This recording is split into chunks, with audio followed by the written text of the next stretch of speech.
live stream. Is it worth it? We're going to find out and do a little run, and we'll maybe follow up with a video here in the next couple of days once we see how much money we make. And I also want to hear from you.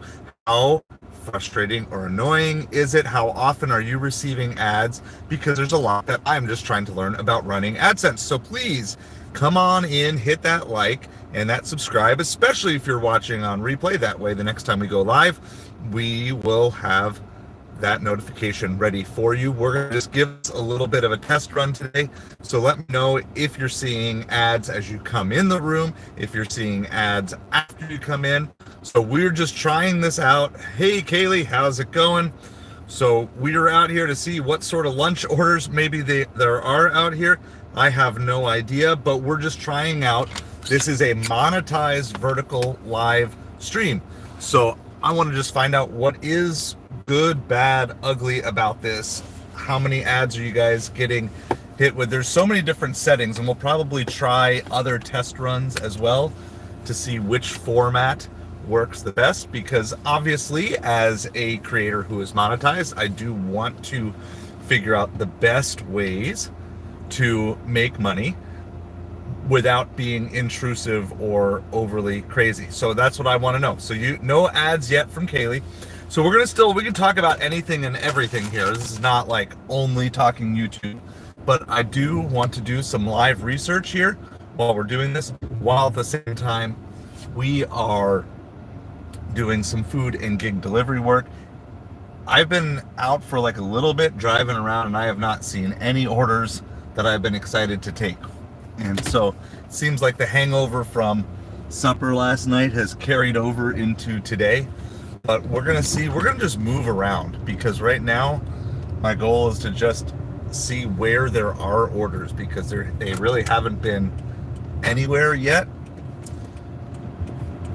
So I did a couple of errands this morning, and now we're just looking to see what sort of things. We're near downtown, so we'll kind of do a sweep. I don't even know if downtown is open or closed. Last night, our main strip on 5th Avenue. No, I'm Silver, Kaylee. Just picking up at Silver.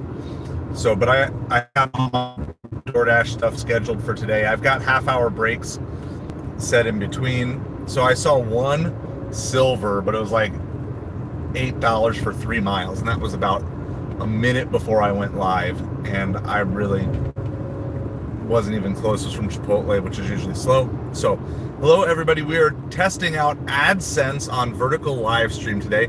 So one of the things you can help me know is, are you getting ads? Did you see an ad when you came in? Are you randomly getting ads? I just don't know how all this stuff works. So we are just kind of learning some stuff as we go. And so just would definitely appreciate any feedback that I'm getting, because we want to make sure that ads are not going to be intrusive for you guys. And there's only one way to find out, is you just got to test run different things and just hear back from you guys what works, what doesn't work, how much is too much, how do we balance between, as a creator, trying to make money and at the same time making sure it's a good user-friendly experience for you as well. I could not figure out an option on a vertical live stream to simply have it where you just plays an opening roll ad and that's it. And we might try some other things. Only Spark and Uber Eats today, yeah. So I've had Instacart on for the last little bit, didn't see much of anything. It's just been slow. It's barely been coming through the phone. So hello to everybody. Please, as you get an opportunity, please let me know, did you see ads, or are you on? Of course, if you are on YouTube Premium, you would not see ads. And so, but I'm just trying to figure out what is good, what is not. And there's some other settings we actually try. So today is not necessarily about having a super user-friendly experience. You have YouTube Premium. Okay. Before you had YouTube Premium, did you ever see ads when you were scrolling vertical live? If there was a time that existed? So you probably would not be seeing ads as you are scrolling through. One of the things that I've noticed, so we just got fully monetized in the last few days, so that's why I'm testing out some things beyond what I normally do. I have noticed that a handful of my videos that have been, they were very successful when they first came out, but they've been pretty stagnant. Okay, so you have not. Thank you. Appreciate the feedback. So they were very successful when they first came out, but they've been stagnant for the last couple of months. Some of those videos are starting to see an uptick in views once I monetize those videos, which is interesting because YouTube maybe is seeing like, hey, these videos were successful once upon a time, and now that it's monetized, let's maybe feed this to a new audience here. Good afternoon, Ryan. I guess technically it is afternoon now. So we're just testing out Adsense on vertical live stream today. We're gonna just kind of see what it looks like while also doing food delivery as well. We're gonna go park in this back alley here just for a minute or two next to Magic Dumpster. We're gonna try some things. So, and basically the goal is I'm looking for feedback from you guys on how intrusive the ads are, because there's settings I can change within YouTube Studio here as we are live. So we're gonna do that. Yes, so we do have donate on as well. So yep, so people can do super chats, people can do you can do super stickers as well, which is a thing. I've not seen one of those yet, but that is a thing. Okay, awesome. I'm probably going to be trying for a $700 day on January 1st this year. We'll see. I actually have one planned. My first attempt for a $700 day, we are looking at potentially 2 weeks away. You don't have premium and you don't get ads. Okay, no. Saxy, I don't know how you say that. No, I appreciate that. That's what I'm looking for feedback, because I don't know how this works from the other side. So I appreciate you guys. This is a test run. This is not what we always do, but we are all about trying to help people make money. And so as I'm learning new things, I want to do that. We're going to change some settings here with monetization. And again, I'm not doing any of this to be annoying. I'm doing this to learn and to help people figure out what some good things are. And so you guys are kind of part of the we'll call it the test kitchen. So we're going to look at some. All right, let's do this. We're gonna put this on. This is the most frequent, okay? I would not recommend this, but we're doing this just to try things out. We're gonna put this on mid-roll ads every 6 minutes, okay?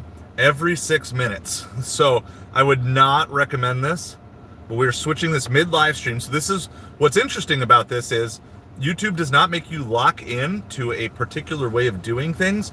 So starting right now, if you're on, and if you are on within the next 6 minutes and you don't have YouTube Premium, you should be seeing an ad in the next 6 minutes or so, theoretically, but I don't know how this actually works. What I'm also gonna do is I have another separate YouTube channel, and I'm just gonna go on that one. And I have one that's YouTube Premium, but I'm not gonna go on the YouTube Premium one. I'm just gonna go on a different one just to try it out. And we're gonna do this. Eli, thank you. Yeah, no, and I appreciate it, guys. And like I said, this is, yes, obviously we are trying to we're trying to maximize earnings as a channel, but you want to, when you're trying to build earnings as a channel and build a revenue stream as a channel, you want to do it in a way that you're not frustrating your viewers, right? So you don't want to be, I would highly not recommend running an ad every 6 minutes unless you were doing something like a 10-minute live stream and you basically wanted to place one mid-roll ad, 6 minutes in. But I would not do this. If you're planning on doing what we do here, which is sometimes 8, 10, 12-hour live streams, like, sure, you're gonna maximize your money, but you will frustrate your viewers. So, but I want to kind of see. So I've got this stream playing on another channel of mine just to see if it is going to play an ad. So that I went on right around, we'll call it 12, or we'll call it 12:10. So I should, by 12:16, I should see an ad roll on here. And most of you guys who do not have YouTube Premium should see an ad in approximately 5 minutes or so. And so that's what we're trying to test run today. So I appreciate this. So this is for you if you are already monetized or you're on a path to getting monetized, if you're trying to figure out what to do, how often to do things. I wish there was an option where I could just play an ad at just the beginning, right? So like when you come into the stream, you see an ad and then that's it. Like then once you're in, you're in. That would be the ideal scenario, but I cannot figure out a setting to do that. Now I can do some more research on YouTube as well, but we're gonna just do some live action in the field research. So this is what we're doing. So appreciate you guys. Thank you for being the test subjects here. Meanwhile, at the same time, we're also doing food and gig delivery work, but it's super slow in the market today. At least right now, I'm just not seeing orders come in at all. So that's why we're testing this out. But if we do get some form of delivery, then we'll also take that as we are doing here. So for those of you who are regulars to the channel, we're sitting by Magic Dumpster, which is one of the places that we go sometimes to look for good orders.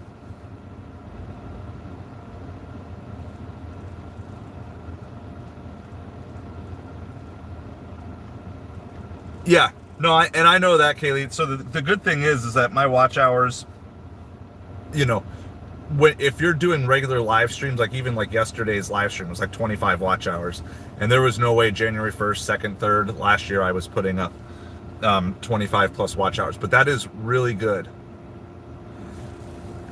Isn't, like, hold on, YouTube Premium isn't crazy expensive, is it? Hold on, what am I paying a month? What am I paying a month? Is it more expensive than I think? Let me see.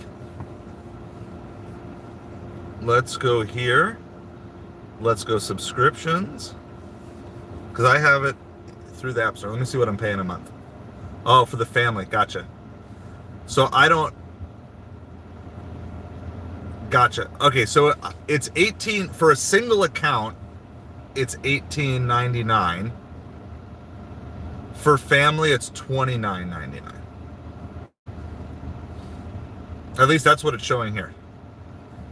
So those are the plans that it's showing. This is on an iPhone through the Apple App Store. So I'm from United States, Southwest Florida. So down the Naples area here. Saxy, is that how I'm supposed to say your name? So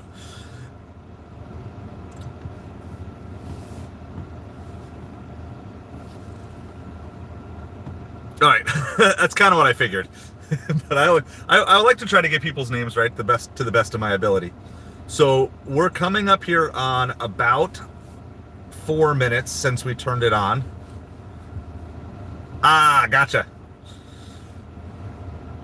I feel like there was like a Kenny G board game that came out a handful of years ago that was like similar to that. It was like Keeping It Saxy. Still no idea. Yeah, okay, so there shouldn't be one. I mean, I don't know exactly. The other thing is I have it set. Yeah, I do remember, Kaylee, it was a lot cheaper, but I still think, relatively speaking, for me, it's worth it just because of the sheer volume of content that I do consume and just the speed. And then I also love the ability to just have it playing in the background. So just let me know if you guys get ads popping up. I've also got it on here on my phone. I'll see if it comes up. And again, I don't even know if it's going to work. Like, I really don't even know if there is. So I did not monetize my live stream yesterday because I don't want to be an inconvenience to people, you know. But if it's really not going to be an inconvenience, we can try it. And then one of the things that we can always do is we're just going to run it and obviously try to make some extra money on the Adsense side. And then if it gets overwhelming or overbearing, especially those of you who are regulars on the channel, you'll be able to tell me pretty quickly, you know, because the goal is maximize revenue, minimize the grievance that your viewers will have.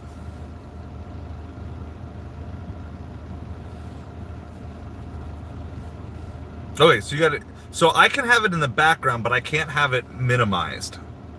So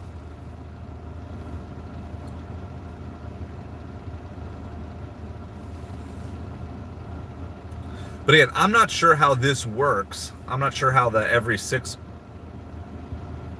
minutes works relative to vertical live stream versus after you post it and then it goes, you know, and then people can just find it by searching or whatever. So that's why we're learning. By the way, we just had an eBay sale.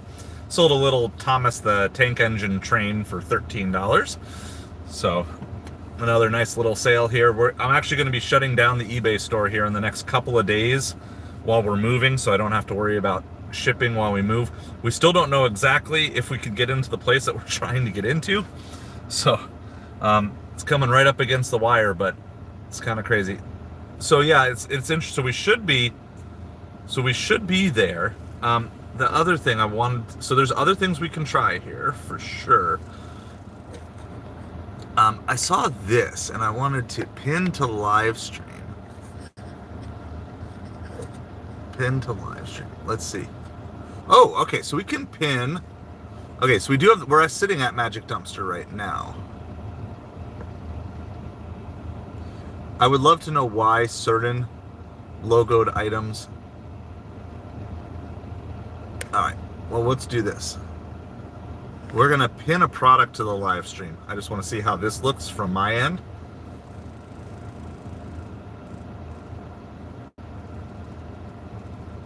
So, yeah, some of these things I just don't really know. You watch a lot of people playing slots. One of my buddies is starting. He's got his YouTube channel, and he's doing some stuff with that too. Okay, does anyone see the pinned Magic Dumpster hoodie? Does anyone see that? I'm not asking you to purchase it right now. I'm just wondering what you guys are seeing, because I pinned it to the live stream, but I don't really know what it looks like.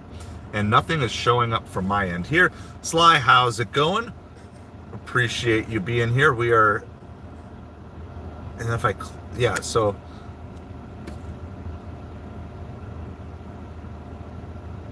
Okay. Yeah, see, I just don't watch any of the other stuff. I barely watch TV. I watch TV for about sports. Nothing pinned is showing up. So this, right, so this is like all this just learning different things. You don't see anything. So what does that mean? Pin to live stream. It is, oh, hold on, let me try this. No, not pinned. Now it is pinned. Okay. So I don't know where that would show up. Does that show up at the, see, and I wonder on some of this stuff, I wonder how much of it is showing up if you're on a computer versus if you're on a desktop. But we're gonna learn. We're learning stuff. No, that's good. I appreciate the feedback. Like, this is all we're trying to do. We're trying to figure out what works best. The other thing that I don't actually know how to do, you're on your phone. Okay, is everybody on mobile? Because that's the most likely way that people are going to find a vertical live stream. And what we can do later, if we want to, is we can do the same test run as a horizontal live stream. So that's another thing that we can try out here. But yeah, because I just don't know. Like, this is the whole deal. We're just trying to figure out stuff. So appreciate you guys trying stuff out with me here. So here's something I still don't actually know how to do. I don't know how to post a comment directly from my feed on the phone here. Audrey, how's it going? I know.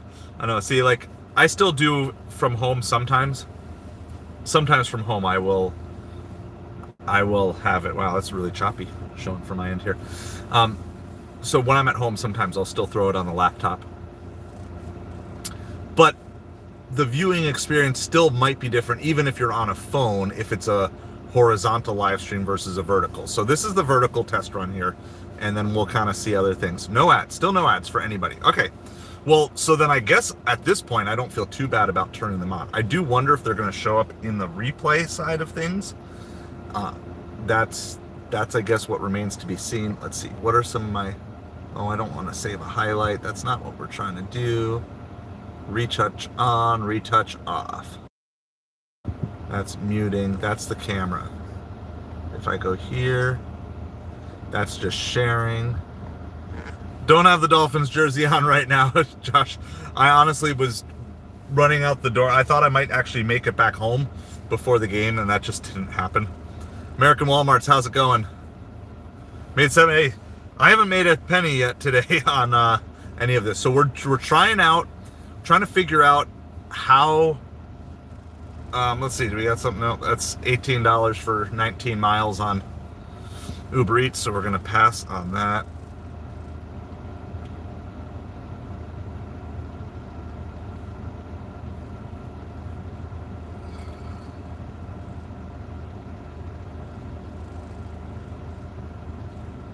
So we're I'm a Dolphins fan, Saxy. So are you a Jets fan? The Dolphins need to. The Dolphins need to win today. So Naples is a weird town in terms of size because we are very seasonal. Our population pretty much doubles 4 months a year. Broncos, yeah. Yeah, so we're chasing you down. Dolphins have the easiest schedule the rest of the way. Let's see if they can actually turn it into 5 wins in a row.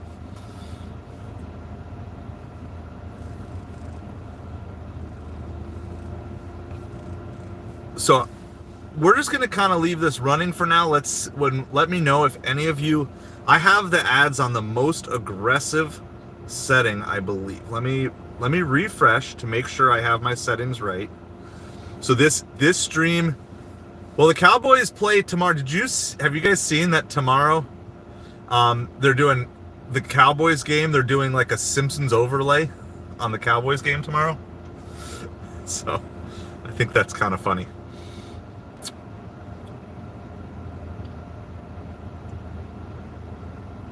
All right, I'm gonna make sure everything is good. Yeah. So it says choose how mid-rolls appear, schedule mid-roll ads at a set frequency, determine the frequency of ads throughout your live stream. Ads are not guaranteed and not all viewers will get an ad. Viewers that are served ads will rejoin the stream after ads are skipped or ended. You will still be able to manually insert ads during the stream for breaks and transition periods. That's very interesting. All right, well, I guess I can't complain about a $32 order. It is going 18 miles, but we're going to go ahead and take it since we're by the one. So, but I don't know how to actually insert an ad midstream. Does anyone know? I don't even know how to do that. I was actually surprised that Penn State made that game as close as it was. Because if you go back to my live while we were talking about the game, I was like, Penn State's going to lose this game by 25 points. So I actually give them a little bit of credit for fighting back. It could be, but I mean, Monetize is Monetize, and I should be able to insert. Hello, Blue Eyes, how's it going? Like, I just don't. There's so many things I don't know how to do. And they might be very limited options on a vertical live stream, and that could be what's going on here. But that's okay. We're gonna try this now. I'm gonna go ahead and I got 2 orders to pick up. It's $32 for 18 miles. It's super high mileage, but whatever. It's better than not sitting around and doing nothing. So.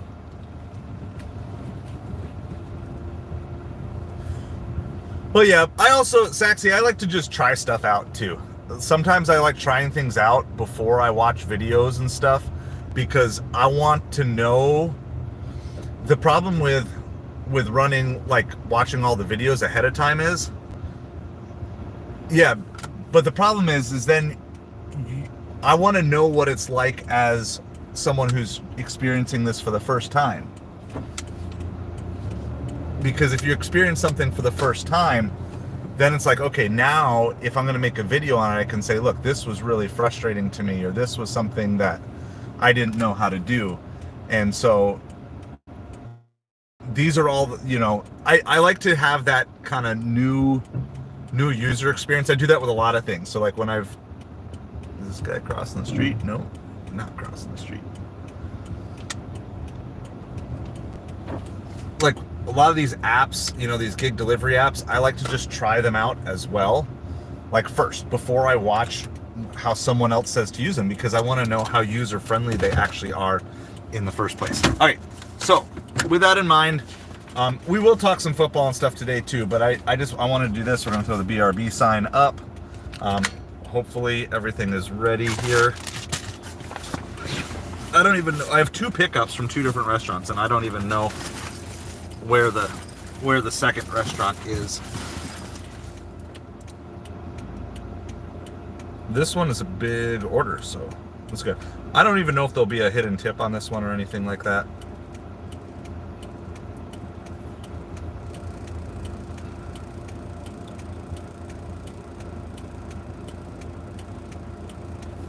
All right, we're gonna go pick up this order here really quick, and then we'll be right back. No BRB sign. Come on.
Sign, come on, sign.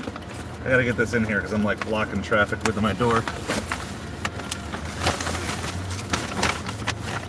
Oh.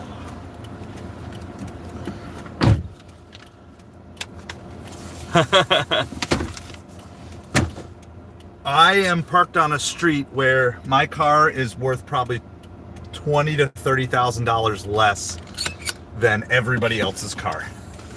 So I'm parked on a street where there are regularly Lambos and Maseratis and stuff. There is the only other people here that have a car that's as worthless as mine are other gig delivery drivers, and they're not coming down here to steal stuff. So we're in Florida, and all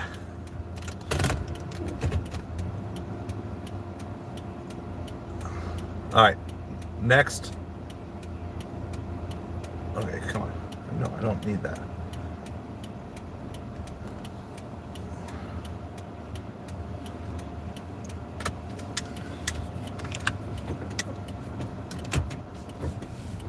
Yeah, we just don't have to worry about that here down in Southwest Florida. I'll just tell you the cars I'm passing. Porsche Boxster, Mercedes, Mercedes, Mercedes, BMW. Those are the 5 cars that were parked immediately in front of me. Like when the BMW is the least valuable car that's parked in front of you. And that's not even great. Let's see, who's going in front of me? Okay, there goes a Corvette. Oh, there goes another nice, that's a fancy Beamer right there.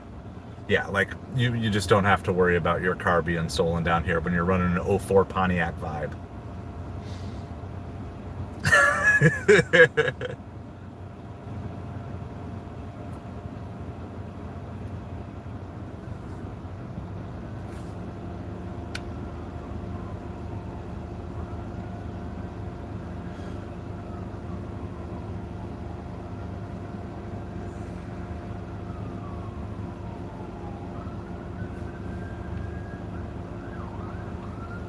Are they behind us? I don't know where the... There they are. I was trying to figure out where the siren was coming from. Like, didn't know if it was coming from behind us or it was over that way. So, so this was a double, but the second order was really small, so I'm taking a risk here. This was a big order from a fancy restaurant. The other one was a super small order, and I'm gonna take the risk on this one. So we canceled the smaller order. We still have to drive the 18 miles, but I can get it done faster. So I'm hoping I did not make a massive blunder, but I don't think I did. So, and if I did, then I will take the blame for it. So, yeah. So we're basically running a test stream here on if you guys are seeing ads, if ads are coming through on vertical live stream at all. If they're not, that's fine. We'll know and we can leave that on.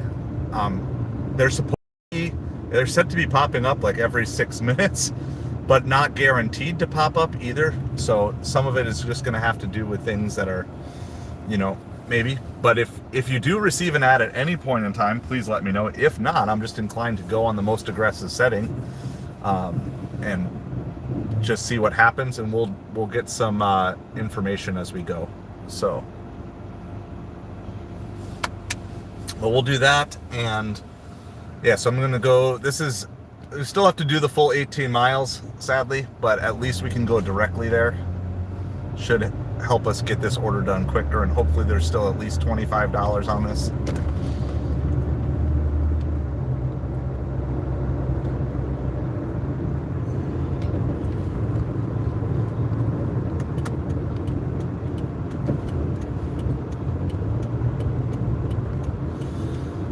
Okay, still no ad. Well, thank you guys. So at this point, we'll just kind of assume it's there, and then later, maybe even later today, we'll do another test on a horizontal live and see if that is, like I said, there's other settings we can try as well, and that are kind of more like, it's based on like YouTube choosing it. We'll change our settings here, since if nobody's seeing it, I'm gonna put YouTube selects the ads and aggressive. Okay, so YouTube selects the ads and aggressive. So whatever that means, I don't know.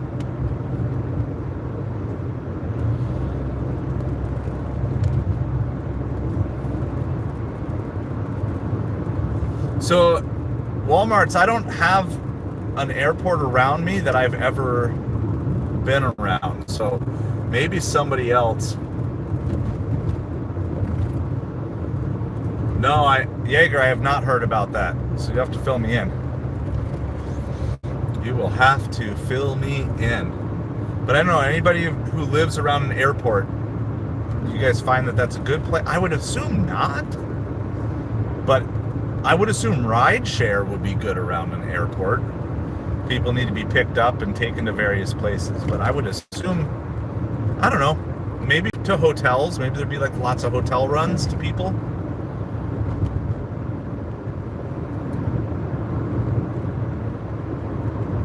But a lot of times, just because you're near hotels doesn't mean you're going to get deliveries to hotels. It just means you're going to deliver that way. Yeah, I mean, I would assume if you're near an airport, you would get deliveries that could take you to hotels near the airport. But I would just, if you wanted to try it out, just find a strip of restaurants that's close to the airport, and maybe they have a slightly higher percentage of orders that are delivered.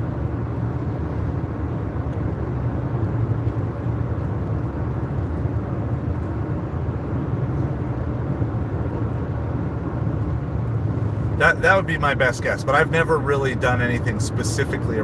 I just try to find the best restaurants and set up at the best restaurants, and then let the deliveries take me wherever the deliveries need to take me. That's essentially the way that I go about it. So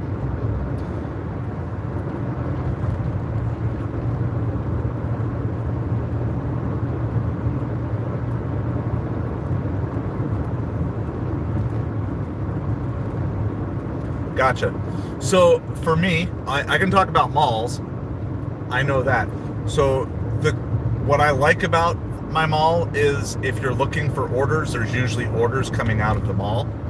What I don't like about the mall is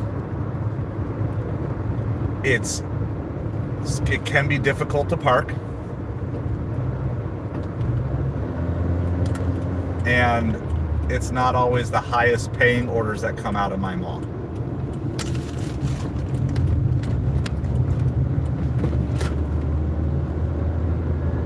So there's kind of pros and cons. So like if you're looking, like sometimes the mall in the middle of the afternoon is nice because it's like at least you're going to stay busy, especially if you go on like an earn by time.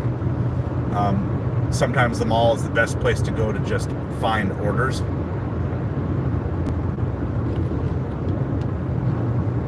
But a lot of times parking is difficult by the mall too.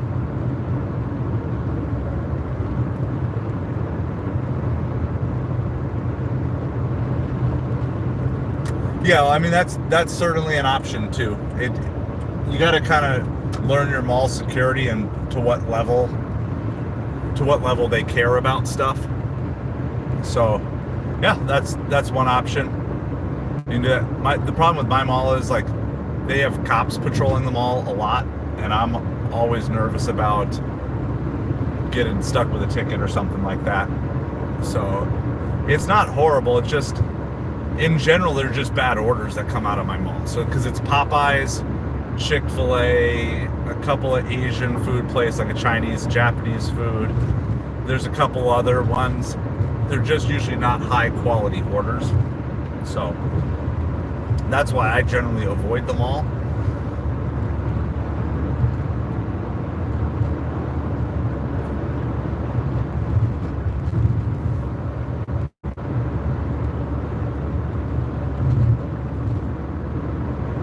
Yeah, so like by the food court side is all the low end stuff, and on the other side of the mall is like Cheesecake Factory, Uncle Julio's, but it's also sandwiched in by Chipotle that gets a ton of. There's like a couple of good restaurants, but they just send you so many more bad offers. So it's just one of those, like, yeah, it depends on what your strategy is. I just have better restaurants that are further from the mall. So yeah, but I would just try places out, Walmart's. Try out different places, see what works for you, because you never know. Maybe there's a gem of a restaurant that's like in your mall or by your mall, and if that really works.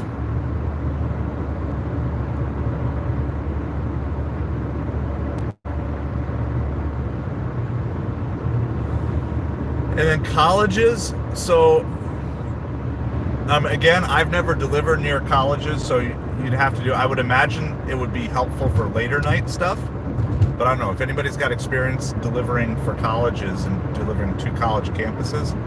Sometimes it can be a little difficult just finding where you need to go. I mean, I have a couple like tiny college campuses in town, but I mean they're small. They're not like universities. So like Kaylee and Lisa both have bigger colleges that they're near. So when they're on Walmart's, they would be people who would be good to ask about the college thing.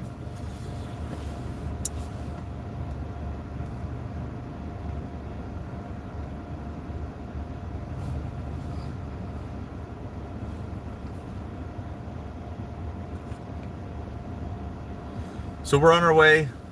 All right, Audrey, your college has non-tippers. Okay, so this is good. This is good information. Obviously, every market can vary.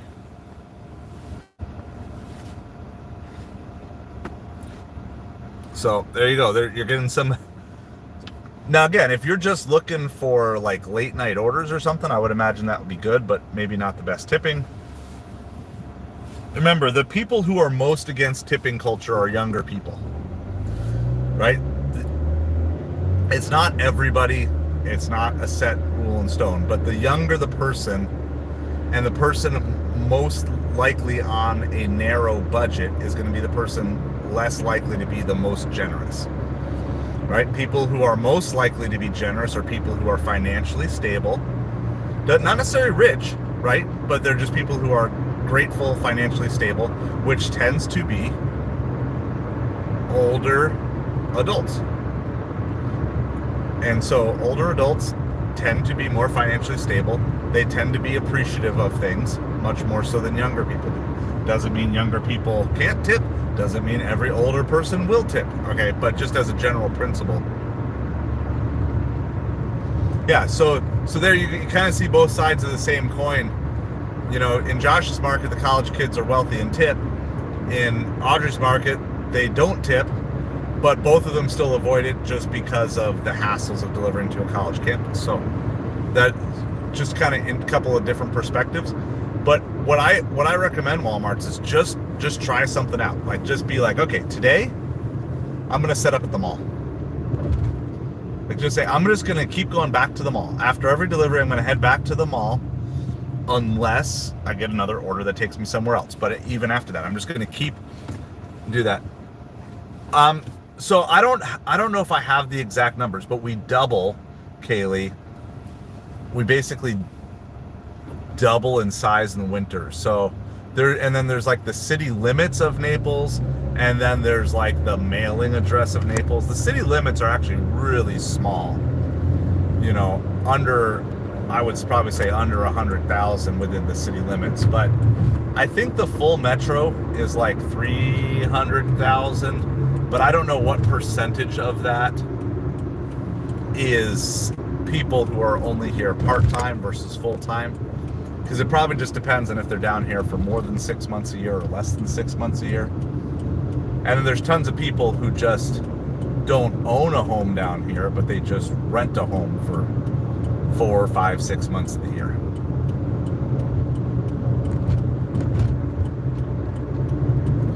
All right, we are hopping on the interstate, which I do not usually do, but this one is that much further.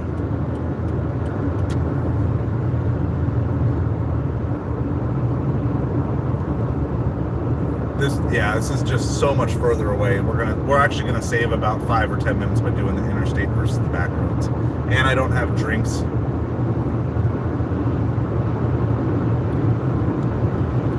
So this is like, well, it was a $32 for 18 mile, but I canceled one of the 2 orders. That was this really small order. I'm keeping the bigger order that's like a couple $100 worth of food, and I'm just gambling that all my tip is based off of this. I have no idea what we're gonna get, but we're just gonna, that's basically what we're doing here. It's like the other one was picking up like two bowls of soup. Like, I don't want to deliver soup. I don't like liquids in my car. It's 2 bowls of soup from a not lower, but like a, whatever, just like a local Mexican place, but it was just soup. I'm just going to gamble that most of my tip is based off of this.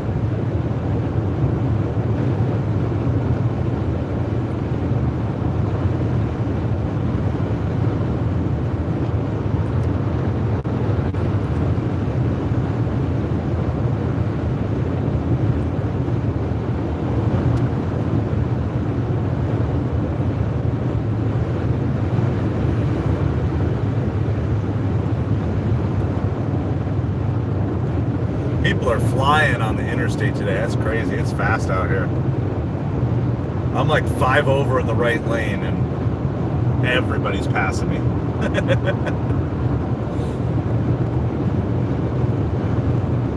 Little old Vibe can't really handle it much past 75.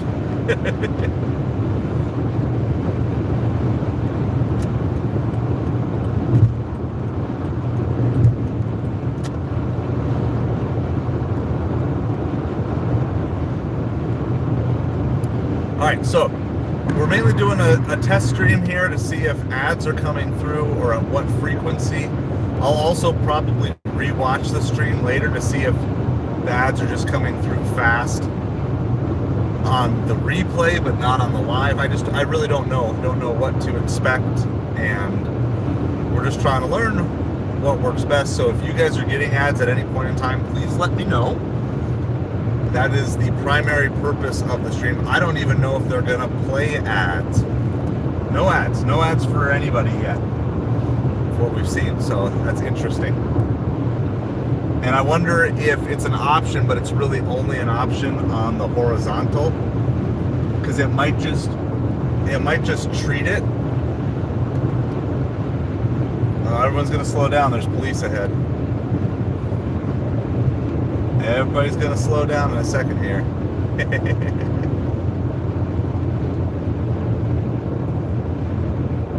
We'll just hang out in the right lane. We'll let all the crazy. Oh, well, now we're gonna really slow down. Yeah.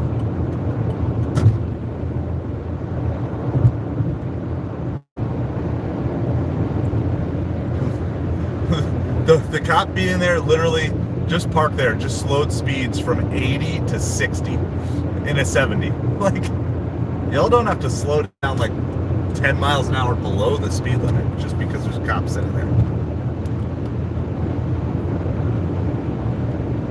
Yeah, see, so like in town, Naples is really small, but the Naples Metro, I think, is like, it's a couple 100,000 in the actual metro, but like down, like when we talk about the city limits of Naples, it's super small. But then look at like Collier County, because basically all of Collier County is Naples, other than Marco Island and a couple other things. So, so it's like Naples city limits versus Naples mailing address. Big difference. Big difference in the total number of people. And when you add the seasonal, everything doubles basically in season. So doesn't mean that they're considered as residents. They probably don't even have a Florida driver's license, but they, you know, that 20,000 in town is probably 40,000 in town from, say, now through March. So there's a lot of very unique dynamics. It's true in all of Florida, but it's especially true down in Southwest Florida. Some people, you know, obviously they live in Florida because of the zero state income tax. So they're going to have their residence in Florida. That's why there's a lot of rich people here too. Because they're like, well, now we don't have to pay state income tax, similar to like Texas. All right, so we still have 5 miles to go. We're exiting off the interstate now. We still have 5 miles to go on this.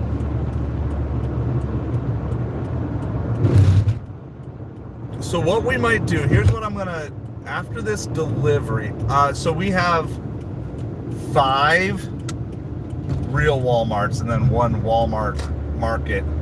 Again, that's in the Naples Metro, not in the, there's none in the Naples city limits.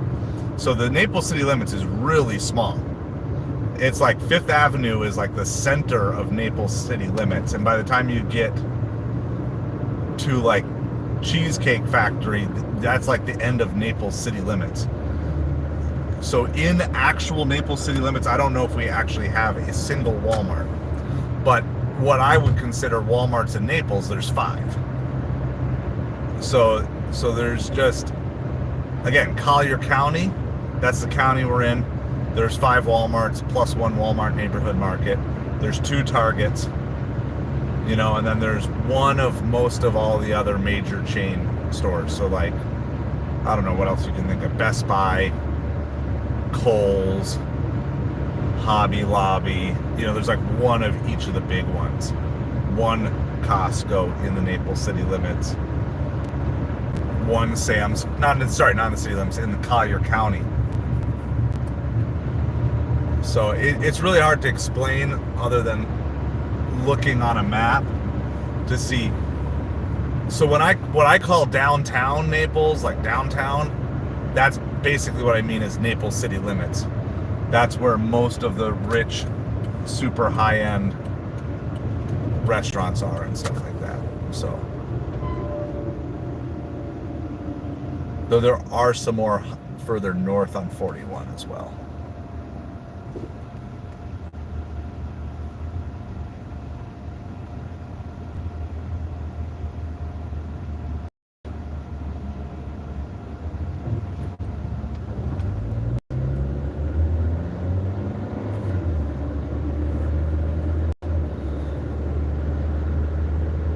So what I think we're going to do maybe after this delivery is we're going to do another trial, because the goal here is just trials and learning, okay? And I'm going to see if I can set up a horizontal live stream. I don't even know if I can do it on the phone. I'll see. If not, we'll just come back with that.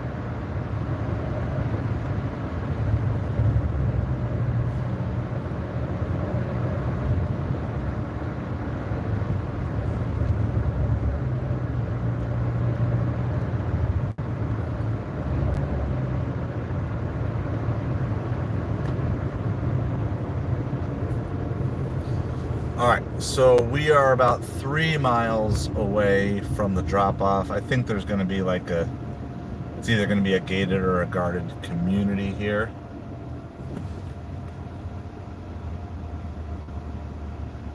More Walmarts, less Spark. Yeah, well, the other thing is too, probably the less people you have, the less delivery drivers you have too. So, you know, it might be one of those things that in my town, there's so many people who do gig delivery work. We have, I don't know the status, okay? So this is a non-political commentary, okay? I gotta be very clear about this because I don't know specifics. But we do have many immigrants that are in town. So we have many immigrants. I do not know their status, but I do know there's lots of people who are out here trying to make a living using these apps who are relatively recent immigrants. And of course, if you're a new immigrant, a lot of times you just need cash flow. That's what you need. So that is part of the reason why you end up getting waitlisted for a long time on these apps, because there's so many people who want on everything. You know, like people do multi-app down here. Like a lot of people multi-app. You've got a lot of people, I think there's a good chunk of people who are Instacart only. But the vast majority of drivers that I talk to, if they're running DoorDash, they're trying to multi-app, even if they're maybe like on wait lists or whatever, but they're trying to be on as many apps as possible.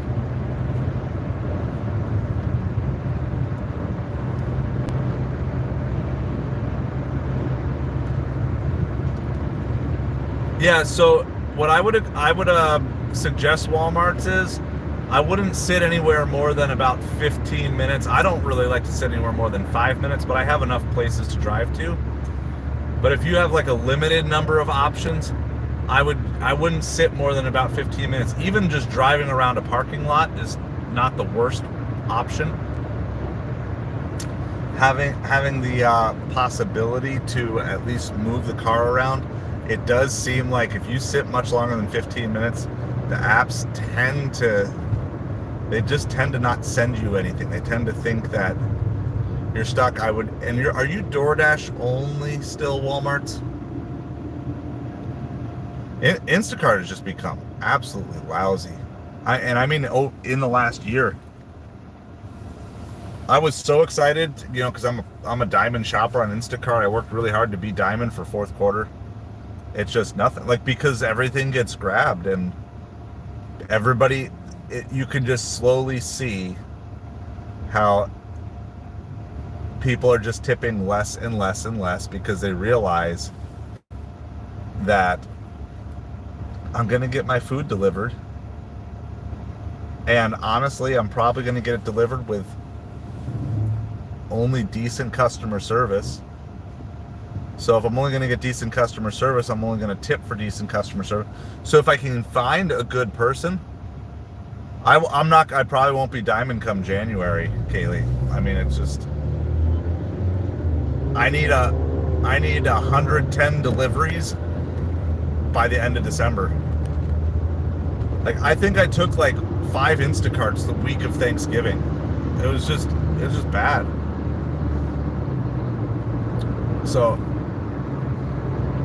it's just one of those things. It's like, but it's perfect because I'm trying to phase out anyway. So I am diamond, but I don't think I care enough. Like, I don't think I care enough to get back diamond.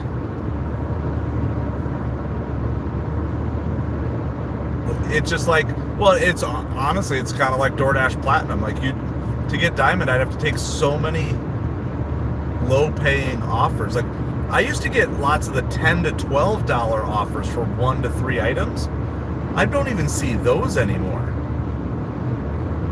And the vast majority of time when I find a good offer, I get an increased tip because I provide good customer service. But the problem is there's just not that many good orders that are worth the risk. Like, you can't assume you're going to get an increased tip.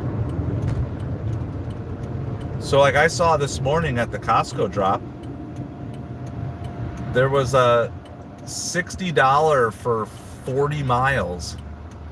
And it wasn't a lot of items. It was like 18 items. But that thing got snapped up in about 5 seconds. Never hit the market again. Yeah, no, it's rough. But like I said, I will always have a soft spot in my heart for these apps, but they have just drivers killed the apps. Okay, I feel like I need to be perfectly clear. The apps did not kill the apps. The drivers killed the apps because they just said, look, they're going to lower pay. I'm going to lower my standard. And as soon as that happened, and more power to the apps to figure out how to get things delivered for cheaper. So all right, hold on. I got to go through the gate here.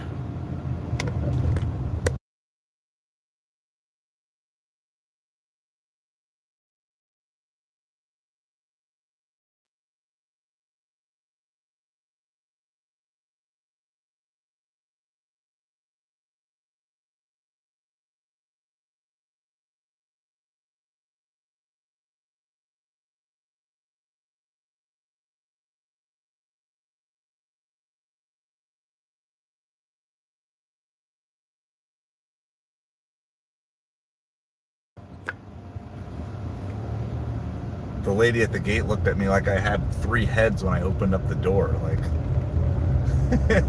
sorry, my car doesn't have all those fancy features like working windows.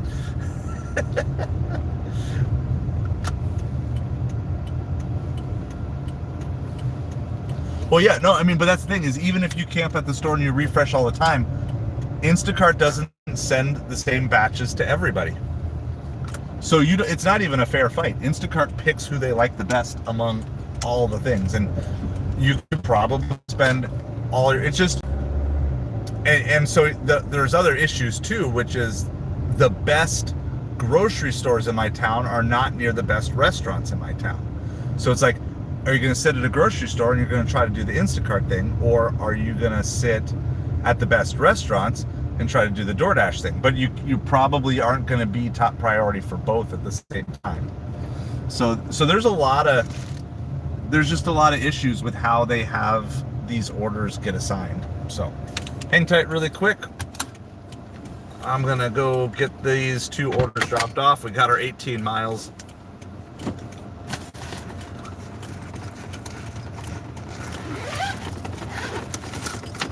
And the other side of the Instacart thing is, it was good last year, and I'm not doing anything different, but it's worse orders because the drivers keep accepting worse and worse orders.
All right, we got her delivered here.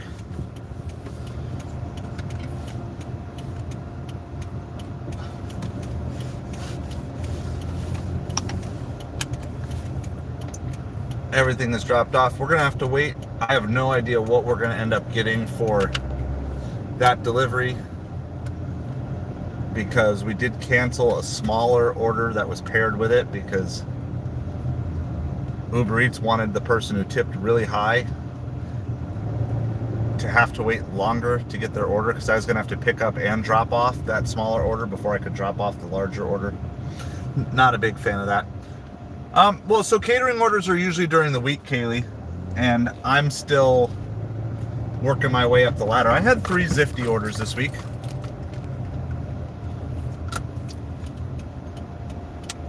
So I had 3 Zifty orders this week. I had Wednesday, Thursday, Friday, 3 in a row. So it's not the, in my market, I don't know how many good ones are there versus just like I need to work my way up the ladder versus there's just not that many orders and there's too many people delivering them. But no, I mean, I had a 42 on Friday. So you just have to remember that in the end, all these apps are not working for the same goals that you have. Private road, no through. Is this how I get out? I don't even know how to get out of here.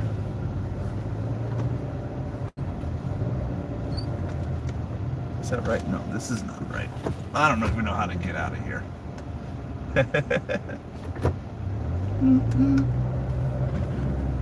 It's very confusing. Yeah, so like so much of these things. So here's kind of the funny part, right? Is like the catering apps actually kind of do it right. Like as you prove yourself, then you get access to better orders. DoorDash and Instacart don't really do it right. It's like you prove yourself, but there's no guarantee you're actually going to see better orders on those. And but then the problem is then you've got to do the work to get into the better orders on those apps. And if you're starting late, it takes a while to build up the resume.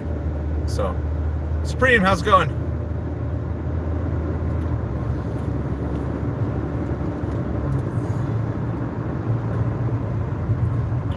All right, so we do have football is beginning here momentarily, or maybe has just kicked off.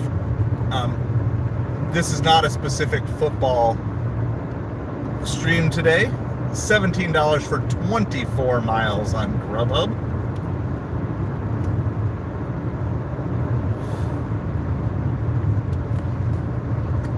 I currently am in between dashes on DoorDash. I have one scheduled for 1:30.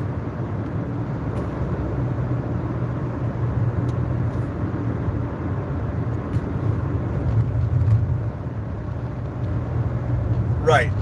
But I mean, again, it's the same thing, Kaylee, there, like same thing with Shipt. The people who got on Shipt early and have all their preferred customers and they know who the good tippers are, then what's going to happen to the new drivers? The only ones they're going to see are the low tippers and the bad tippers, and you got to decide, is this really what I want to invest in? And I just don't. I don't want to invest in any of these things. I just don't. This isn't what I want to do long term, so I don't want to invest in them. I'm just out here to make money to pay the bills with these apps right now. That's it. That's all I want to do. Make $1,000 a week, pay the bills. Done. And then everything else, I want all of my other extra energy, effort, investments, all of that to go into building eBay, Amazon, YouTube, because all 3 of those scale. None of this scales. There's just, I mean, you can get lucky, you can have good weeks, you can have big weeks, but what's the most you could possibly do? So I've got a buddy who's selling on Amazon. He's been selling $3,000 a day on Amazon. And we started Amazon the same time. I just took a break in the middle, and he's been scaling up. He's literally selling $3,000 worth of product a day. He sold over $10,000 in product on Cyber Monday. So yeah, exactly. So the scalability of eBay, Amazon, YouTube, it's like, I mean, I guarantee you, Tom Grassi's going to make more than any of us today streaming football games. One of his streams will make more than probably all of us combined. Now, that's not a complaint, okay? That's not a complaint at all. That's just like, I think a lot of times people just set their goals too low. Like, everybody here has the capability to do things like grow a YouTube channel, to buy and resell stuff like you're saying, Josh, from flea markets. Like, you gotta do, so like, don't settle for this. Use this as a bridge or as a stepping stone to get you to where you want to go to. But even the vast majority of gig tubers are making way more from YouTube than they are from the gig delivery apps, okay? And until recently, most of them wouldn't even talk about it.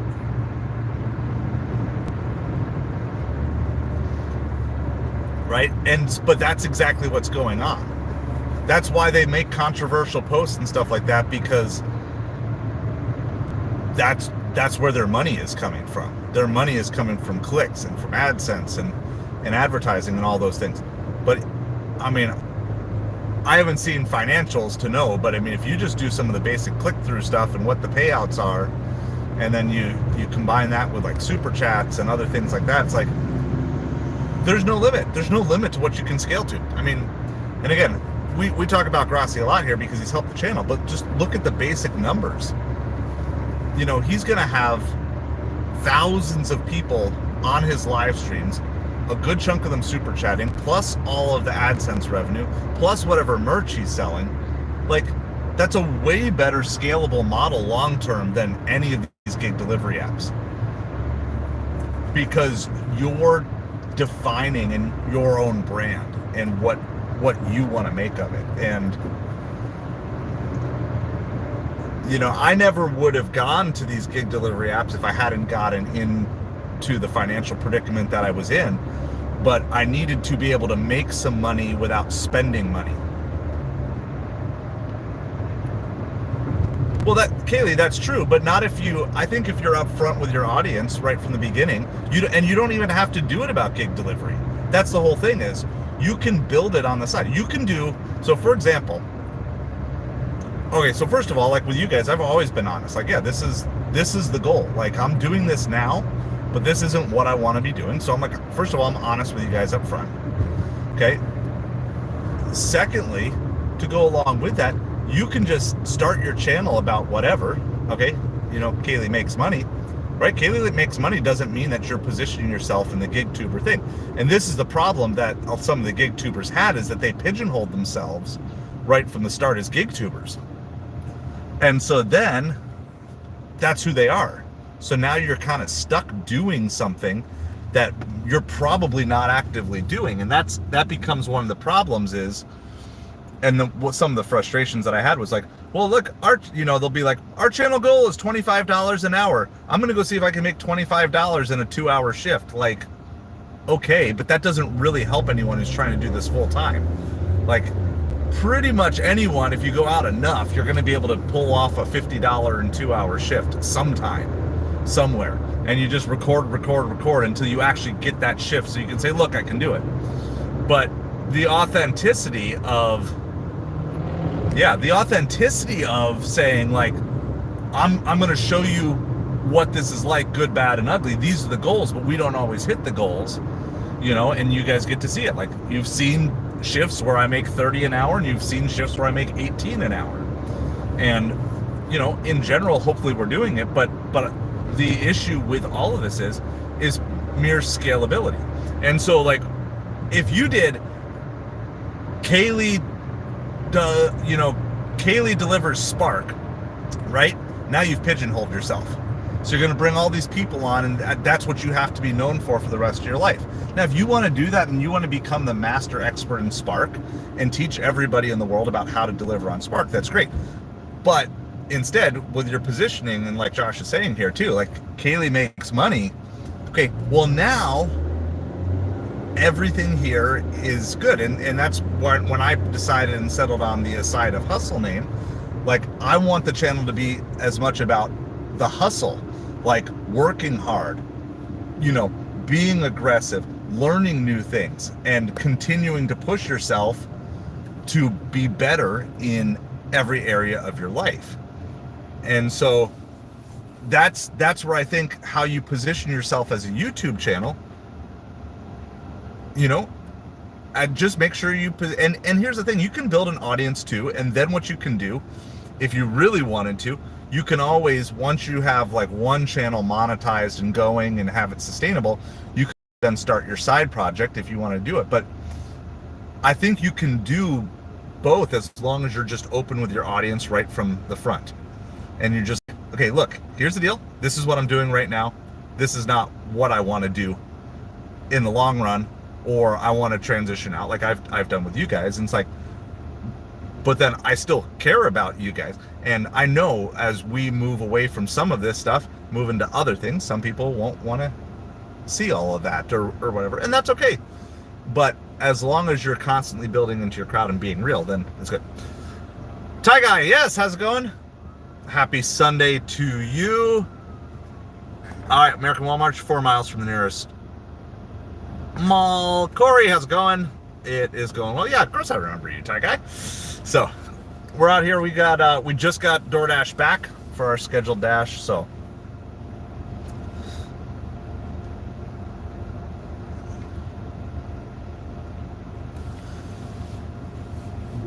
just, I think the big thing is just be careful that you don't pigeonhole yourself into something that you don't want to be pigeonholed into. I think that's the big thing. And I think that's probably where the gig tubers, right? So, and I'll give an example, and again, not a commentary on the work, but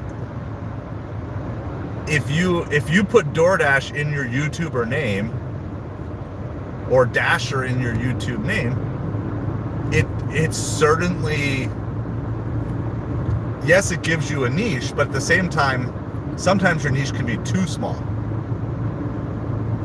And so you've got to consider the ramifications of all of that.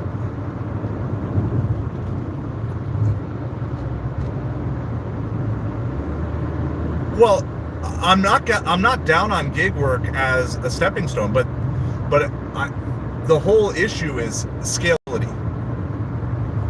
The vast majority of people will never become millionaires doing gig work. They're never, the vast majority of people doing gig work are paycheck to paycheck people. Like, yes, there are exceptions, and I know you do exceptionally well in your market, but I think a lot of people just sell themselves short. They just say, look, I can do this. I can make $1,200, $1,500 a week. And I would say, let's journey together. My invitation to everybody is let's journey together and let's figure out how we can be making $1,500 a day. And let's keep journeying. If we hit that point, let's figure out how we can make $1,500 an hour.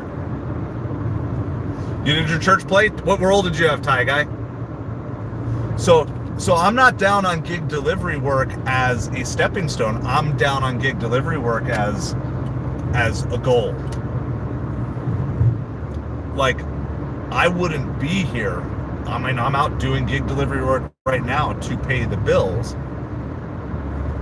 But I don't think in the long run, for most people in most markets, unless there's a mass policy change, I don't think it's going to be something that's going to be optimal for people.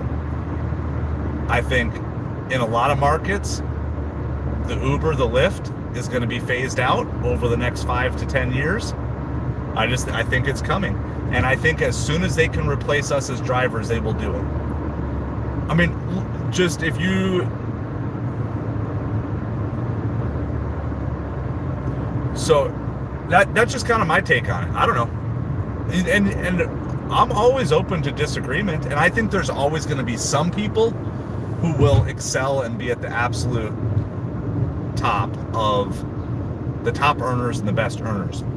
I just know for what I want to accomplish in life and for the freedom that I want to have, I don't want to be burning through vehicles for the rest of my life. I don't want to be on the road for the rest of my life. I want to be able to have a schedule that is under my control and at the same time be able to work from home.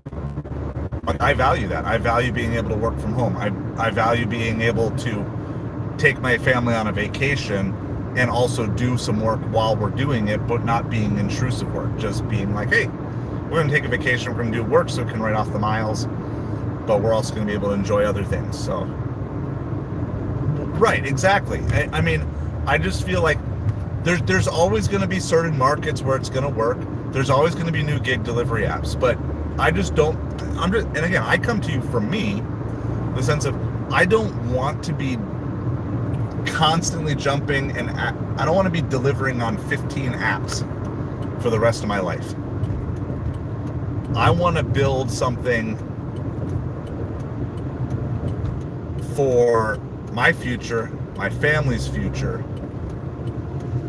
Like, I want to build something that's sustainable over the long run, and build something that maybe I can even pass down to my kids. You can't pass down gig delivery work to your kids. You can teach them how to do it.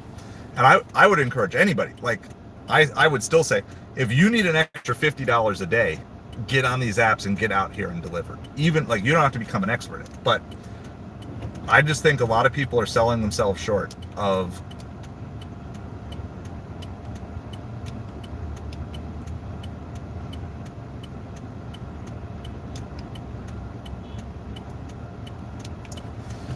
yeah, well, but that's, I mean, I guess the point is, Kaylee, is like, that might not be your next step, but like YouTube. Welcome back, Gerald. Yeah, like, I just don't see what's the world in which you can't just have, and we're talking 5-10 years down the road here, but why couldn't you have a robot pick all the orders from the shelf? All right, this is like a Walmart thing, right? Robot has the list, goes, picks everything from the shelf, picks it perfectly. Yes. Yep, we do have gifts are on now. And then loads it into a vehicle, which is autonomously driven. The vehicle pulls up, the customer takes the stuff out. Like, yeah. Okay, so yeah, do you see the merch on there? Yeah, we do have some merch set up now too for Magic Dumpster. Right. Well, but exactly. So my thought process is, while you're doing this, can you build something more, something that's going to scale up? And that's just my challenge. And it doesn't, the reselling thing doesn't have, that's not for everybody. Okay. I'm not saying reselling is the only way. I think YouTube is a huge scale up opportunity. I think, you know, building a brand, building a product, building a service, teaching people a skill. There's a bunch of different ways. And some of those ways I want to explore over, you know, the upcoming weeks, months, years with you guys. But I mean, I can also say I've done it before. You know, before I went through this personal financial crisis, we were doing over $1 million in sales a year on Amazon. I actually made that one. So I had a picture in my head of what I wanted it to look like for Magic Dumpster, doing that. So that's all. I'm not telling anyone to get out and stop doing what you're doing. I'm saying start dreaming about what a scalable income. Like, if you could do anything that you wanted to do, doesn't matter what it is, and you can make $1 million a year doing anything you wanted to do, what would you do? And then just start to put together, what does that look like? By the way, it feels absolutely beautiful to decline orders. I'm already down to 58% on DoorDash. But yeah, like, what would it be, that thing that you could see yourself doing for the rest of your life if you know you could get paid $1 million a year? And then just start reverse engineering what you want to do to make that happen. And it might take you 10, 15 years to do that. But in the world that we live in now, with personal branding and marketing, there's just no reason you have to settle for anything. You can do what you have to do today to pay the bills or to increase the margin that you want in your life. But at the same time, you can also start investing in some sort of side project and doing that. How's it going, Stardashians? Yeah, see, and I disagree. I think if you can learn AI now, I think there's always going to be jobs for humans, because there's always going to be a preference for human interaction. Always going to be a preference for people. I believe people are authenticity. Like, there's going to be a portion of people who will only want AI generated content. And certainly AI generated content will continue to get better over time. I don't disagree with that. But I'm on team humanity is going to win. I just don't believe that someone who is facing a major life crisis is really going to ever want to, in desperation, go to a robot. So, and I want to position myself to say, like, hey, I'm here to help real people right now. And instead of being the one, like, I'm just not going to be afraid, because you know what? Like, the people said the same thing about the internet. Like, well, once we have the internet, why are we going to need human interaction? All the internet has ended up doing is led to more human interaction and more cross-cultural interaction. Some people do, but a lot of people don't. And a lot of people only do it because of things like fear. By the way, we're parking at the Crust Pizza here. I mean, and by the way, I'm not. Yeah, but I'm telling you guys, Gen Alpha is not. They're not exactly the way, like, people have been predicting them. Because a lot of Gen Alpha, they were the ones who had their life ruined by some of the crazy shutdowns and stuff like that. Gerald, so yeah. See, and so for us with our kids, I show them how to use AI as a tool, not as a conversation piece. So that's how I'm teaching AI. I teach AI as, in a way, AI helps bring what's in your head to life. Okay? That's what I think. And I think a lot of people, right? So this was the same. I lived through the internet is going to ruin everybody. I lived through all of that. I lived through people refusing to do emails. Gerald, there's actually some interesting cross studies of giants and your cache. So you got to clear your cache, Walmarts. Are you on Android or on iPhone? Something else. If you're on iPhone, I don't actually know how to do it other than shut down your phone and turn it back on.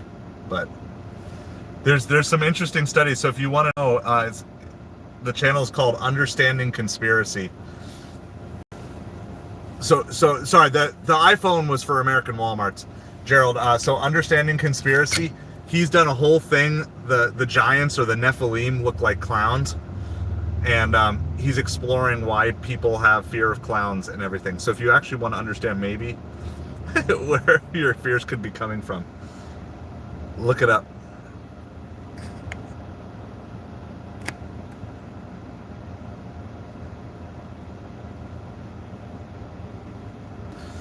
So, like, I already lived through this once, and this is maybe the advantage of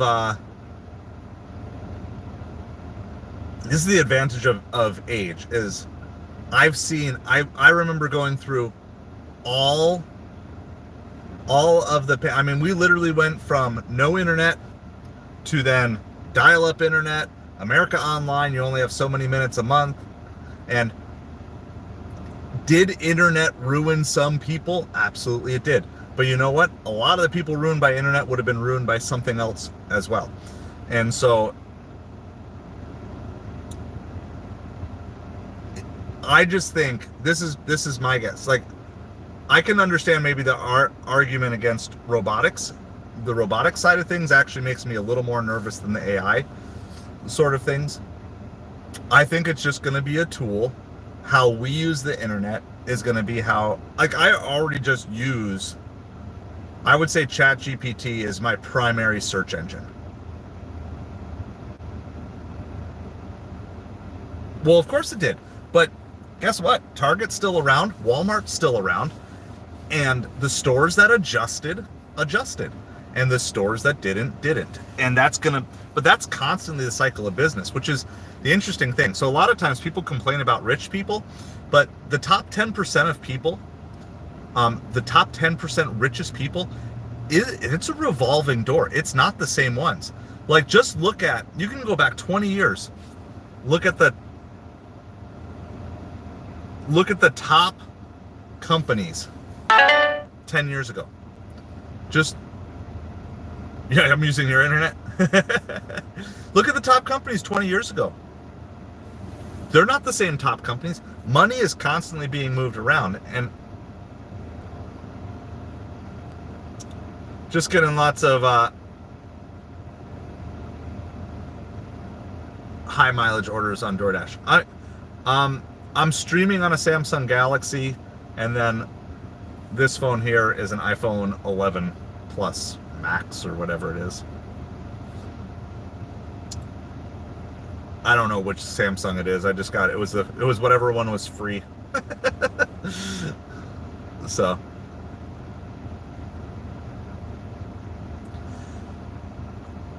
I'm just not really, Gerald. I'm in massive amounts of debt, actually. So, oh yeah, I remember, Audrey. It was crazy and it was wild, and yeah, there was bad stuff that came out of it. I have not gotten so we did the one. I did that one Uber Eats, that 18 mile, but I have not gotten a good order since then. I'm down to 58% on DoorDash. So yeah, like the early internet days were wild, and we're in the very earliest. We're in the same phase, which internet was the same thing. And by the way, guys, if you could look back, barcodes. You know, barcodes that are on products. People panicked about barcodes on products. Like, yeah, it was the $30 plus for 18 miles on Uber Eats. We did that. That was from Cafe Milano. That was the one I picked up from downtown. But it was a double, and I canceled the smaller order, so I don't know actually what I was going to get for it. So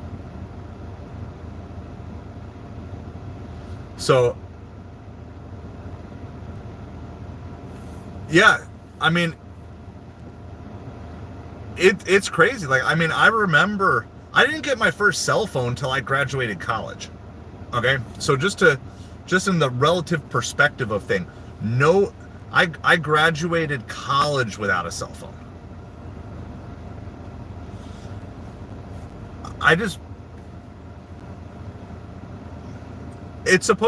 Walmart's supposed to just give you a better chance to, like, your phone to sync up with it, you know, with the best orders in your area. There's not a guarantee that it'll happen, but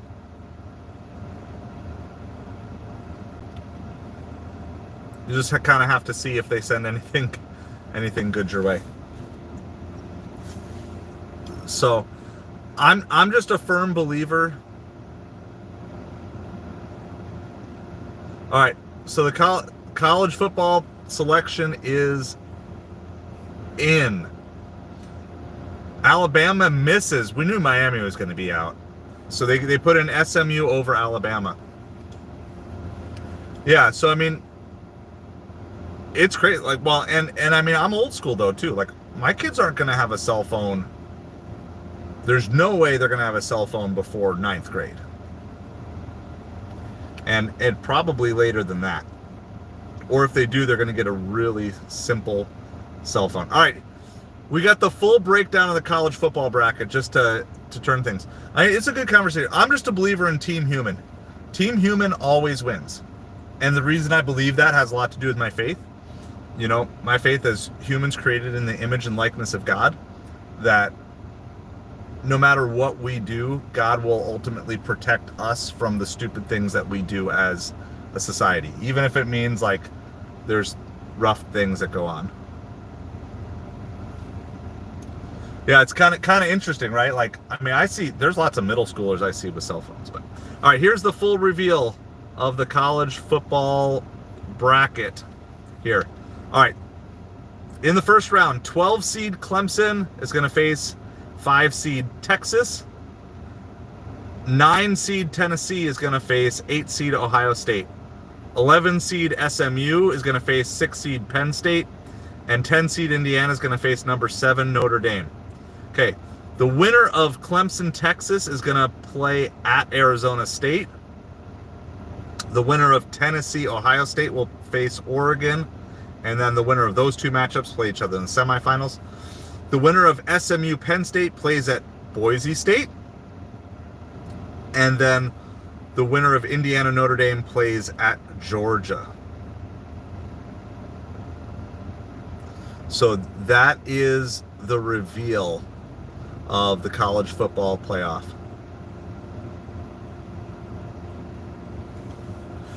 My kids do have iPads, so they have iPads, but we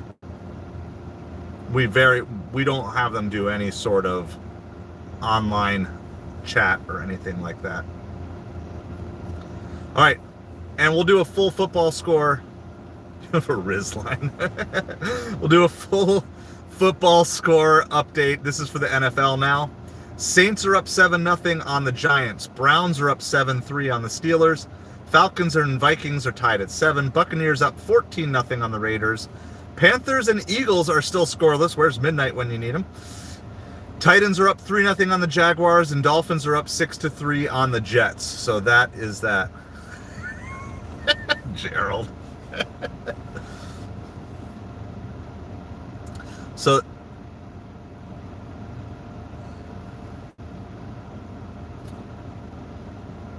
anyway, no, my synopsis is gig delivery apps, if you don't have income coming in, they're great to go to. If you need extra income coming in, they're great to go to. But I just think the vast majority of everybody that hangs out with us, I honestly believe you're all capable of making more. And it's just about, I guess the way I almost see my role down the road of like what I would love to be doing is helping people figure out, I don't need to be the expert in every area, but help people figure out what their real opportunities are and how they can then take that and grow it to a scalable income of some kind.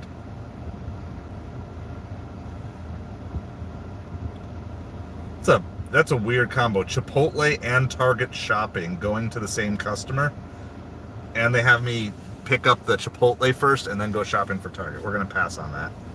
Interesting, DoorDash.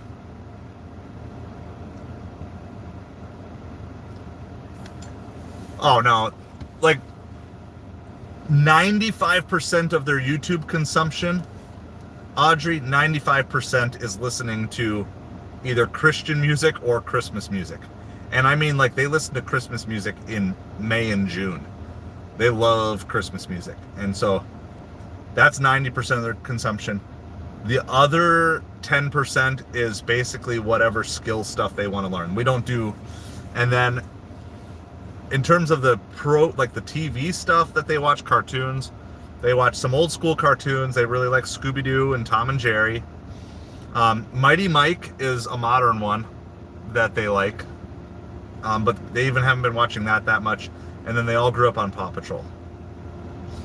So that's honestly about it. Like we're super picky about the vast majority of that. Thank you, Gerald. Got my sword. Got the sword. I appreciate you, Gerald. So no, but like, so my older daughter uses it sometimes for school stuff, but for volleyball stuff, and my son for baseball training videos and stuff like that. That's it. They don't do much more than 30 minutes of like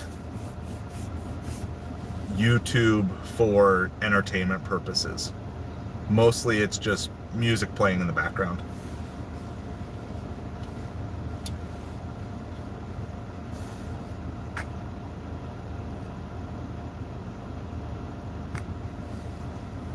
I actually have never even seen a Vlad and Nikki video, so I don't even really know what that is.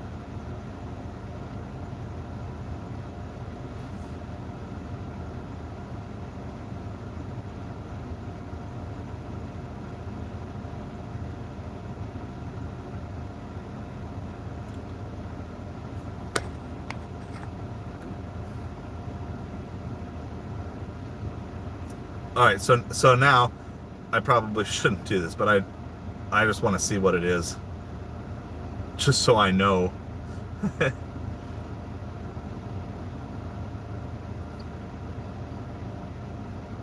We're getting hit, like, I'm not even near Chipotle, and all we're getting is nonstop junk Chipotle orders. Just so you guys know.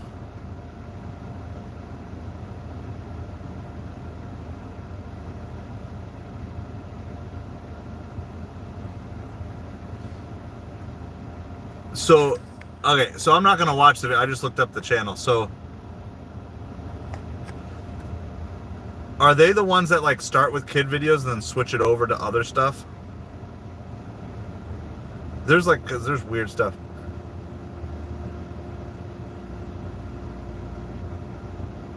So they're, like, they're taking the place of, like, Ryan's World? Is that what they're doing?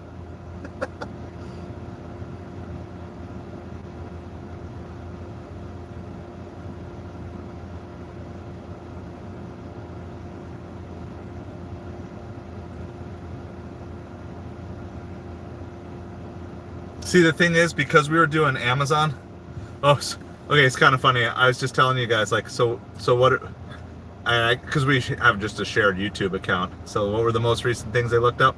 Mighty Mike and Super Kitties.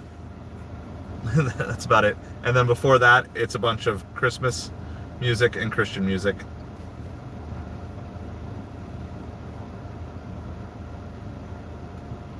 Why are you sending me anything from Chipotle? I'm not near Chipotle. You found an order, Walmart's. Good job. Gotcha. So it's like, it's done in the name of entertainment.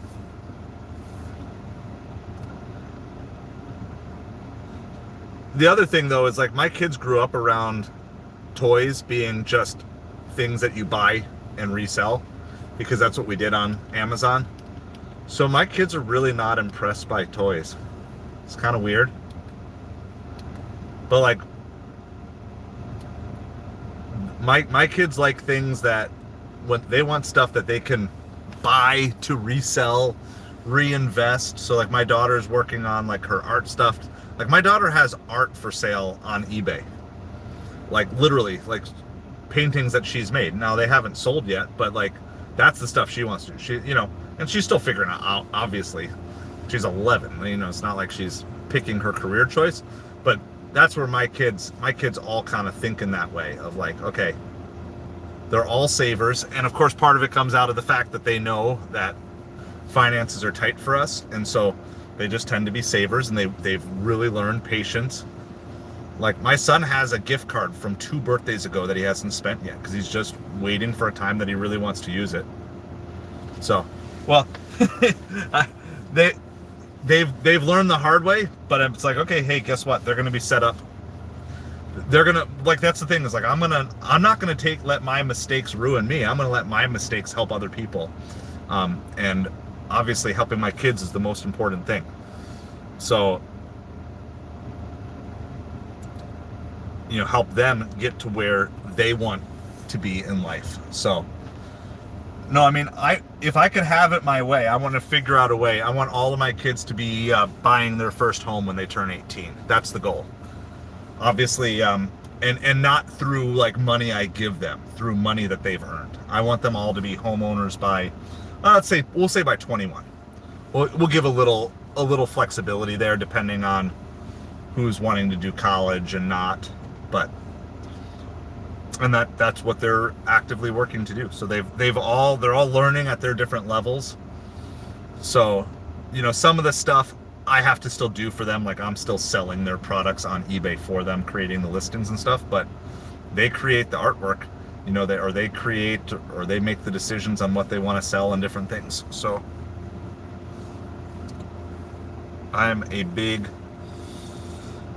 fan of that. All right, score updates. We're gonna run through everything. Dolphins are now up 9-3. So let's go Miami. But Jets are driving, so. Oh yeah, see, my kids learned that early on because, like, literally, we would have garages full of toys. So they'd look at them and they'd kind of play with them, and then they'd be like, like, they just learned early on that toys were just a commodity. Toys were just a thing that you buy to resell. And I mean, they still have their favorite toys and stuff like that, but the youngest hasn't experienced it quite as much, so she's a little bit more. We're still teaching her when we walk through like the aisles of Target. She's like, I want this. I want no. But the older two absolutely know. Like, you ask them about like advertising on TV, like, what are they trying to do? They're trying to get your money. Like, the older two 100% understand that. Like, advertisers, that's their goal. Their goal is to get your money. And they also know it's not wrong for advertisers to want to get your money. They're in business to make money. So they're doing what they're supposed to do. And they, on the other hand, they know they have a responsibility to do research on the product before they do it. Cambo, how's it going? Kaylee, you got an order from Uber Eats already picked up. Very nice. Very nice. I got, somebody sent me your link, so I got the sub over on you, Cambo. So I watched a couple of your shorts too. So good work getting out there and creating a YouTube channel. It was the best decision that I think I made in 2024 was starting this YouTube channel. And even though it's the end of 2024, I hope a year from now you can say it was the best decision you made in 2024. It was to start your YouTube channel as well. So it is pretty slow out here today, not gonna lie. It is slow out here today. And so I do have a couple like beginner. I'm gonna make some more going into the new year now that we're monetized, and I feel like I have a little more credibility that we've monetized it. I don't know how much their school would like it to do that, but they do. My son does trade like football and Pokemon cards at school, and he seems to always come out on the better end of the deals. So, and they research, like he researches his stuff.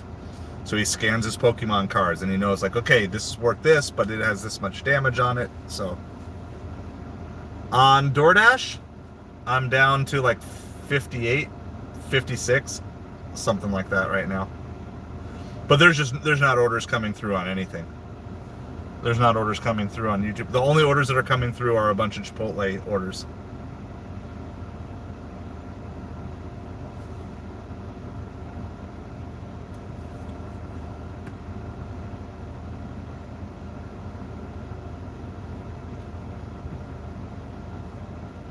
But we're not like, there's a few marginal orders that I could probably take, but I don't have Instacart on. So I'm going to turn Instacart on here really quick. I got to verify my identity.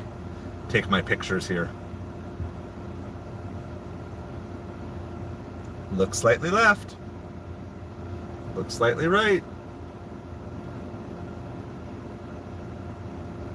And then they approve it, or they say it's approved, but then they still block your account for anywhere from like 5 to 30 minutes. So hoping so. I'm probably gonna, I guess I need to help with some homework a little bit this afternoon. So probably once the Dolphins game is over, I'll probably go home. That'll be probably around 4, and then I'll be back out and we'll do a supper delivery dash as well.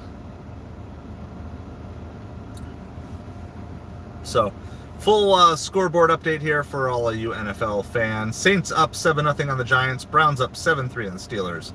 Falcons, Vikings tied at 7. Buccaneers are up 14-0 with the ball. The Panthers have the early lead on the Eagles, 3-0. Titans also up 3-0 on the Jaguars. Jets have just taken the lead over the Dolphins with a touchdown. And unlike the Dolphins, they actually kicked the extra point, so they have a 10-9 lead. So that's what's going on right now. Gehandra from the United States, Southwest Florida in the United States. Thanks for hanging out with us. How are you doing here today? Appreciate you being with us.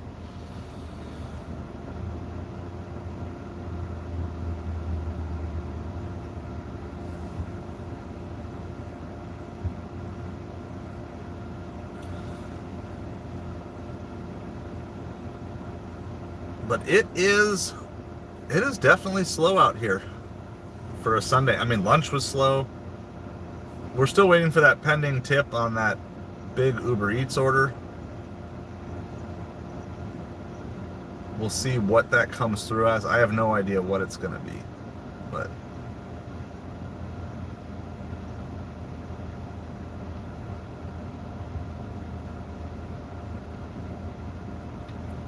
Gerald, hang around here for a little while, okay? Hang around here for a little while. Let us get to know you a little bit. And we've got a great mod team, and as soon as they're like, hey, yeah, we trust you, and that's the biggest thing. Trust is the biggest thing with mods, because we have awesome mods. Some have been around longer than others, you know, but hang around. Let us get to know you a little bit. Yeah, and I mean, if you already mod, you can do that. It's kind of like a combination of references and just hang around, make sure you understand the vibe of the channel, kind of see what we're all about, make sure it matches what you're all about, and kind of get the basics of, yeah, just who we are. So I care a lot about the feeling of the channel and trying to make sure people feel welcome, people understand. You know, there's certain topics we don't dive into that other channels do, and there's certain topics we dive into that other channels are scared to dive into. So between those two things, it's like, okay. Kaylee might be newer than you, Audrey. I'm trying to remember. I don't remember who. It's one of you two. I don't even know if there's like a place that I can find the list. At least on mobile, I don't know.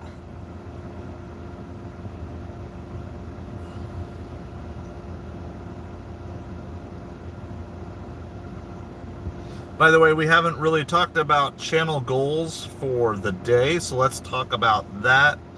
We're going to try to get to 1430 subscribers. We're currently at 1424, so looking for 6 more. And then we're looking for 25 channel members. Yeah, I can't remember, Kaylee. You guys were both pretty close. Tornado Garden, yeah, Tornado Garden's been around forever. We're also looking for 4 new channel members. That'll get us to 25 and unlock another custom emoji that we can do. So looking for 6 more subs on the day and 4 more channel members. The more subs, the more channel members, the more we can keep growing, expanding the channel. So this week is going to be a week of chaos for me, just so you guys know. We are probably moving out of the in-laws' place this week, because they're probably coming down, but we don't know exactly what day. We're supposed to be able to move into our new place on the 15th. So we might be living out of a hotel for a few days or a week. We'll see. This could be kind of a chaotic. If it's chaotic, I promise to make lots of chaotic content out of it, and we'll have some fun if we do. So, and we might be streaming a lot and making lots of videos to try to offset the cost of a hotel on top of moving into our new rental and everything. Yes, like, subscribe. If you want to become a channel member, we got 3 options, 2, 5, and 25. So if you want to hop on and be like, yeah, we really like this guy, you can hop in at whatever level. But if you're not in position to do a channel membership, you can like and subscribe, and that is just helpful as well. You know, it's probably one of my other channels.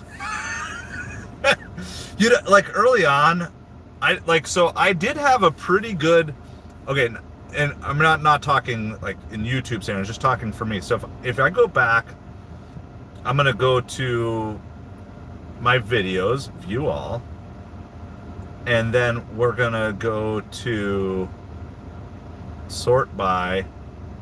I can't sort by oldest. I wish I could sort by oldest. We're gonna go back here. We're gonna go back quite a ways.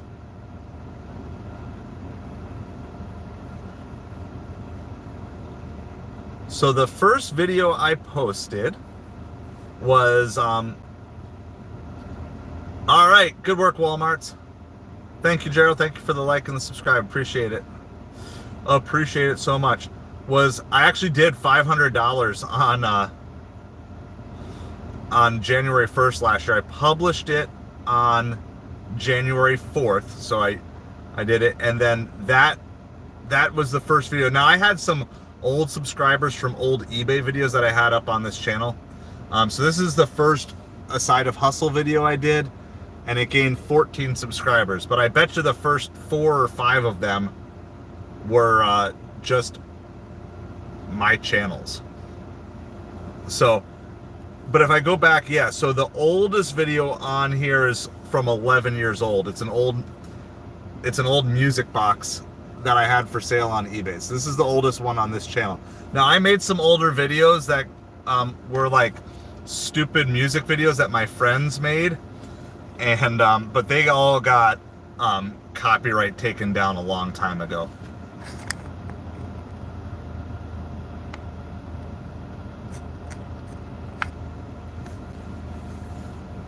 Yeah, 15 years is crazy, Tornado, but I had videos up on YouTube.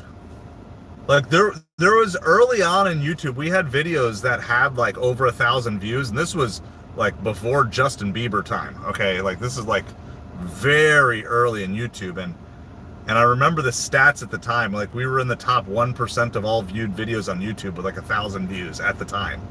It was like within the first year of YouTube, or year and a half, and of course I wish I would have just stuck with it, no matter what that channel would have turned into. But you know, you learn, you live, you learn, you grow, you move on. If what ifs were fifths, we'd all be drunk. That's what my friend likes to say.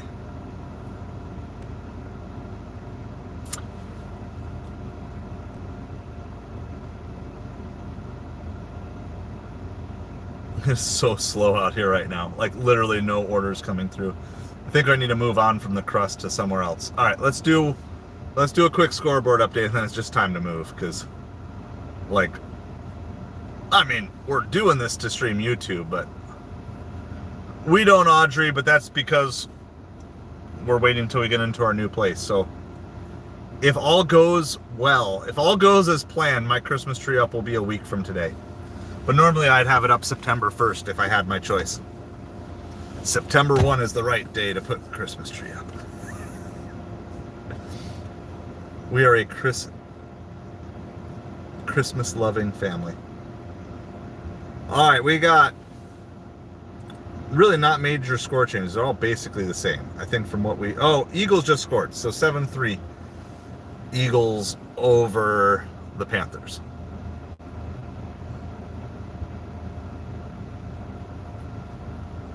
All right, we can finally log on to Instacart here. There's Grubhub. There's Uber Eats. Just dead. Food delivery was pretty dead last night. That is true, Walmarts. That is true. But I always enjoyed it, and then that's why, like, flipping toys has been fun for me. So like today I had like a little Thomas. Yeah, early Merry Christmas to all of you, by the way. I need to start saying it more often now, because we're getting closer, and it's definitely to the point now where I would say by next weekend, some of you guys will be like the last time I talk to you before Christmas. So I'm trying to do Merry Christmas to as many people as possible.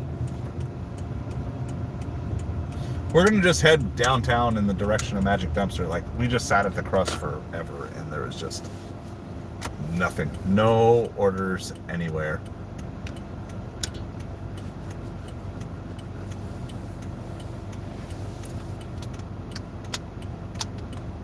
WWE 2K24. Very nice. Very nice.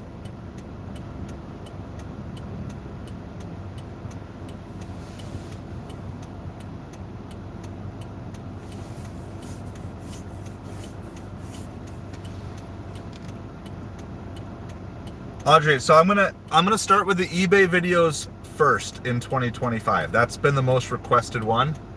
So I'm gonna do like a step-by-step walkthrough of how to set up an eBay account, how to set up an eBay listing.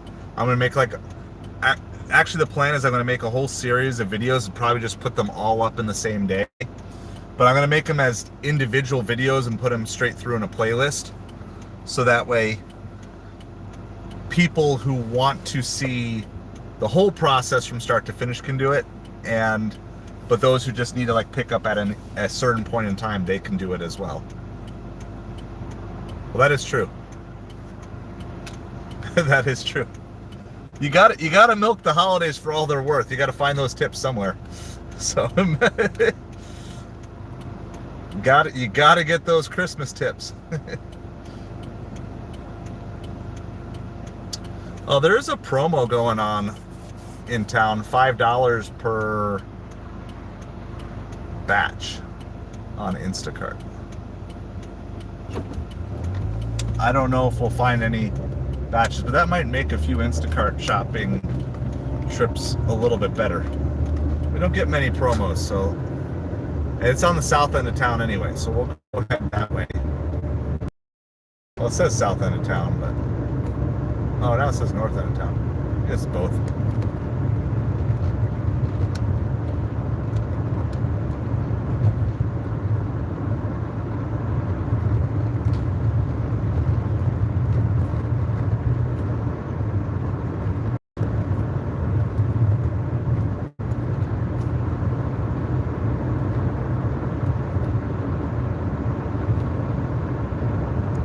It's crazy though, even with an extra $5, a lot of these are still bad. They're still just bad Instacart. So the $5 boost, it's $19 for 3 miles from Costco for 21 items. That's because it's a no-tip order. Yeah, no wonder why it's still bad. It's like, that would explain it.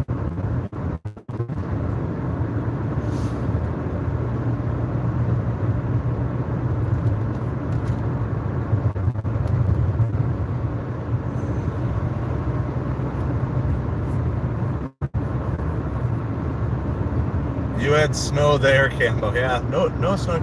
It was cool again this morning. Not like cold. I wouldn't call it even Florida cold. Just nice, refreshing morning.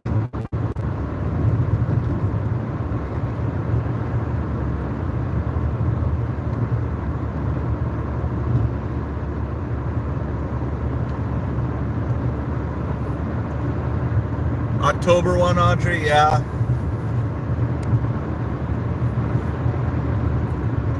I'd rather have it up early, enjoy it, and like we don't necessarily set up all the decorations at once. Just like put up the tree, and then do this and that.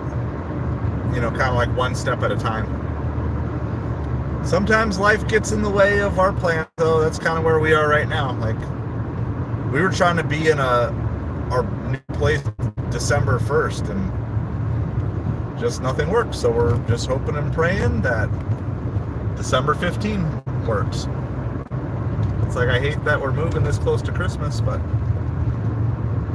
sometimes you're just not in control. And guess what? In general in life, you're never actually in control. Sometimes there's the illusion that you're in control, but honestly, the vast majority of the time, you're really not in control.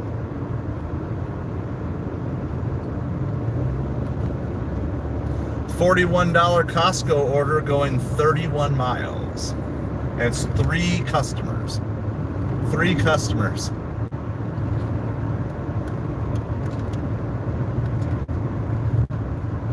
That's absolutely crazy to me. 3 customers. The closest customer to the Costco is at least 15 miles away. Combined, the 3 customers tipped $12. Probably like 15. All right. We got a plus order on DoorDash here. $7.25 plus from Party City. I hate Party City, but... Oh, and we get balloons. Of course we get balloons. I hate balloons. It's like, DoorDash is like, even though he's not a Platinum Dasher, we're still going to torture him with orders that he hates. I hate balloons. I hate flowers. All right. Well, it's a plus order, though, so we're going to take it.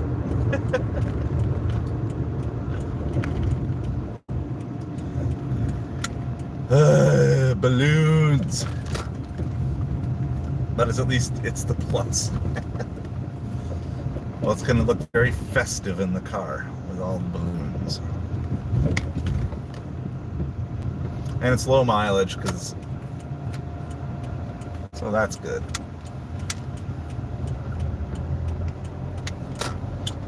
And we're pulling right up to Party City now as we speak.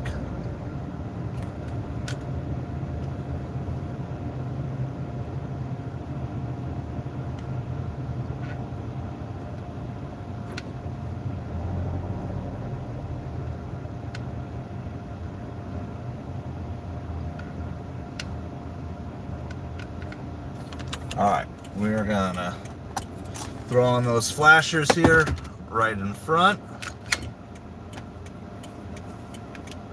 Well, yeah, that works then, Audrey. Alright.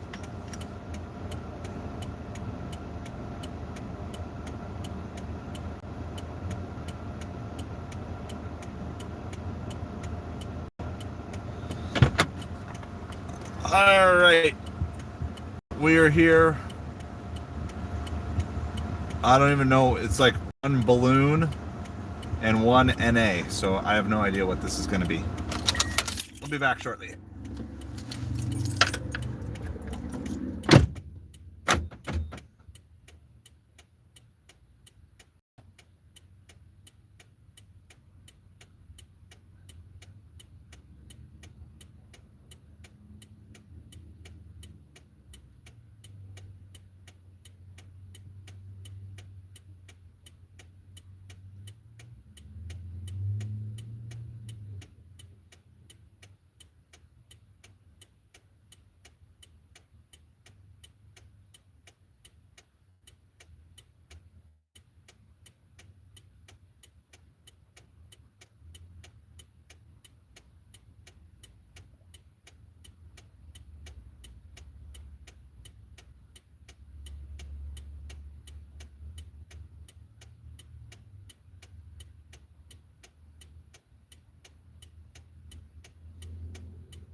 I hate balloons.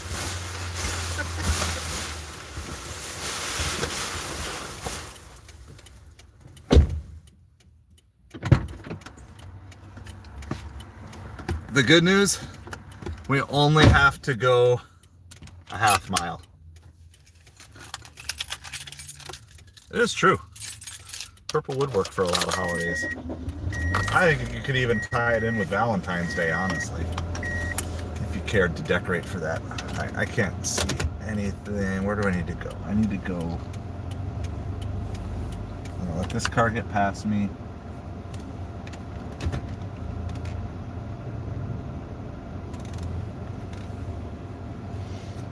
I just don't, like, I have just such a small car.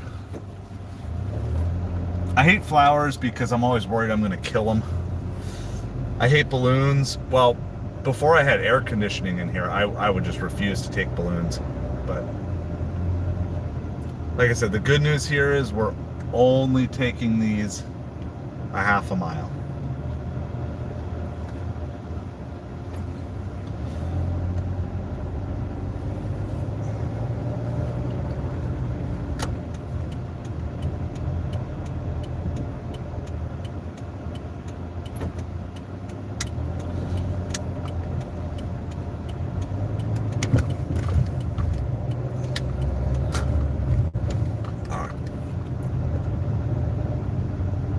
Just getting out of the parking lot. We're already like a quarter of the way there. So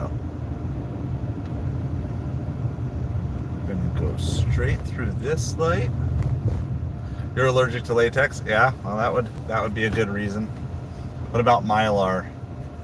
I don't even know. Couldn't even tell what kind these were. Can't. This might be the Mylar. Yeah. I know, it's like, don't lose the balloons. At least they're all in a bag, and then the two bags are tied together. I don't even know if they're helium. They were just sitting on the floor. So I think it's kind of like, whatever. How's it going, Casey? We just picked up an order of balloons. This is like 725 plus. Yeah, it's an interesting number because usually I don't get big tips on this Party City stuff. It's not going far, so I'm pretty happy with this. This is at least a $5 tip. It's going across the street. Daniel, how's it going?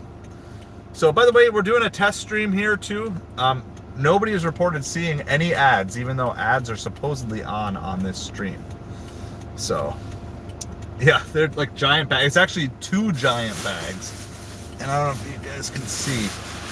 They're tied together, so they're 2 giant bags, and the bags are tied together. Thankfully, I only have to go a half a mile. I'm going to spend more time sitting at this stoplight than I am probably driving to the place. But I hate balloons. I hate flowers. I just feel like the only possible things that can happen is either you get them there or something gets destroyed on the way there. It's just like the best case scenario is nothing bad happens, and I don't like that.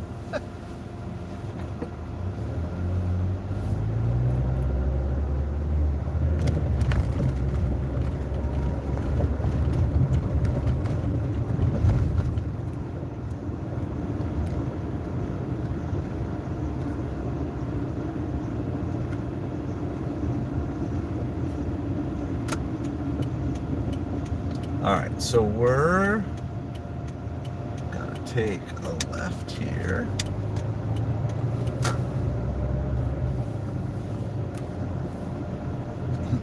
I hope it's not a leave at the door order. I left them at your door. Not my fault that they're not there anymore. Let's see, what do we got? It is a handed to the customer, so that's good.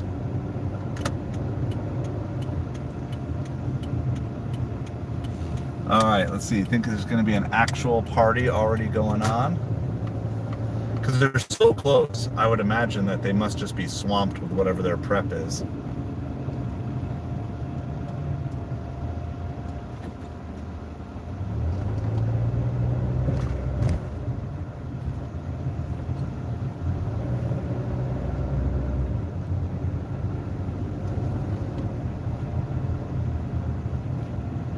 This one?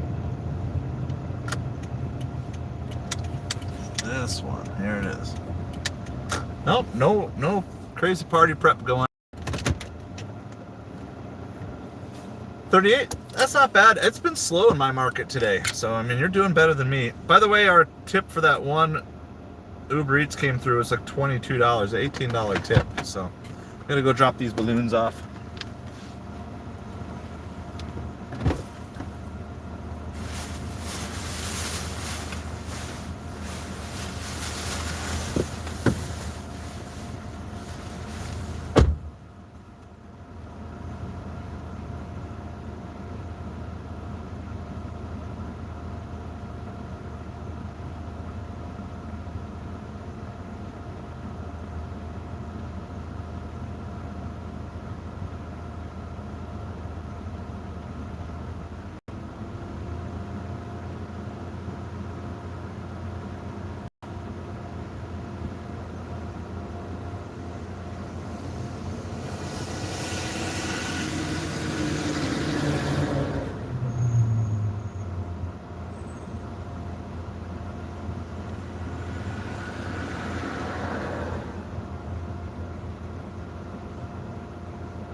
All right.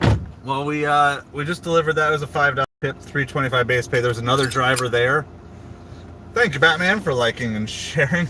Another driver there who also was dropping off balloons, and I wouldn't be surprised if we get hit with another balloon order, unless they got them all out, because there was like 2 or 3 more packages of these balloons. So it was a balloon order, and it was a hand it to me, and they're not actually at the house. So they had a table out on the porch. So we left it there, but oh, Dolphins retook the lead. Thank you for the update, Savage. Because I know the Jets had just taken the lead. Yeah, we did a full score rundown about 10 minutes ago, but you can update everybody. We're not doing a specific football live stream right now because we're just testing out some stuff. Sawyers, I'm goated. So, all right, well, there's our balloons. We got $8 for delivering balloons a half a mile. Good luck to whoever has to come after us to drop them off, because there's not much space left to hide it.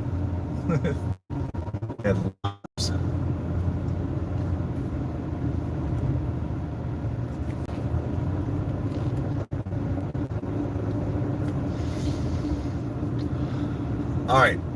Well, the plan is to stay out here till about 4 o'clock. Then I'm going to run home for a little bit, do some homework help. I guess there's a little bit of math homework that I got to help with, and get some supper. And then we will be back out to deliver supper. That's the rough plan. So ideally I would like to find some more deliveries, but it's slow out here today.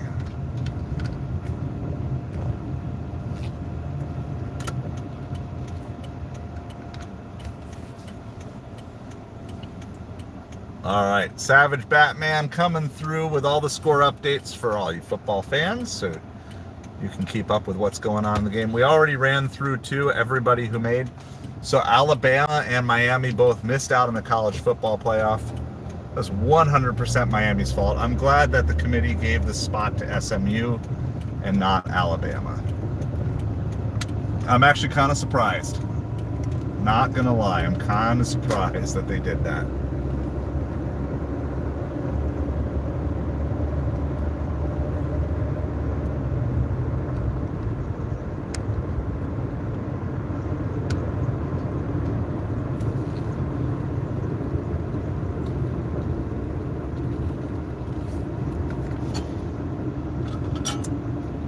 I don't even know where to find orders. I just don't know where to go. We're just going to keep driving. At some point, I'll probably fill up on gas so I don't have to do it again tonight. Thank you, Cambo. By the way, if you guys are looking for a new gig tuber, someone who's documenting some delivery stuff, go check out Cambo Dashers. I added my sub yesterday, and you can add yours today if you're just looking for someone else to follow along. Oh no, Miami, but neither did Alabama. No, Miami didn't deserve it even when they had 1 loss. But Alabama also did not deserve it with 3 losses. The fact that Alabama is ahead of Miami, when Alabama's losses, 2 of their losses are just as bad as Miami's losses, and they have a 3rd loss. So the very fact that they even had Alabama in a playoff position going into yesterday, like, realize this, that if SMU had beaten Clemson yesterday, Alabama would be in the playoff with 3 losses. I think there's a little bit of irony of Clemson keeping Alabama out of the playoff. But the very fact that Alabama had a spot until last night. If SMU wins that game last night, Alabama's in the playoff. That's 100% how it plays out. And the fact that that was even a consideration, that's absolutely nuts to me.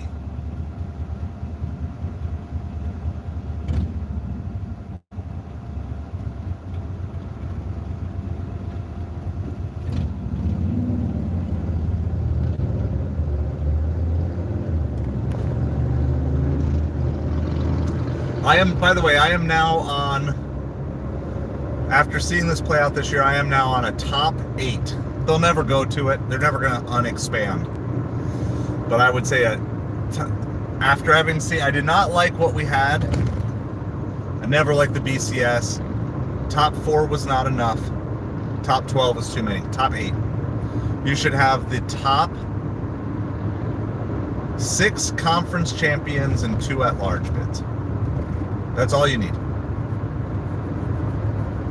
The top 6 conference champions and then the top 2 highest ranked teams that were not conference champions. That's all you need for a solid playoff. It allows in your Boise States. It allows in any power conference, even in a down year, right?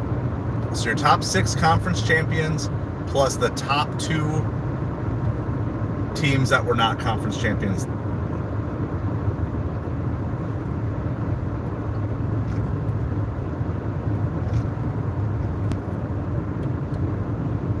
So I'm on team 8-team playoff. 8-team playoff is all you need. No, the concept that there could have even been a 3-loss team, don't like. There's no way you lose 3 games and you can claim that you're one of the best or whatever. $7 for 10 miles on DoorDash. We're going to decline.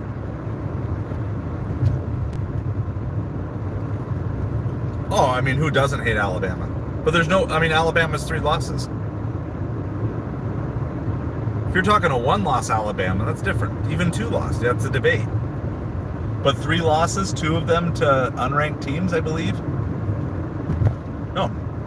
You can't say Miami didn't deserve in with their 2 bad losses, and then Alabama has 2 bad losses plus another loss and say they deserve to be in over Miami. Like, nah, no. No way. No way. Don't buy it. I don't buy it.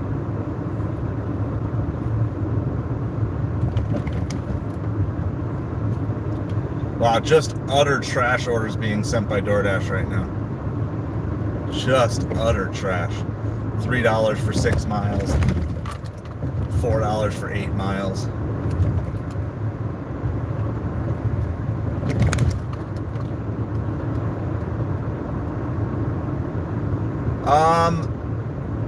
If I had to guess, it was 2 huge bags. It was probably 20 balloons. There was probably like 10. They weren't like huge balloons inside, so I guess there was like 20 total. But it was to meet the customer, and the customer wasn't there. And so I got her to at least put in the text, like, you can leave them at the door, and then I took a picture and sent it. Covered my behind in case the balloons fly away or whatever, but I secured them fine, that unless someone messes with them, they'll be there. We're going to just go ahead by Turco Taco. I don't know what else to do.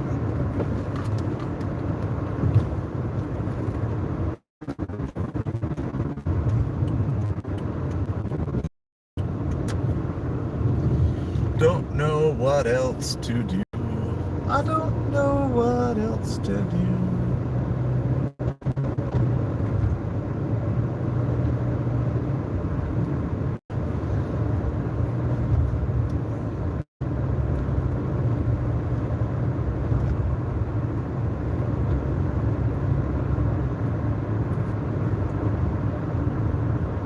Alright, we'll park at Turco. We're almost there. We'll do a full scoreboard update for everybody.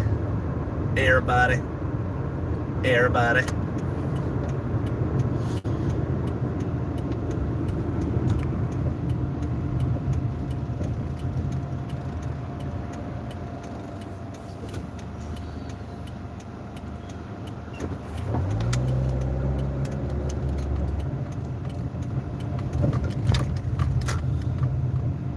Alright, and then I'll get caught up on everything, because I want to actually look at Alabama's schedule and look at their losses.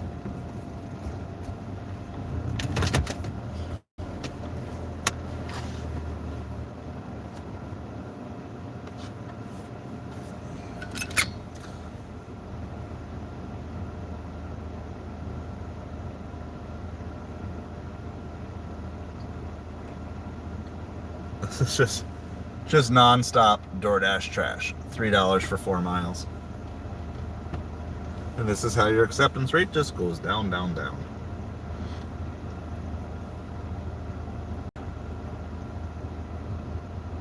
But it's like, what do you do?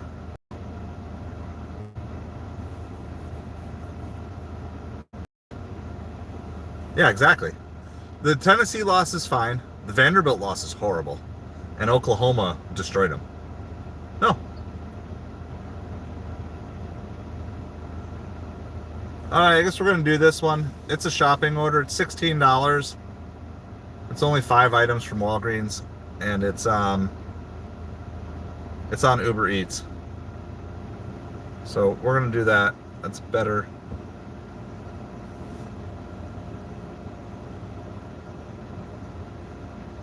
Alright, so we're going to go do that.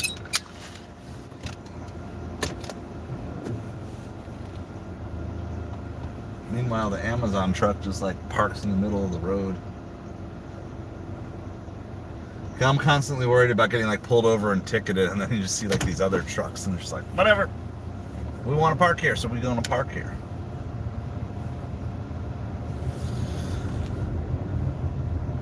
Yeah, no, there's the only reason is because they wanted Alabama in. They wanted to have a way to say, well, look, it's not our fault. So Clemson winning was the best thing for college football last night.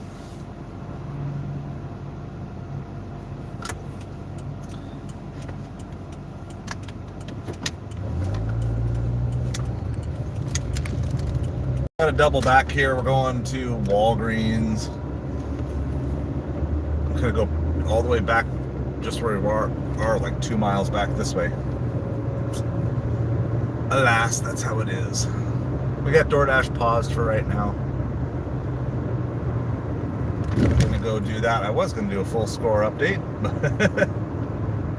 we actually got a good order.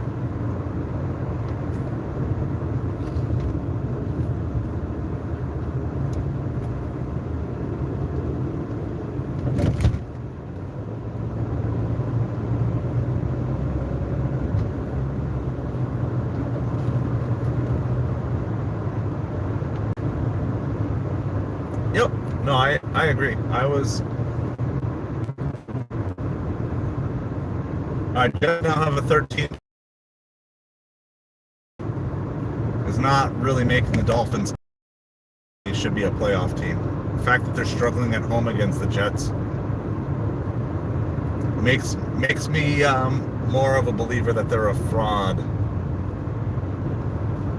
Is it your birthday today, Gerald? Did I miss you say that? Because if I missed you say that, I'm sorry. Happy birthday to you.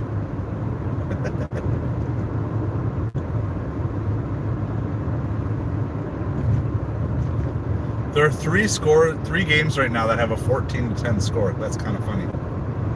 Eagles over Panthers, Buccaneers over Raiders, Vikings over Falcons. All 3 games are 14-10. Well, happy birthday to you. I don't know how I would have known that otherwise. I'm sorry if I missed you saying that earlier. But yeah, I hope you have a good day today. Thank you for spending some of your time celebrating with us. So here, I'll raise my coffee to you. Cheers to you, Gerald. Happy birthday.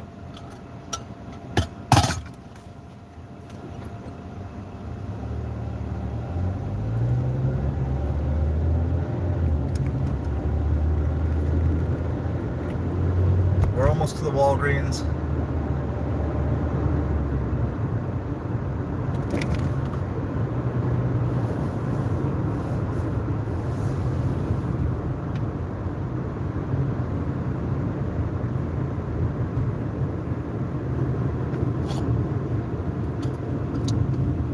It is not. You can even hear the ice jingling around in it. I savor my coffee. I make sure my coffee lasts all day.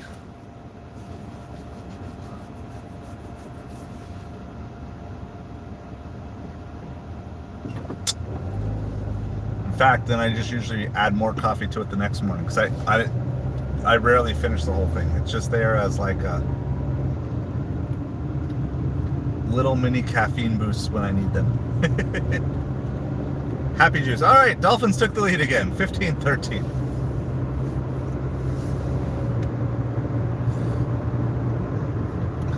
Take what we can get. Right now, a win is a win. It doesn't have to be pretty. It just has to be a win.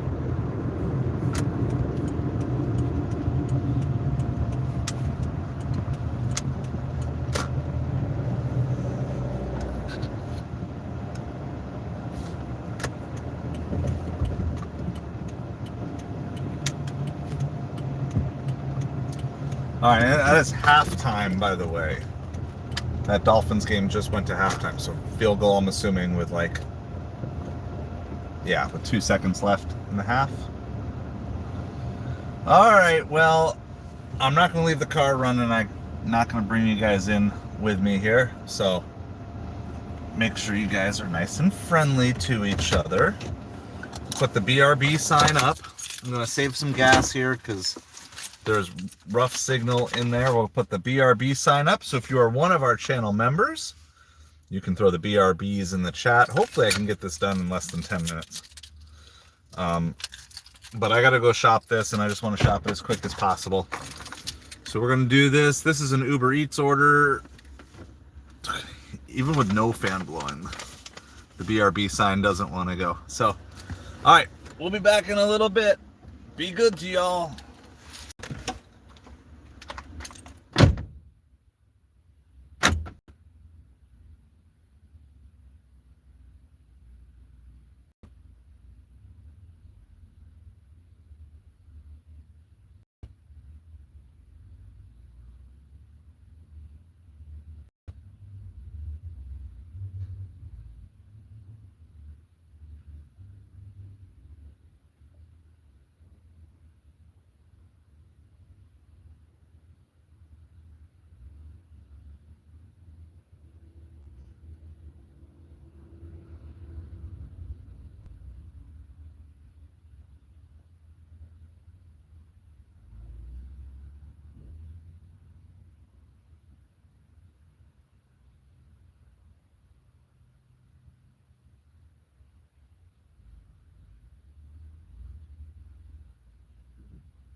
Walgreens order for like 6 items on Uber Eats. So I know when we lose the stream, we lose the chat. It's all right. It's what we got to do. We're just doing what we got to do. We're only a mile away from the drop-off, so that's pretty exciting. We'll get chat refresh here in just a minute.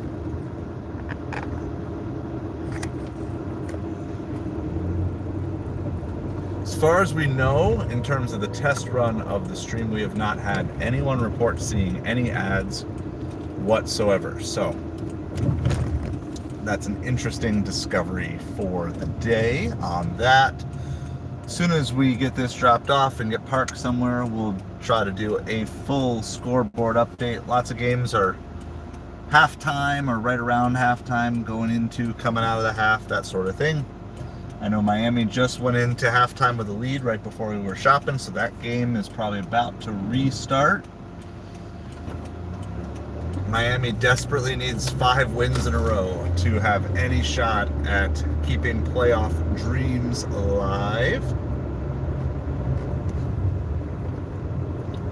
We're going to stay on with you guys till about 4 o'clock, basically through the end of the Dolphins game. And after that, I'm going to go home for a little bit to do a little bit of homework help and a little bit of supper for me. I do have some chicken nuggets with me. So I got some nuggies just to hold me over, but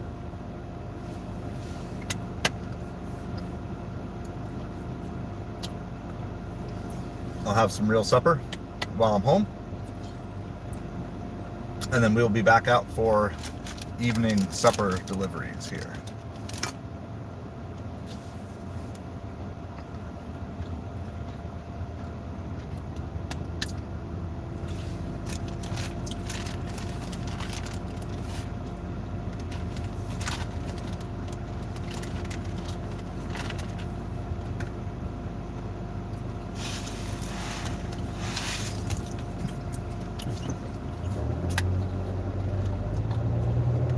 You'll be right back. I am back. I'm about to be right back again in just a moment when we do this little drop off, but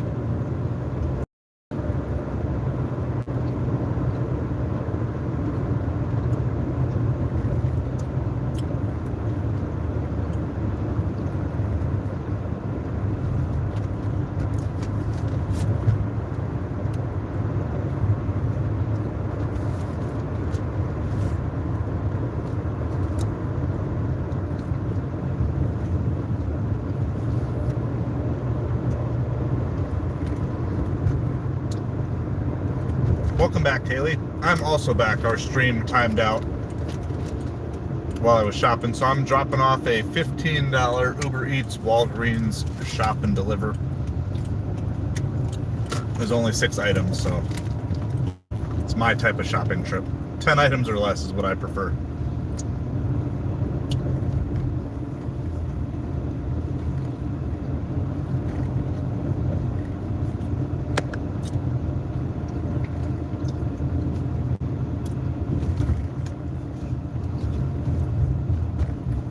So we are almost to the drop-off. We can turn DoorDash on.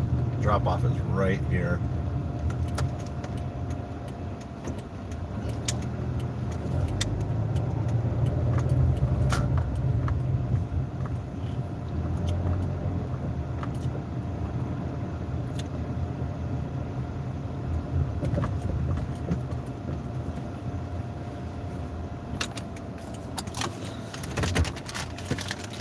All right, let's see. We're just leaving this one at the door. This will be really quick.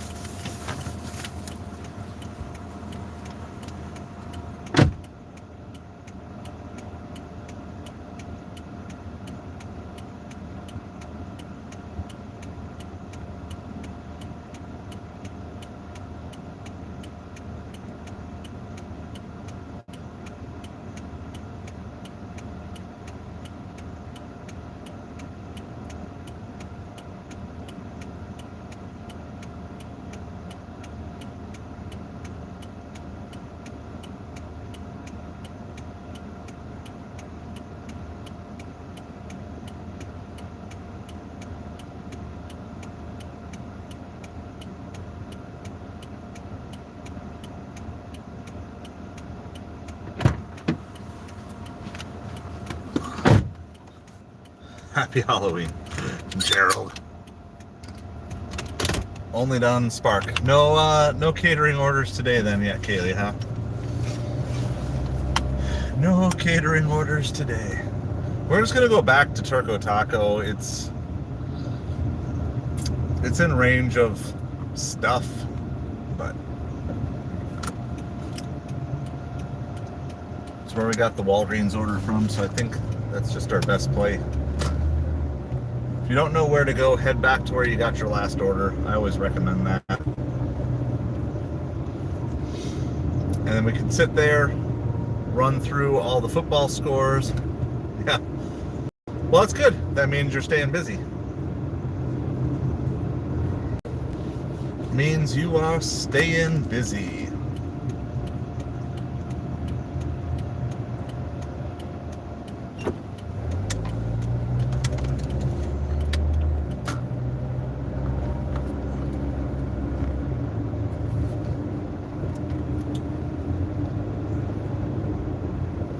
Did you get payout? Did you get your payout for that Uber Eats though, Kaylee?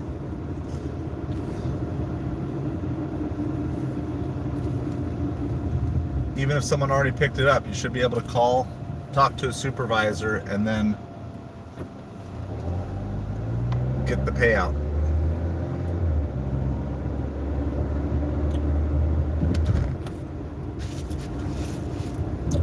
So the plan is we're going to sit by Turco Taco. We do have everything on. Sit by Turco Taco, do a scoreboard.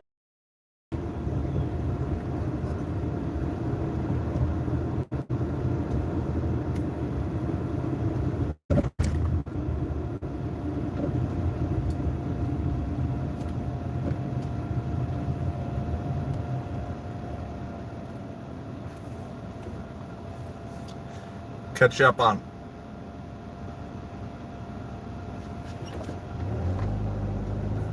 It was just a $2 order. Is that all? So why did, if it was only $2, why'd you take it? Because they'll reimburse you everything. They'll reimburse you the whole quoted price. I mean, it's up to you if it's worth it or not. Obviously, I don't know how much, you know, the total payout was, but they're always going to tell you that. They will always tell you that they don't do payouts. So you just got to talk to a supervisor. And just every time, just ask them for a special one-time reimbursement. It's my favorite phrase. I've gotten like 30 different one-time reimbursements. It's not just the base pay. They will reimburse you for the whole thing, whatever your quoted price was, or at least something close to that. Sometimes you don't get the whole, but then they usually do like either 5 or 10, something along those lines.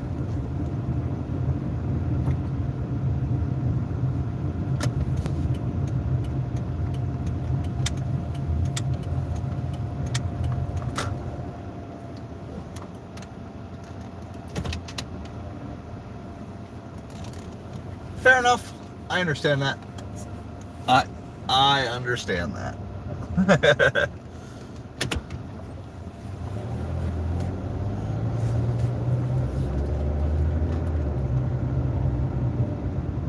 I just have a very much make them pay mentality. That's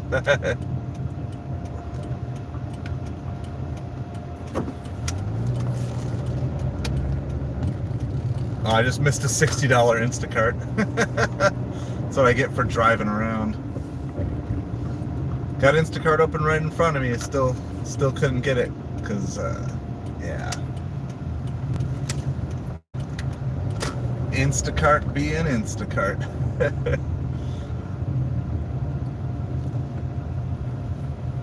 Well, that would have been really nice. That would have changed the complexion of the rest of the afternoon here, but.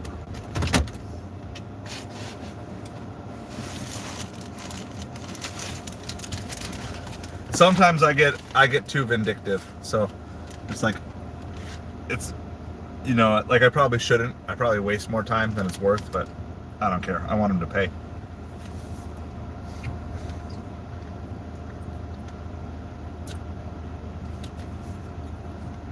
All right, we're gonna do a full scoreboard update here of all the games. Looks like, let me see, is everybody in the third quarter? Yeah, everybody's in the third quarter.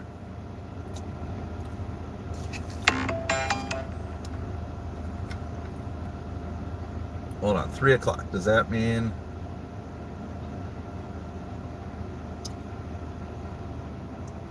Let's go schedule.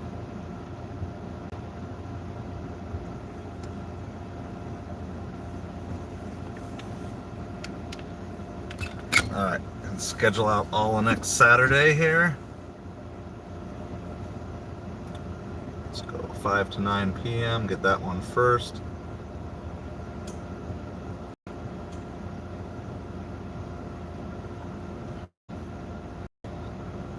Then let's go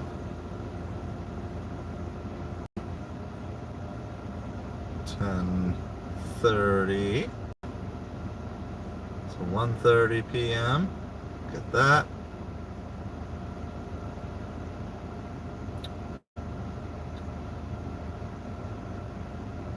And we'll get 9:30 p.m. to midnight. So it's 3 o'clock, so I'm scheduling all my DoorDashes for next Saturday.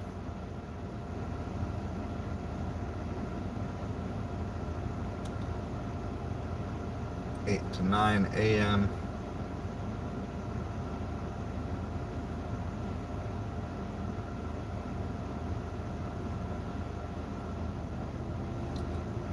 That can't be right. What do I have scheduled? What time do I have scheduled? Do I have it 9? No, 10:30. Well, let me change it. Yeah. Let's go 8 to 10 a.m. Do that.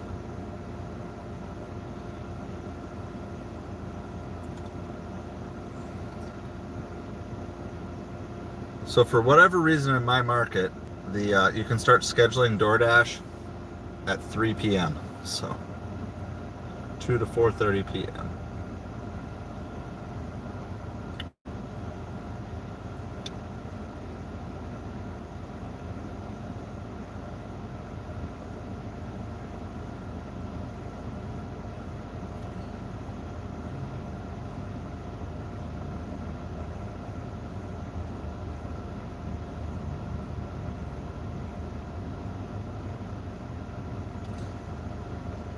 All right, here we go. All these games are in the third quarter right now, so we're just going to run through the list really quick. Looks like it's just been lots of close games today. All right, Saints over the... Oh, let me go see all. I'm on the wrong page here. Saints over the Giants, 7-3. Steelers leading the Browns, 20-7. Falcons have tightened it up. Christoph, hello. Welcome back. We're going to run through all the NFL American football scoreboard. Vikings over the Falcons 14-13. Buccaneers over the Raiders 14-10. Eagles over the Panthers 14-10.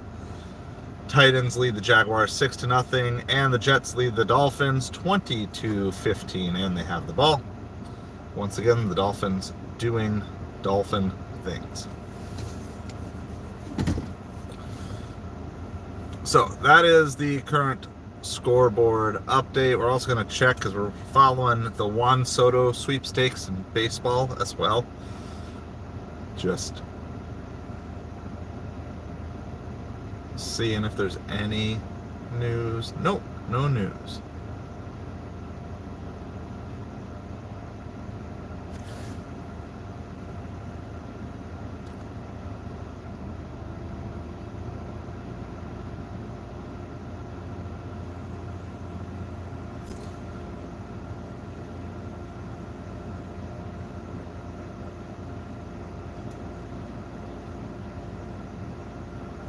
All right, so we are just sitting here. We're waiting for an order to come through.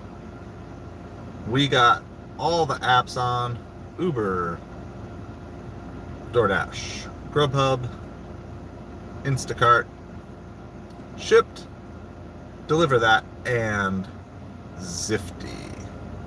So I didn't order anything. I'm just waiting for an order. I'm waiting for an order so I can go deliver an order. waiting for somebody else to make an order that gets sent to my phone. So that's where we're at today, seeing what we can find.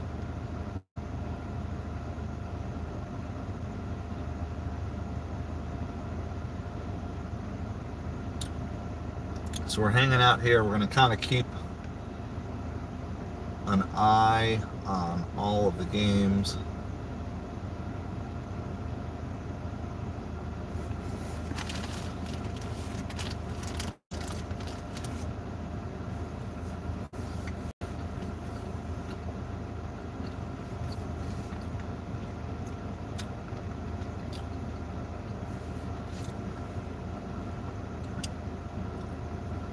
And check all of our other apps too, see if there's anything else we need to do.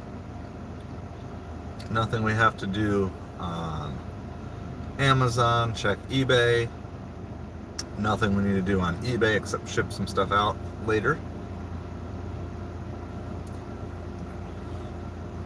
So we're good with that.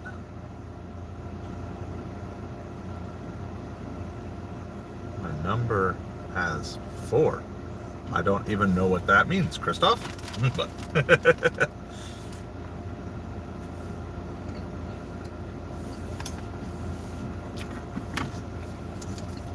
this is like the slowest Sunday afternoon I remember.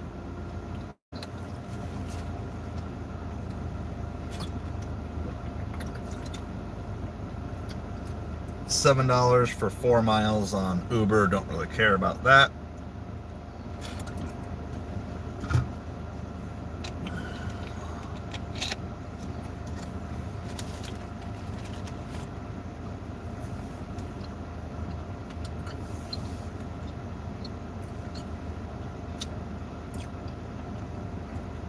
Well, thank you, Christoph. It is a plain bluish greenish t-shirt.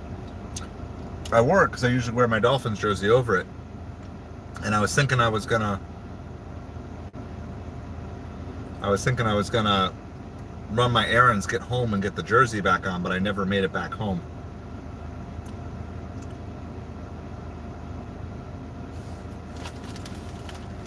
I don't even understand. My brain is not braining.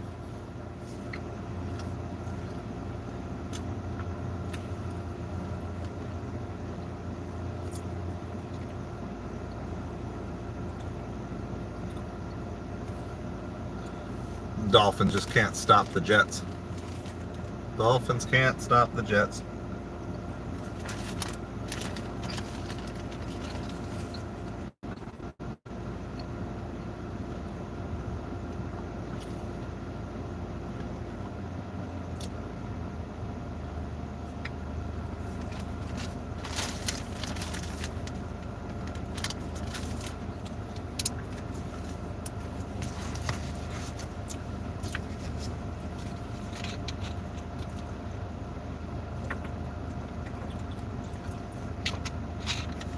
All right, let's see if I can actually find a Dolphins stream here to listen to while we're waiting. We'll talk a little Dolphins football and any other NFL games that you guys want to talk about, or really anything sports-wise, or anything any-wise.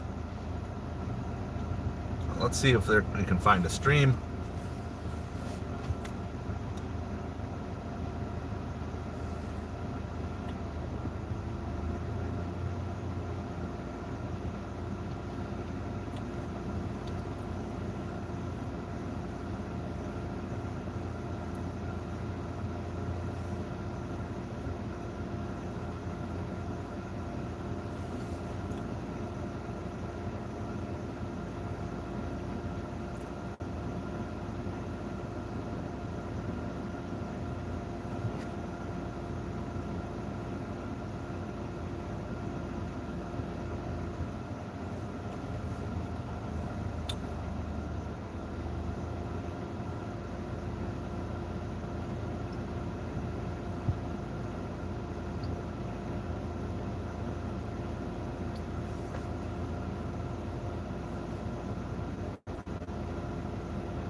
Eagles are frauds.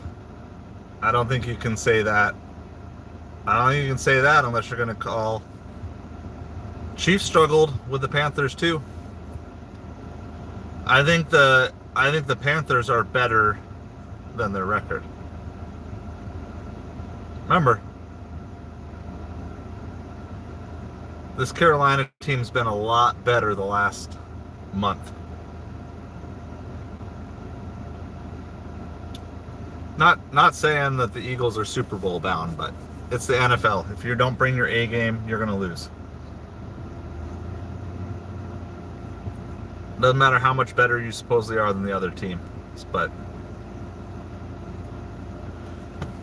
well, it could be, but then everybody's a fraud, and then that's just kind of like, to me, that's then unproductive sports talk. In my mind, it's like everybody can't be a fraud. You know, unless you're going to say, well, only the team that wins the Super Bowl. Maybe. Maybe. I mean, I don't think the Chiefs are as strong, but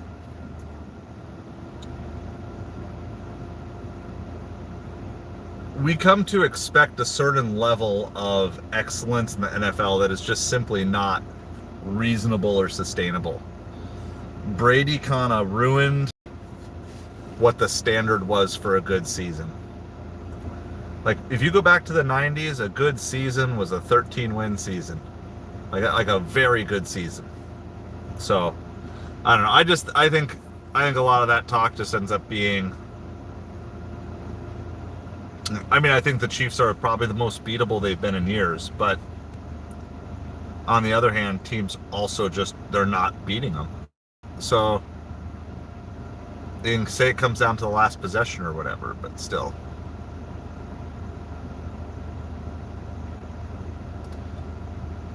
If you want to talk about fraudulent things, the Dolphins' defense is a fraud. I can say that with certainty.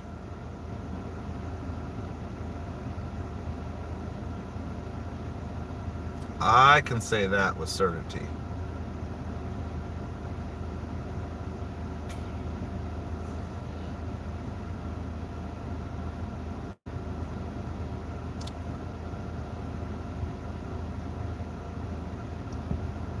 That's just my take, but I don't know. I just think I think a lot of sports fandom talk is just way overblown, and I just prefer having rational conversations about stuff. Like, people can disagree. That's fine. I'm good with that. But and you can debate on teams being overrated or underrated.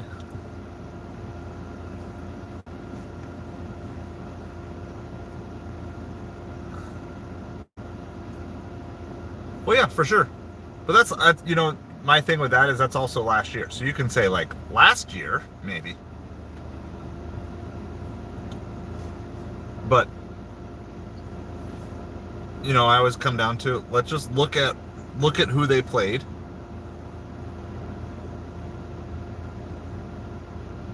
Like, the Jets are just literally just marching down the field on the Dolphins. Like, they've held them to field goals and stuff, but the Dolphins' defense is just atrocious here. It's just 6-yard gain, 4-yard gain, 8-yard gain, 3-yard gain. It's just non-stop. Now it's 1st and goal. Just like absolutely being picked apart by Aaron Rodgers, which is, considering how his season has been, absolutely stupid that they can't, you know. I've given the Dolphins a fair benefit of the doubt here, but if they lose this game, I don't know. I thought that McDaniel's back was had as long as they finished the season strong. But I'm going to tell you, if they blow this game, you might actually see heads roll. Everything else, You can disagree with it, but I think everything else the Dolphins have done this season is understandable. I don't necessarily think it's acceptable, but I think it's understandable. All right, here's the Dolphins' schedule this season. Game 1, Dolphins beat the Jaguars 20-17. Game 2, they lost to the Bills. They're bad against the Bills. Okay, that's also the game Tua gets hurt. Next game, they lose to the Seahawks with a backup quarterback. Understandable. Not great, understandable. Next game, lose to the Titans, backup quarterback. Again, not great, understandable. But it's like it's reasonable to think, okay, yeah, you could lose with your backup quarterback. Okay, next game. Barely beat the Patriots with a backup quarterback, Tyler Huntley. Again, that's reasonable. Patriots are a bad team. You can still beat them with your backup quarterback. Okay. Next game was the Colts. Was that also a backup quarterback? Yeah. Losing to the Colts on the road with a backup quarterback. Again, not great. Understandable. All right. So obviously, if you want to have a good season, you got to have a backup quarterback. But look, the NFL is a quarterback-driven league. That's all they care about is having superstar quarterbacks. So it's like, okay, that's all understandable. First game back, Tua's first game back, they lose 28-27 to the Cardinals. Again, not great, but understandable. Then, lose to the Bills, 30-27. Not great, understandable. Go on the road, beat the Rams. I would actually say that was a good win. That was probably their best win of the season. That makes sense. Okay, home against the Raiders, beat the Raiders. Good. Home against the Patriots, beat the Patriots. Good. You're supposed to do that. On the road against the Packers, lose. Understandable. So none of them are, like, I would not say that they have overachieved by any sense of the word, but I can do that. However, home against the Jets, with your season on the line, the fact that they're not up by 20 right now, that's bad. Had they won a couple other games earlier in the season, when they have a little flex in their thing here, then it's like, okay, it could be a letdown game or something like that. But this is, yeah, no, this is not a good performance for the Dolphins.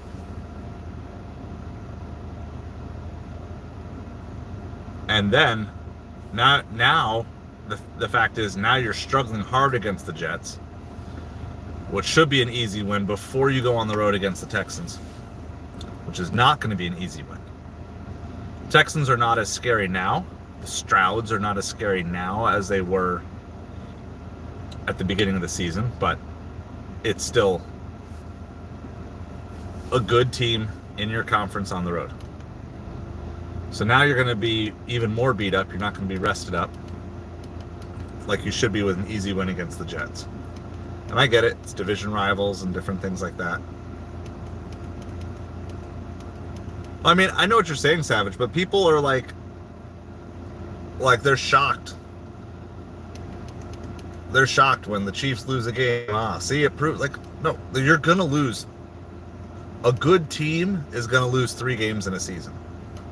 Doesn't even matter who it's to. Like, on average, like, a good team's going to lose 3 games because it's just, the NFL is hard and there's so many things that you can't control.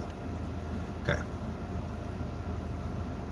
All right. Well, the Jets only kicked a field goal, which is actually pretty good that Miami held them. So Miami's down by 8, 23-15. But yeah, so now Miami needs a touchdown, 2-point conversion, and to get the ball back to do that. So yeah. Oh, exactly. No, I mean, I agree. But that's not the Colts game, the Titans game, the Seahawks game. That's not on Tua. That's all on the front office for not actually having a backup quarterback that they believed in. If you're going to sign Tyler Huntley after 1 week of the backup that you had on your team, why didn't you have Tyler Huntley on the team the whole time so he was a lot more comfortable with it? Well, exactly. That's what I'm saying. So like that's why I wouldn't call. I don't think you call the Eagles frauds because they're struggling with the Panthers. I think that's just the NFL. I mean, they have the lead back now again anyway.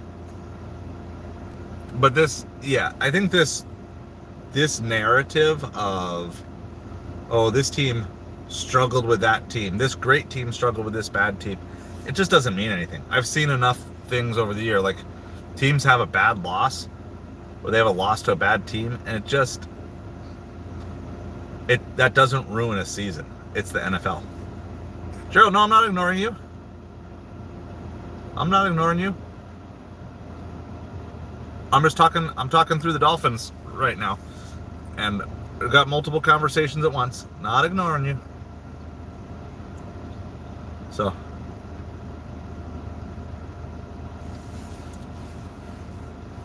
Yeah, no, I mean, Steelers got a good season going. We've actually talked a lot about Tomlin in here overall. And Russell Wilson. He even made it in one of my videos recently. No, it's just... Otherwise, the conversation gets too choppy if you just jump from one conversation to the next. So, not ignoring you. Don't worry. So it's a lot of different things going on. So, I'm a Dolphins fan. That's my first and foremost priority here. So.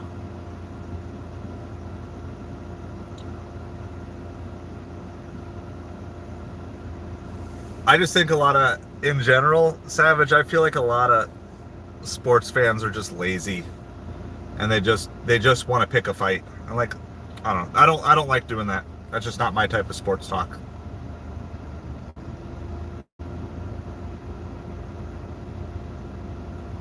Yeah, well, I mean, even who did the Chiefs lose to last year, right? Like,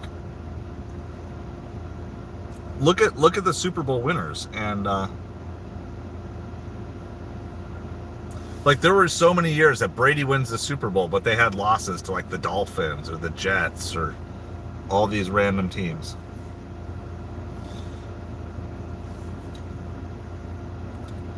It is the NFL. The worst team in the NFL would destroy the best team in college football. And what that means is the worst team in the NFL can beat the best team in the NFL on any given week if everything breaks their way. Well, exactly. But that's the point. That doesn't mean that the Patriots were a fraud just because the Dolphins beat them. It just meant that the Dolphins played them enough, they coached well enough, whatever. Yeah. All right, let's see. Regular season.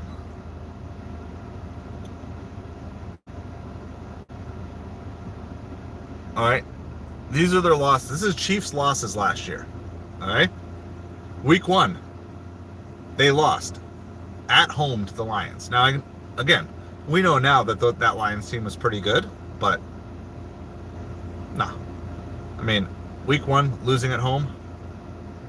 Okay. Week 8, they lost at the Broncos, the same Broncos team that the Dolphins put 70 up against a couple weeks before. What week was that?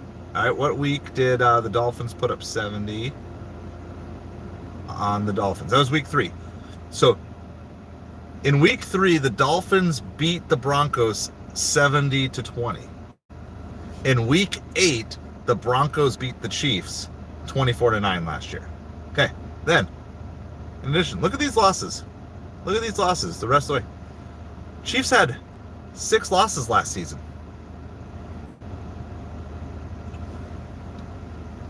Last year, the Chiefs lost to the Eagles at home. They lost at the Packers 27-19. They lost at home to the Bills. They lost at home to the Raiders in Week 16. So, 6 losses. A lot of people would have called the Chiefs frauds at this time last year. How many losses the Chargers last year?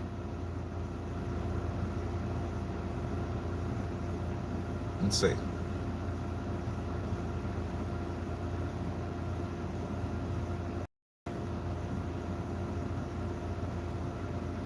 Chargers were 12 last year.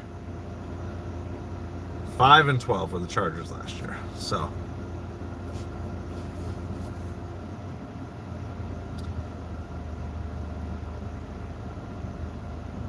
I mean, the Raiders. So late in the season, when you want to be peaking as a team, the Raiders still beat the Chiefs last year.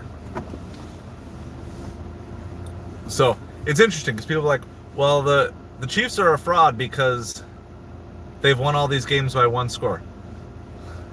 What about the fact that last year the Chiefs lost 6 games, including some bad losses? Home against the Raiders, at the Broncos. Just a month after the Broncos lost 70-20. So anyway, that's why I just think, like, you have to look at the full body of work, and yeah, and like, maybe it's true, but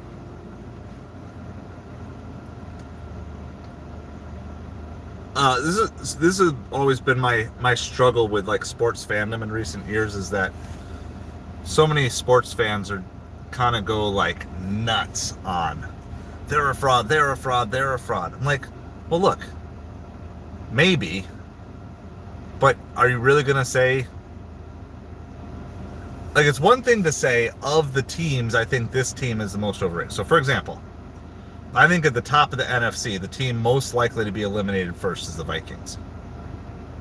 But I'm not going to call the Vikings a fraud if they lose in the NFC Championship game or something like that. Like, I'm just going to say, well, you know what? They overachieved. They did really well with a quarterback who has not done really well previously. You know, that's just the way I look at sports. It's really easy for a bunch of guys to sit around and talk about how horrible these players are when you're still talking about the top 30 quarterbacks in the entire world. Like, I don't know. I just think honestly I think it's just kind of, there's a lot of envy, a lot of jealousy. I think there's a lot of people who are like, oh man, I could do so much better. Same thing with coaches. You know, fans always think the coach is the problem. Fans always, like, look, the vast majority of the time, I doubt that's the case. Sometimes a coach can lose a locker room. It's true. But the vast majority of the time, every player wants to win. Every coach wants to win. There's just some teams that beat other teams. And no matter what happens, that's going to be what happens.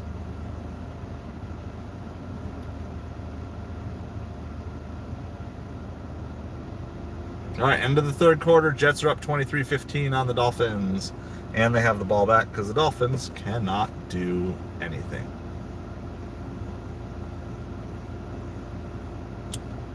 This is at home against theirs. They still have to go on the road to play the Jets.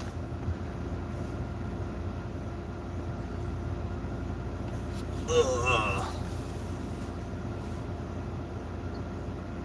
And there's just no orders out here. This is so crazy. So crazy.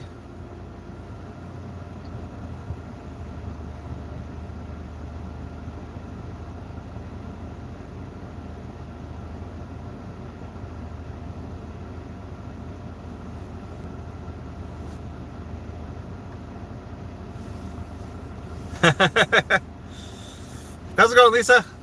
Long time no talk. I think, honestly, if you want to be blaming anyone for football team wins and losses, the number one place your blame should go to is your front office. They're the ones who pick the players.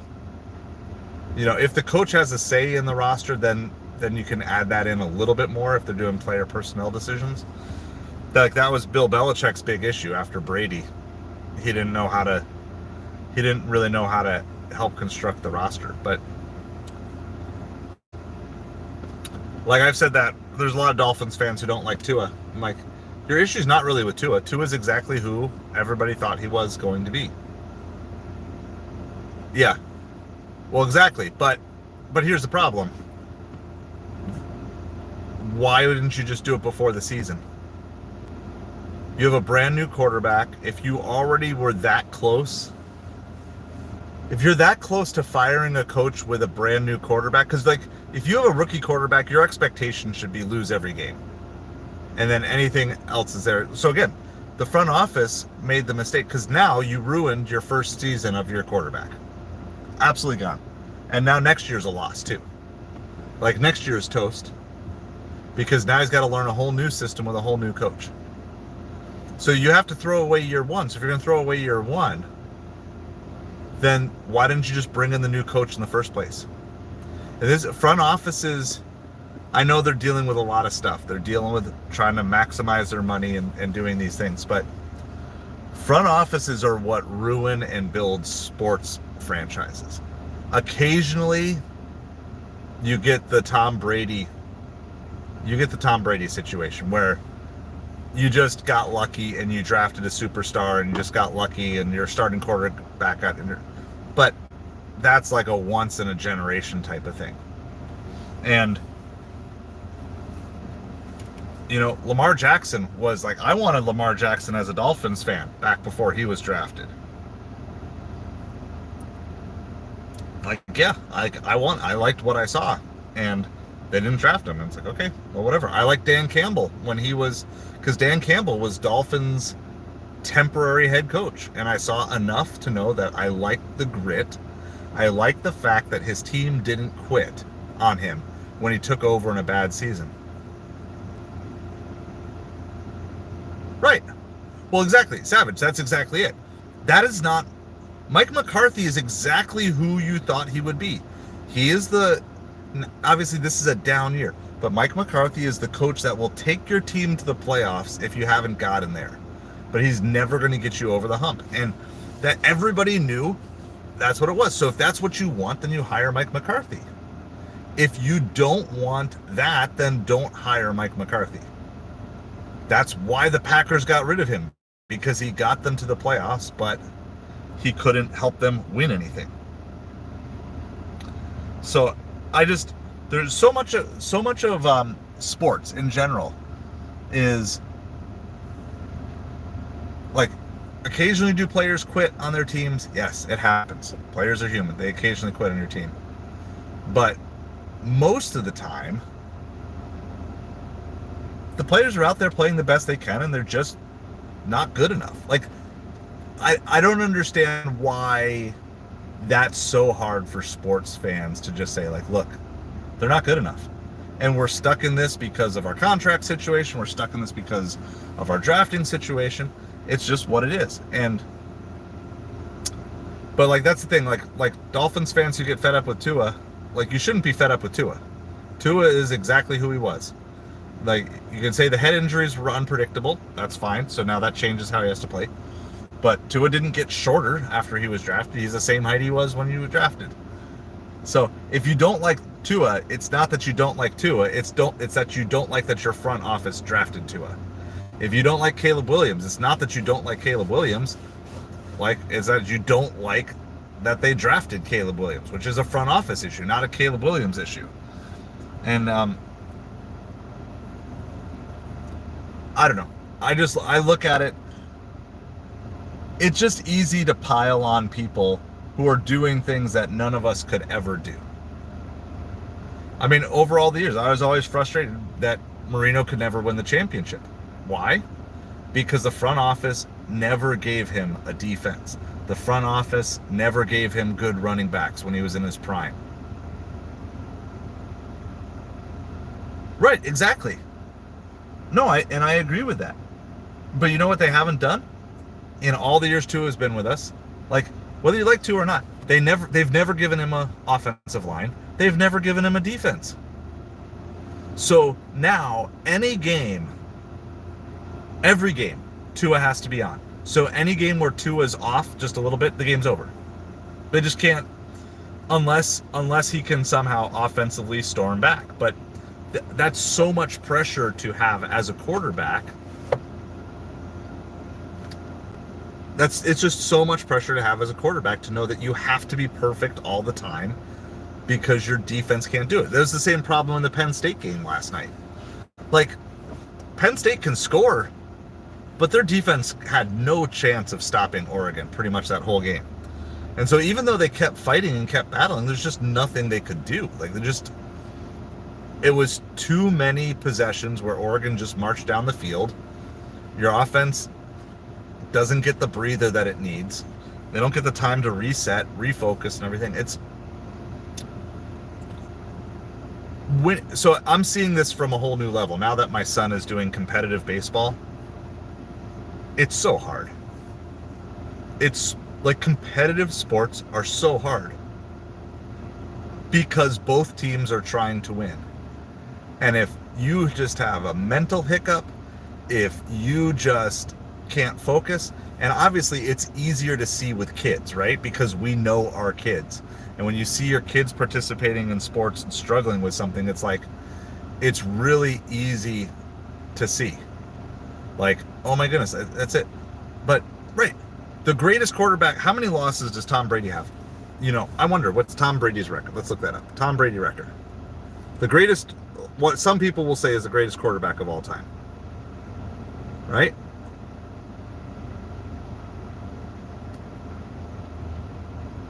$251 wins, 84 losses. 84 losses. Tom Brady lost almost 100 games in his football career. That's so many games. And had he lost those 84 games to start his career, you would never heard of him. He would never have had the chance if he had lost 84 games in a row, right? Like, it's hard. The NFL is hard. It doesn't matter how good you are. The NFL is hard. The Kansas City Chiefs lost 6 games last year. What it is, I mean, I'm very convinced of this. I'm very convinced that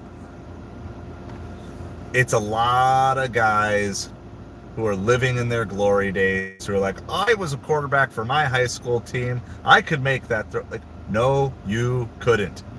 You could make that throw when you were high school and there were high schoolers chasing after you. But you couldn't make that throw.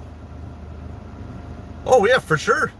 For sure. And Brady raised the level of his teammates around him. I mean, he was good. And there were years that he didn't have, but there were also years that he had absolute great people by him. He had Gronk for years.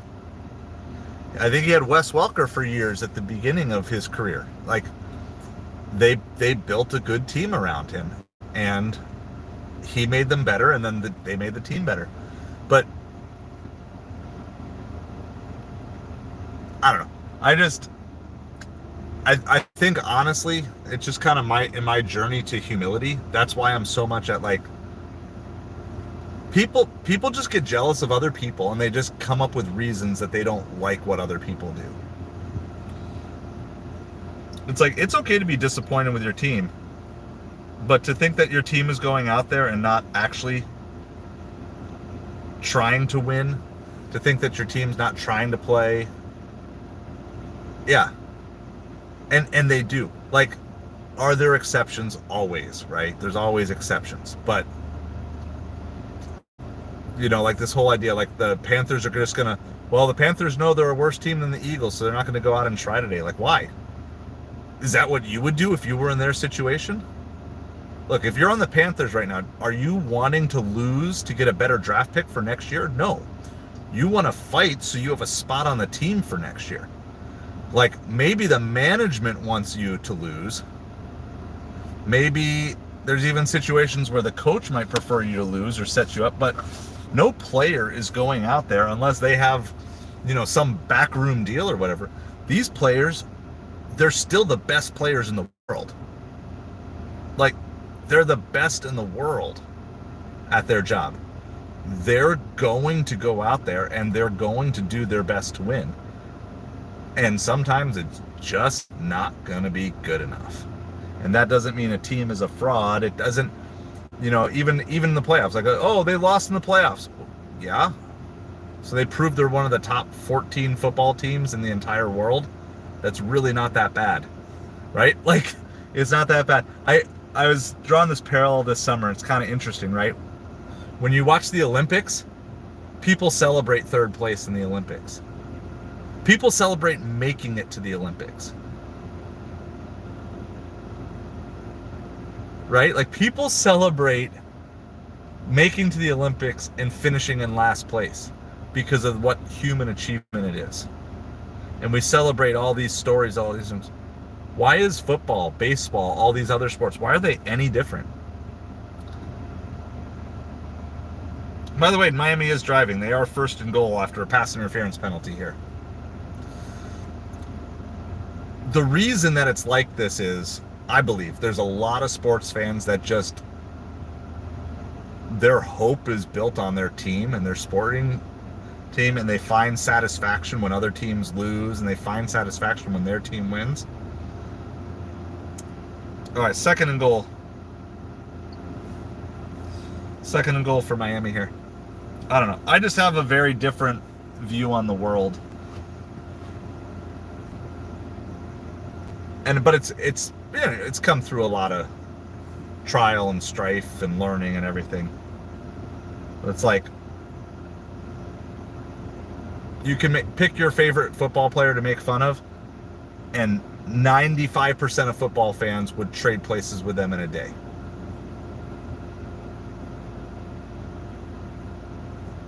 Right, exactly. Like, the whole narrative of trying to lose and get better draft picks and stuff, that's a sports fan narrative. That's not a... Hi, Jennifer. Hi, Ava. How's it going? We're just kind of sitting here waiting for some orders. It's been pretty slow today. And following the end of the Dolphins game. I'm going to stay live through the end of the Dolphins game, and then I'm going to go home. All right. It's going to be third and goal on the Jets 1. Currently screaming at the Giants. I would be. If I was watching the Dolphins game, I'm sure I would be screaming at them right now as well. Why are you... What are you doing? What are you doing?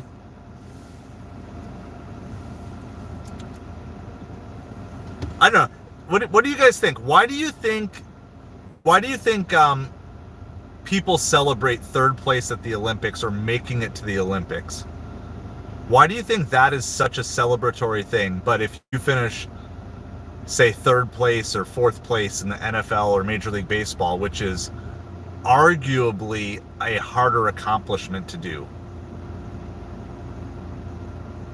why do you think that's looked down upon? Do you think that's an American culture thing? Do you guys think that that's like, I don't know, right? Like, you know, whatever, whether you root for Americans or you root for like a story that you really like at the Olympics, like, can you see someone you're cheering for and they finish in third place? You're like excited for them. They're celebrating and they're cheering and they're... Why do you think it's like that at the Olympics, but it's not like that in sports? Because I've been trying to figure this out. All right, we have a touchdown, Miami! Tyreek gets the 4-yard touchdown pass. So Dolphins are down by 2. Almost certainly they'll go for 2 here. So answer me this. I don't know if you guys have any thoughts. Why do you think it's so easy to celebrate a third place finish at the Olympics, but people look at you like you're stupid if you celebrate a third place finish? Like, I was celebrating how the Mets finished this year, right? The Mets lost in the National League Championship Series to the Dodgers. And I'm like, the Mets had one of the best seasons of my life. I'm a Dolphins for football, Mets for baseball, Miami Hurricanes for college football. Those are my teams. All right, and the 2-point conversion is also good. To Waddle, it is tied up. Unbelievable. Well, we'll take it. Dolphins got to win. They got to win to save their season, so that's a good drive by Tua. I don't care about hockey. I've been to a Minnesota Wild game. I've been to a Minnesota Timberwolves game, so if I had any affinity, it would probably be the Minnesota teams for hockey and basketball. See you later, Kaylee. Go get that money.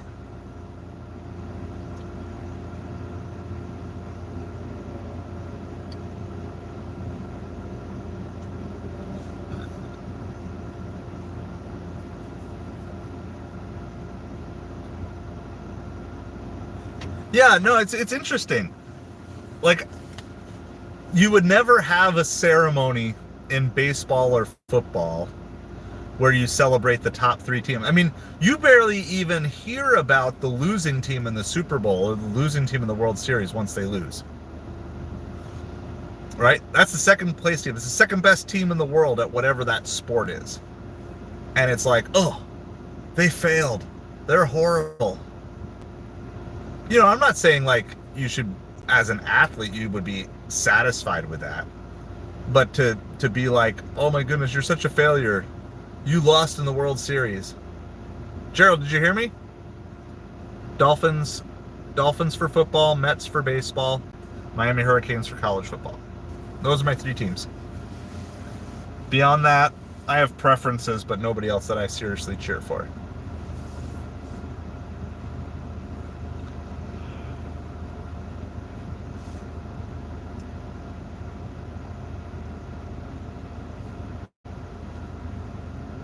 All right, sending an offer on eBay. I'm trying to get as many things sold on eBay as I can in the next 2 days. Yeah, but not in the Olympics. But why? Because we would never have the same standard for ourselves. Why? Okay, so maybe that's the bigger question.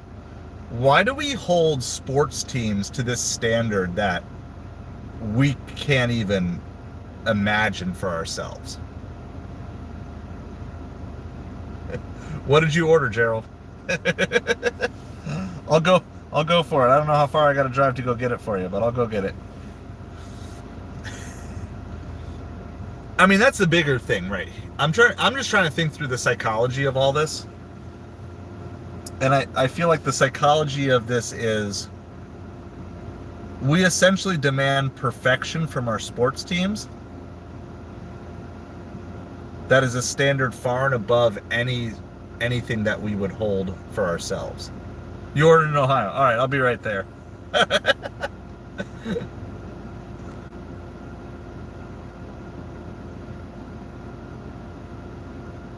And I'm not saying that the players necessarily would ever tell you that they were satisfied, but I don't know. It's an interesting thing. My brain always hurts when I think about this stuff too. And not just this. Whenever I think, the brain hurts. All right. So the Jets get the ball, but the Dolphins can't stop the Jets at all going down the field. It is all tied up, 23-23 with 9 minutes to go. All right. Tim knows someone near you, Gerald. What restaurant or store did you order from, Gerald? We'll start sending people over there. Someone gets assigned your order.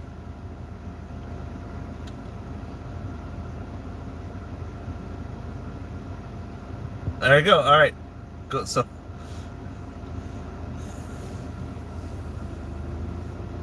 Yeah. Nugs and Dayton. Did you tip well, Gerald? Did you tip well?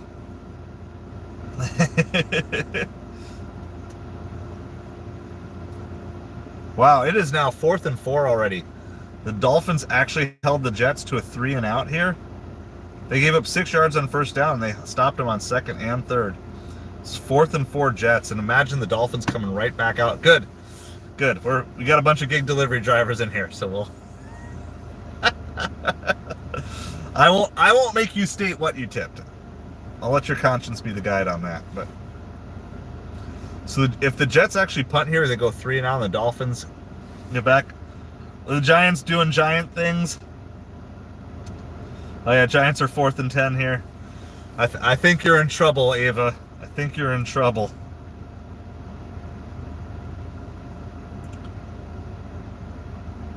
Panthers do have the ball here down by 6 with a chance to take the lead on the Eagles if they can get a touchdown.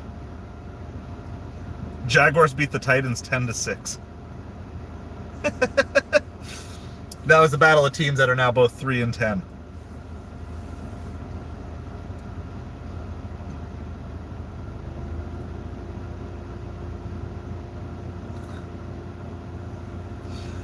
Don't break your TV. It's not worth it. It's not worth it, Ava. All right, Miami has the ball.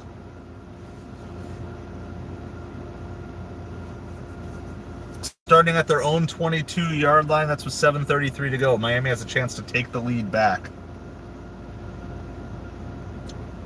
I think one of my biggest concerns as a Dolphins fan is it feels like they're too slow to make adjustments. This happened in the Packers game too. They just didn't even make adjustments till the fourth quarter, and it's kind of like what's happening in this game. What?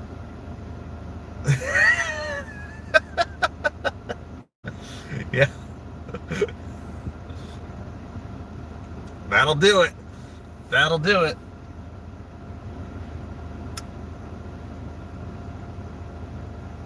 Jets have over 300 yards of offense to Miami's 264 today. And they lead in time of possession. By the way, I'm going to keep this stream live. I actually think I'm going to probably head towards home now. I'm going to turn off. I got to go home and help do a little bit of homework help here. But I'm gonna stay live till the Dolphins game is over. But I'm going to turn off all the other apps right now. It's just we'll be back out for supper.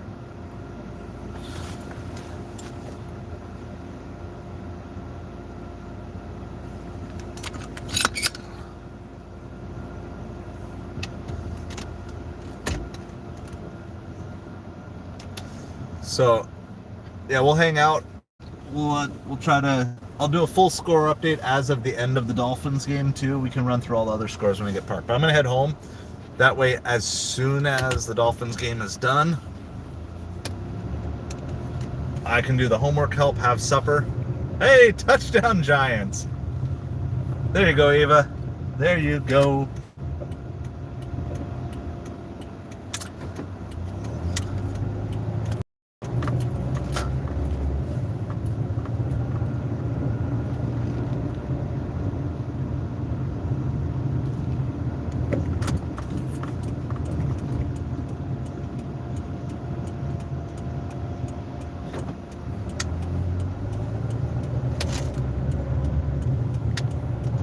All right, got a 9-yard pass to Tyreek on first down. It's going to be 2nd and 1 Miami from their own 31-yard line. Panthers are driving. Yes, I will be live for supper. It could be anywhere from, say, like 5 to 5:30, somewhere in that time frame. It just depends on how much homework help the kids need. So I'm gonna go home. Yeah, that's what also killed me about this stuff too, is you've got, they're kids, guys. These guys, when they're drafted out of college, I know if you're younger than a college football player, it doesn't feel like it, but I think back at myself when I was 21, 22, 23 years old. I was a kid. I didn't know anything.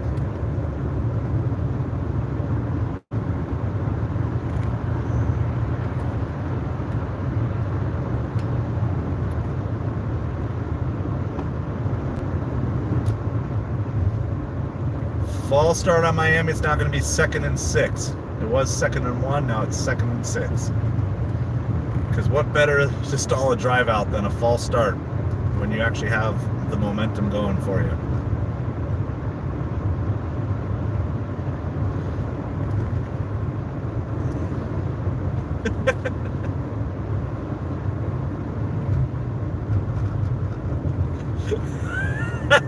You're shooken. You're shooken.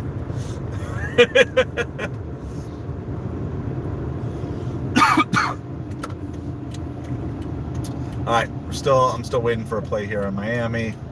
2nd and 6. So the Giants are still alive. Giants are still alive. It's because you shouted at the TV so much, Ava.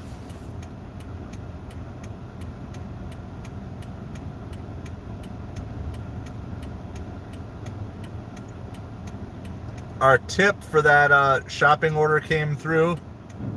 It's good. It actually went up. We had 6 cent hidden tip. We took it for $16.13. We got $16.19.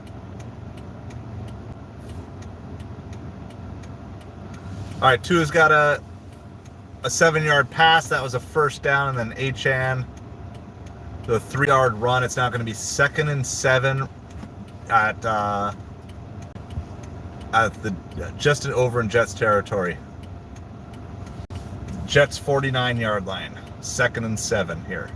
6.5 minutes to go. So I'm just going to give you guys the best play-by-play I got of the Dolphins here.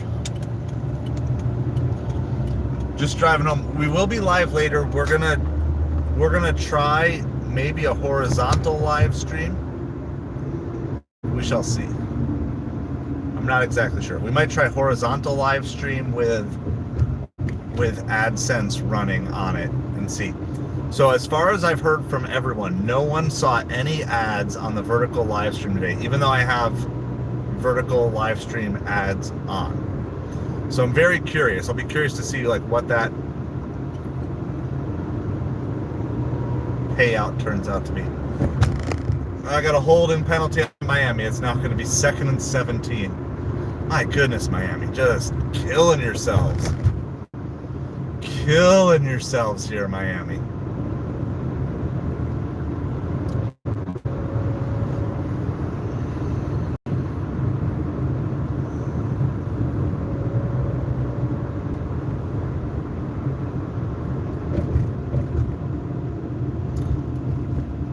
Alright, I got all the apps off for right now.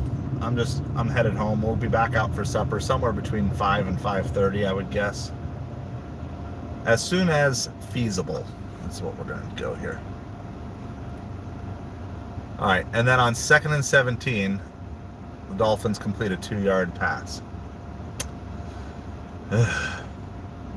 Probably like a screenplay that didn't go anywhere. Go Dolphins, go Giants, yeah.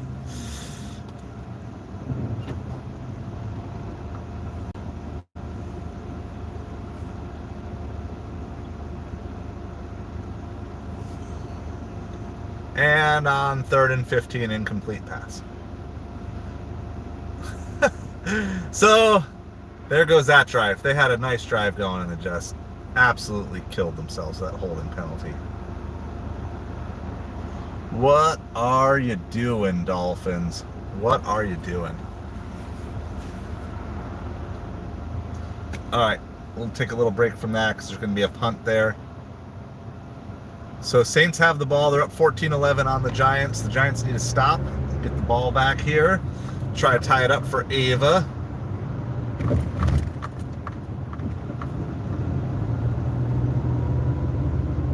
Sounds good, Gerald. We'll see you in a little bit. Steelers still in control over the Browns, 27-14. Vikings are up by 21 now on the Falcons. That game is well in hand. Buccaneers up 28-13 on the Raiders with about 2 minutes to go in that game. Raiders just got the ball back. Dolphins are punting on 4th and 15 against the Jets. Eagles did put away the Panthers 22-16. That game is in the books, as well as Jaguars and Titans are both 3 and 10 on the season now, not 10 and 3. Nope, not 10 and 3. 3 and 10. So that's the full score rundown. So really your close games here, the Saints-Giants, Jets-Dolphins. Yeah, Eagles have officially won. That game is over. So Panthers fought hard. If I was a Panthers fan, I know midnight is. Obviously, as a fan, you want high draft picks. I understand that. But from a team character standpoint, I'd be pretty excited if I was a Panthers fan about the direction that they're going. This team could have easily quit. They were pretty much the undisputed worst team in the NFL through the first month plus. And I don't know if you could really say that anymore. They took the Chiefs to the wire. They took the Eagles to the wire. They're playing some of these good teams better than some of the playoff teams.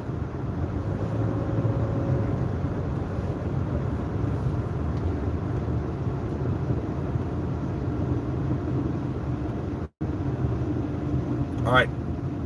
Jets have the ball all the way back at their own 13. So if you're the Dolphins here, you just want to 3 and out, get the ball back, kick a field goal, walk off with a win and get out of there. It's an ugly performance by the Dolphins. And I haven't watched it, so I don't know all those. Squad Cat, how's it going? Welcome to the stream. We're talking some football. Been talking lots of YouTube algorithm stuff today too. We're kind of doing some end of the first game NFL. Hey, I appreciate it so much. Thank you for the like. Thank you for the sub. So we are going to be wrapping this stream up here once the Dolphins game is over. The Jets now have the ball back, 2nd and 10 from their 13. But we will be back live between 5 and 5:30 Eastern, somewhere in that time frame.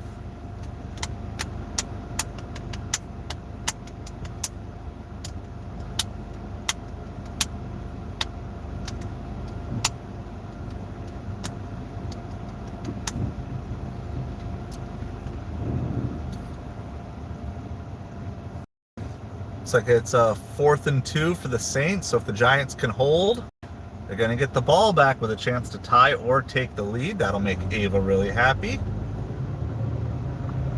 The Jets did manage to get a first down, so that's not what the Dolphins really wanted there.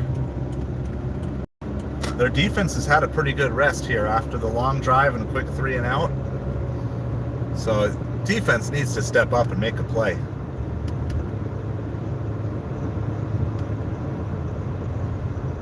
It's 1st and 10 from the Jets' 28-yard line.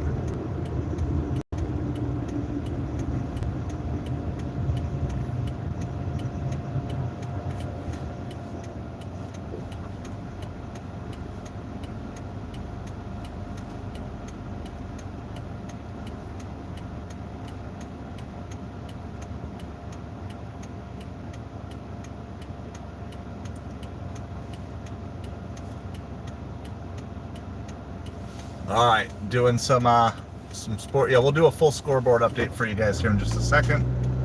I'm just a couple blocks away from home. I'm going to park. We'll run through all the scores. Couple games are in the books. Jaguars over the Titans, 10-6. Eagles over the Panthers, 22-16. Those 2 games are in the books. The closest games that we have on the scoreboard right now, Dolphins and Jets tied at 23. The Jets have the ball there, 2nd and 7 from their own 31. And then, what's our other game here that's close? The Giants just got the ball back. It is, well, maybe not just. It's 3rd and 7 Giants from their own 17. They're down 14-11. So those are the 2 closest games that we have right now. Steelers are up by 13 on the Browns, 27-14 with the ball, so that game looks pretty good. Vikings game is well in hand. Vikings have a 42-21 lead over the Falcons. Raiders are kind of running out of time. They need 2 scores here. They're down by 15 to the Buccaneers, 28-13. We are home. You're screaming again. All right, Jets got 3rd and 1 here. 3rd and 1. I would not be surprised at this point in the Jets season when their season is basically over. And it's 1st down Jets. I was going to say, I wouldn't be surprised if they would go for it on 4th down. So we've got all the apps are off for the moment. We're just going to cover football here to the very end.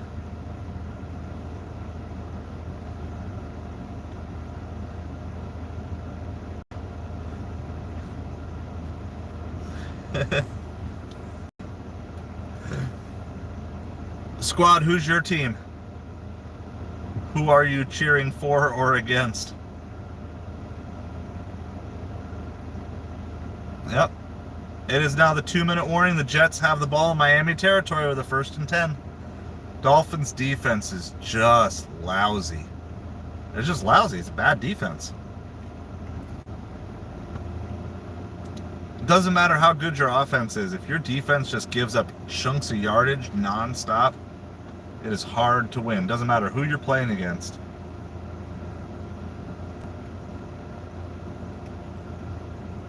the fact that the Dolphins last played,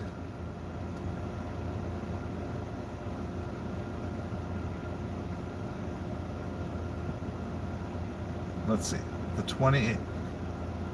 It's so crazy. The last time the Dolphins played was on, oh yeah. Okay, so you're a Dolphins fan, so am I. Got it. Yeah. Well, then you know, we know all about screaming.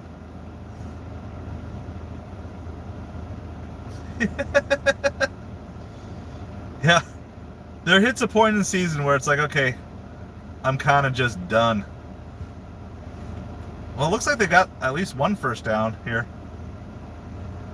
So, Jets have the ball down by, the Giants have the ball down by 3, and they're at the 2-minute warning on a 3rd and 9. Jets have the ball at the 2-minute warning, tied with the Dolphins. That's a 1st and 10 on the Miami 45. This Dolphins defense they're tragic. Yeah, pretty much. It's crazy to think the last Dolphins game was that Packers game. So they've had 10 days to get ready for this. And they just the defense is no different.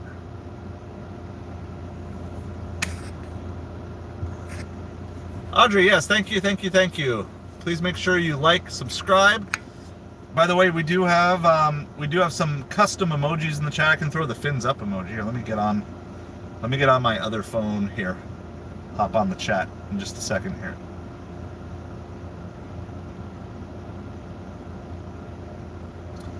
I'll throw some custom emojis for our Dolphins here. If they lose, they're going to get the Dolphin dumpster fire emoji. Going to get the Dolphin dumpster fire emoji if we lose here.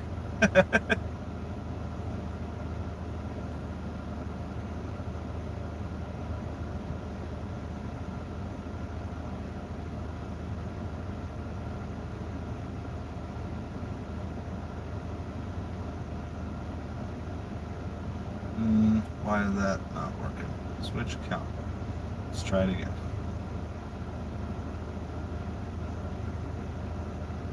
Share. Copy link. Switch account.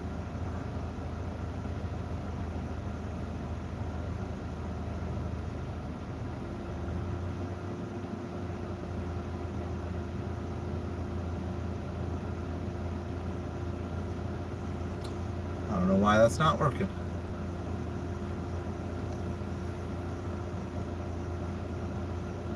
Oh, it's good. Hey, make those cookies. Make those cookies. I don't think you're missing out on much. We just got lots of sad football fans. All right, Buccaneers have officially put away the Raiders 28-13. I don't know if I'm slow in updating or ESPN is slow or we're still at 2-minute warning here for Jets game and Giants game. I mean, pretty much everything is wrapped off. Seahawks-Cardinals just kicked off. This Falcons-Vikings game is basically over. Falcons have the ball with 50 seconds left, but Vikings are up by 21, so we don't need to worry about that game.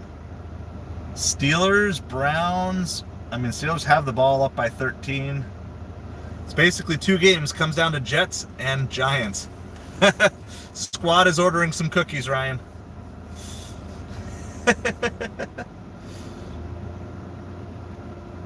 Like I said, I don't know if I'm delayed here. Let me see if I reload. I don't know. It's still showing me 2-minute warning for the Jets game. Oh, not the Jets now. All right. It is now 3rd and 21 after a sack by the Dolphins. The Jets are on the Miami 38 with a 3rd and 21. So that's about a 55-yard field goal attempt, but it is Miami. Oh, turnover for the Giants. Yeah, I think my streams are lagging here.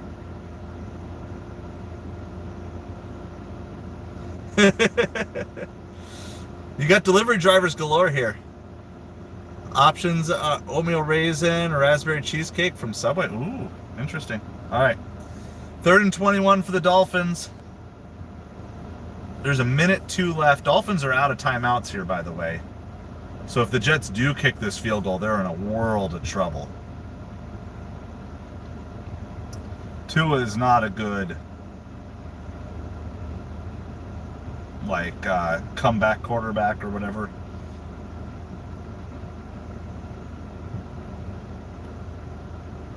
I don't know if that sack might not be enough. I mean, it's a big sack, but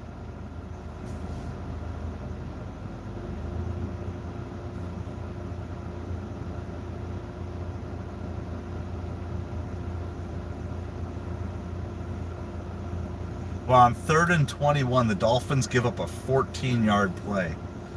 I mean, it's not a first down, and the field goal is good. All right, Jets are up 26-23 with 52 seconds remaining. Unbelievable. How do you give up 14 yards on 3rd and 21? I don't know.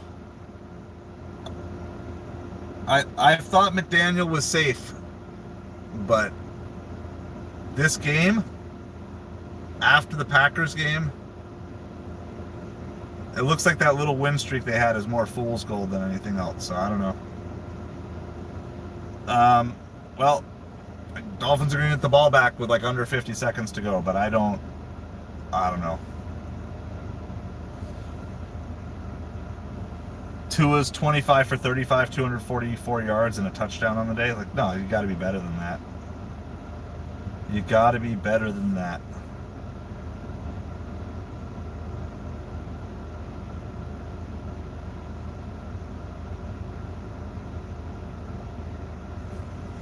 Pick one, pick a cookie. Is that what we're picking here? Sorry.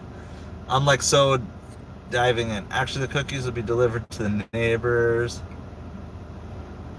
I don't know. I think it's hard to go wrong with a good chocolate chip cookie.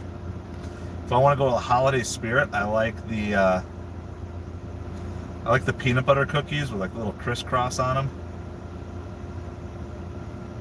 I think those are good too.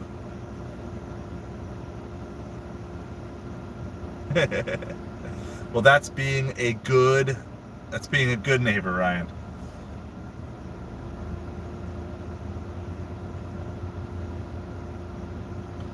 All right, well, we're basically down to, let's see, can the Saints run out the clock here on the Giants? Well, Giants just used their final timeout. Giants are gonna get the ball back one last time here. All right, so that's for Ava. Ava, don't quit yet. Don't quit on your team yet.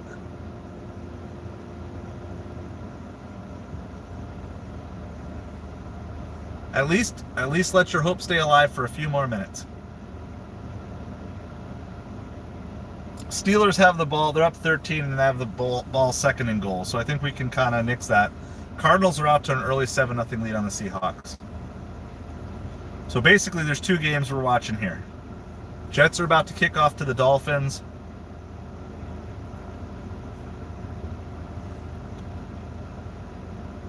Wow. Dolphins run it back all the way to the Miami 46.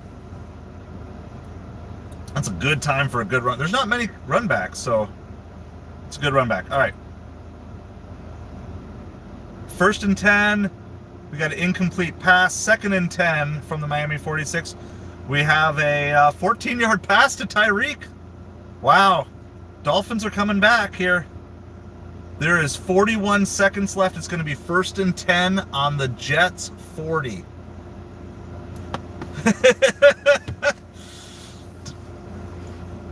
I have not seen Pittsburgh Dad. I'll have to look that up. All right. Do the Giants have the ball back? The Giants do have the ball back. Giants have the ball. We're doing the Giants game for Ava as best we can here and the Dolphins game for myself and squad. All right. On 1st and 10, we got an incomplete pass to Waddle on the play. That makes it look like the Dolphins are actually going for the win here if they're going deep. I would prefer them get into field goal range first and then take a couple of shots. I don't want to be like, you're talking a 58-yard field goal and our kicker missed an extra point today. You're watching it now. So I don't know, you guys might be ahead of me. Doing my best to stay on top. All right, Giants, 2nd and 10 from the 40. Giants are pushing the ball down the field, Ava. Got an incomplete pass. It's going to be 3rd and 10 Giants.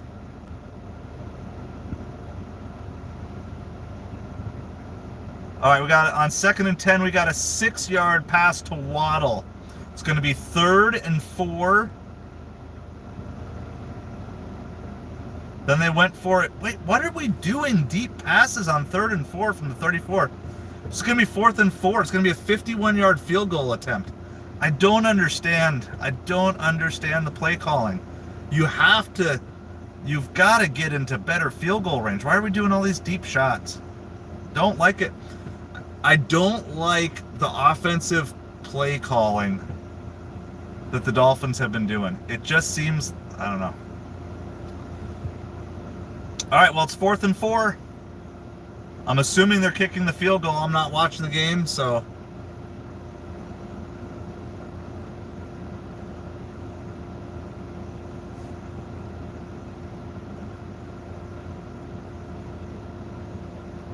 All right, 4th and 4. I'm assuming we're going for the 51-yard field goal here. Yeah, I don't know. I thought McDaniel was safe this year, but this might change things. The fans are not going to be happy. All right, so the Jets are going to use their last timeout here to ice the kicker. It's kind of funny icing a kicker in Florida, but whatevs. All right, the Giants have the ball, 4th and 10 from their 40 here. And Drew Lock does get the first down. A 25-yard scramble for Drew Lock. Ava, you're still alive. I told you, don't give up hope yet. It is going to be 1st and 10 from the New Orleans 35. And we got another pass, a 23-yard pass. Yes, it's 1st and 10 from the 12-yard line. You are in touchdown range here now, Ava, too. Told you, don't give up on your team yet.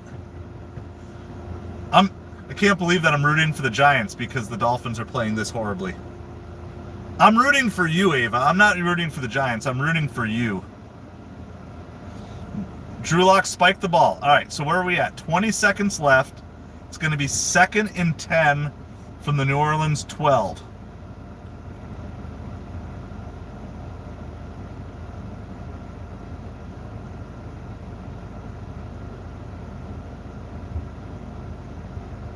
All right, the Dolphins kick the field goal. The Dolphins tie it up. My goodness. Why do I pick the worst franchises to root for? Dolphins got the field goal. There is still 7 seconds left. That's, my goodness, what a game. What a game. I mean, it's a lousy performance, but it's a good game, I guess.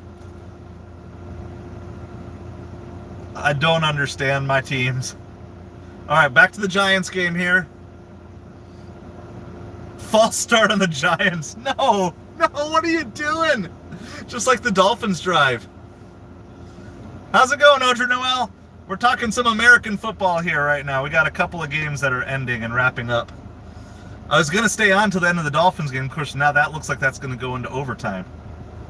Oh, my goodness. After spiking the ball, you go a false start on the Giants.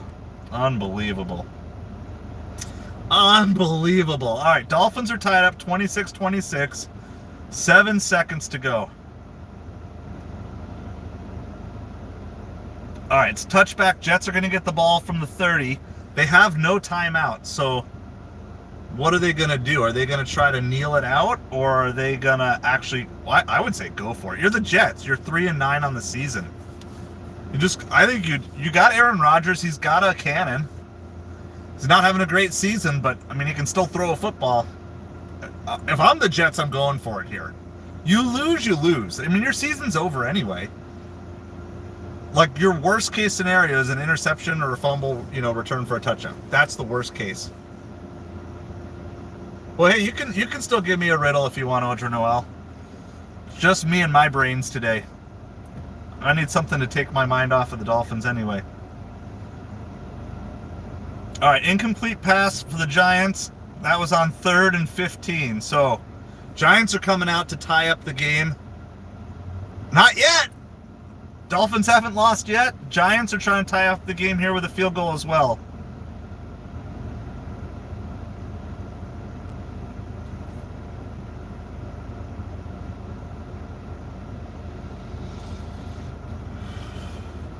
Let's see. The Giants have a good kicker. Is it Gano? Is that their kicker? Yeah, Gano, Graham Gano. All right, it's going to be 4th and 15 from the 17-yard line. It's going to be about a 30, 34, 35-yard field goal attempt. Okay. The Dolphins game is headed into overtime. Dolphins game is heading into overtime. Poor Ava.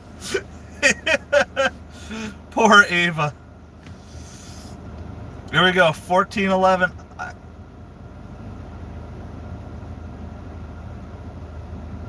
Oh, they missed it? Did they miss the kick? No. Oh, no, Ava. Oh, no. Wait, what happened?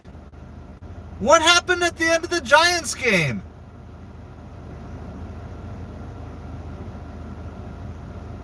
Did they... I'm so confused. Did they not get it? They missed it? Because they're not updating it on ESPN. Oh. That's so heartbreaking, Ava. Because they never updated it. They just went to a final.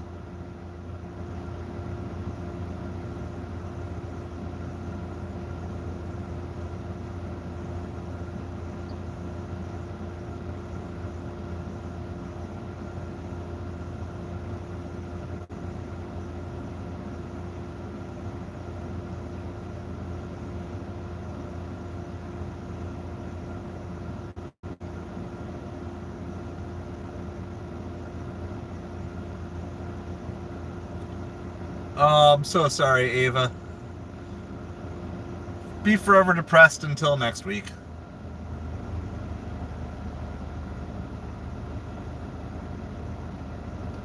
Until next week.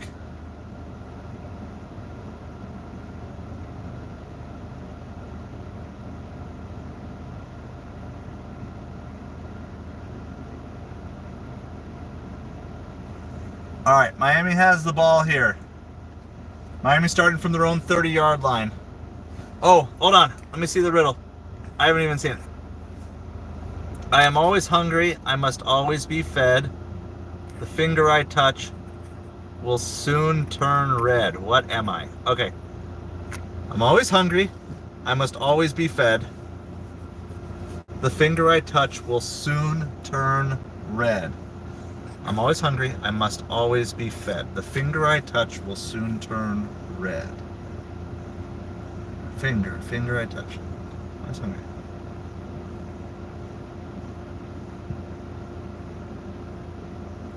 Okay, so the first part of the riddle, the first thing I thought of, I'm always hungry. I must always be fed. I was thinking something along the lines. This is morbid, I know, but the grave or death. That was the very first initial part. But the finger I touch will soon turn red.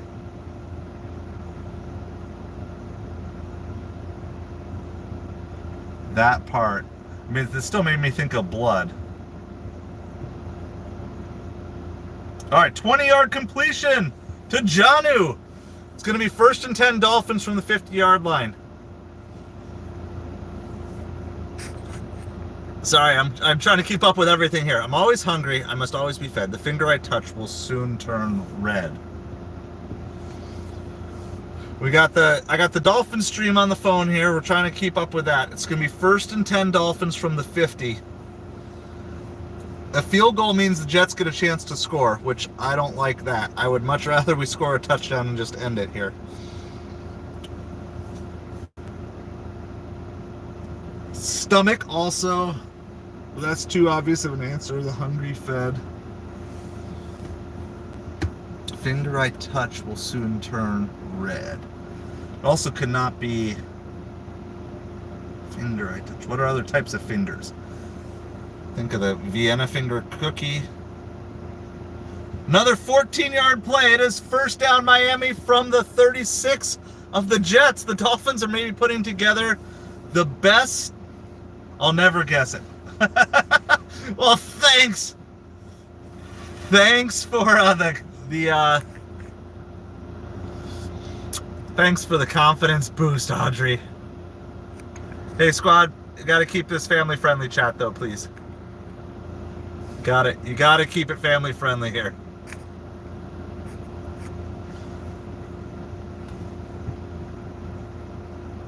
Give my brain time to brain. All right, got a 4-yard pass to Achan. It's going to be 2nd and 6. 2nd and 6 from the Jets 32. Always hungry, must always be fed.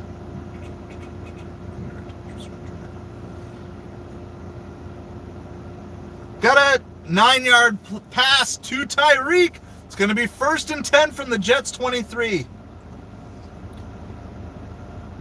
Man, I feel bad that I feel bad like you're all like, I know. And then you'll never get it. It's going to be hard for me to focus on the riddle while the Dolphins game is going on, but I'm going to let the back of the brain work.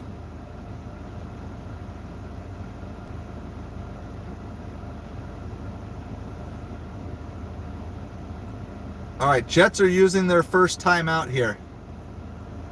Yeah, it is true. The Dolphins are definitely... I mean, I've got very little hope left for this NFL season. And all my hope is riding on the fact that the Dolphins don't blow what should be their easiest win of their last 5 games. Yeah, give me time. Always hungry. Always.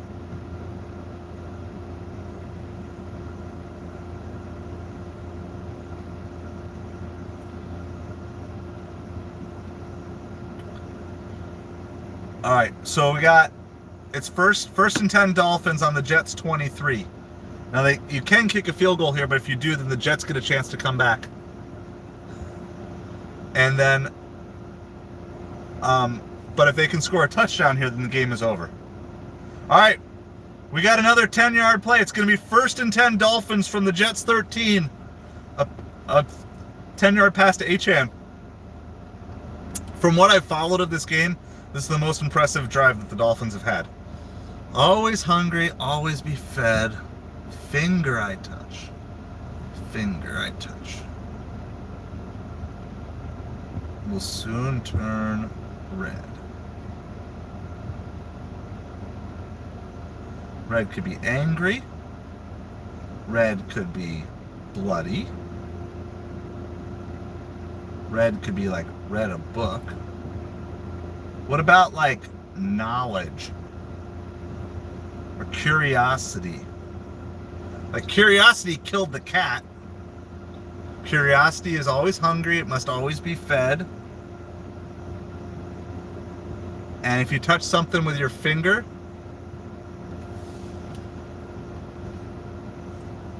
okay, so that's my first answer that I like.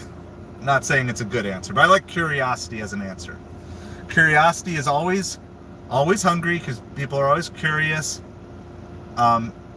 Curiosity, it's HN has a 3-yard rush up the middle, so it's going to be 2nd and 7 for the Dolphins here. All right, that's my first guess. Not curiosity, but I like that. I like that guess. I feel like that's a solid first guess to put out there. Like curiosity killed the cat.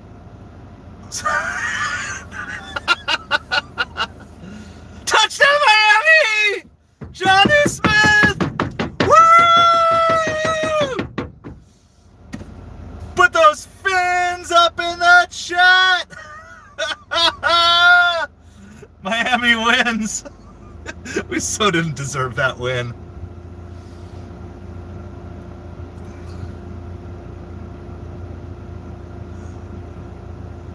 All right. Okay. So let me, I want to do this. I want to think through what the red can mean. Because I feel like the hungry fed part, there's a lot of things that can fit that bill. So red could be blood. Red could be anger. Red could be pain. Red could be like jealousy.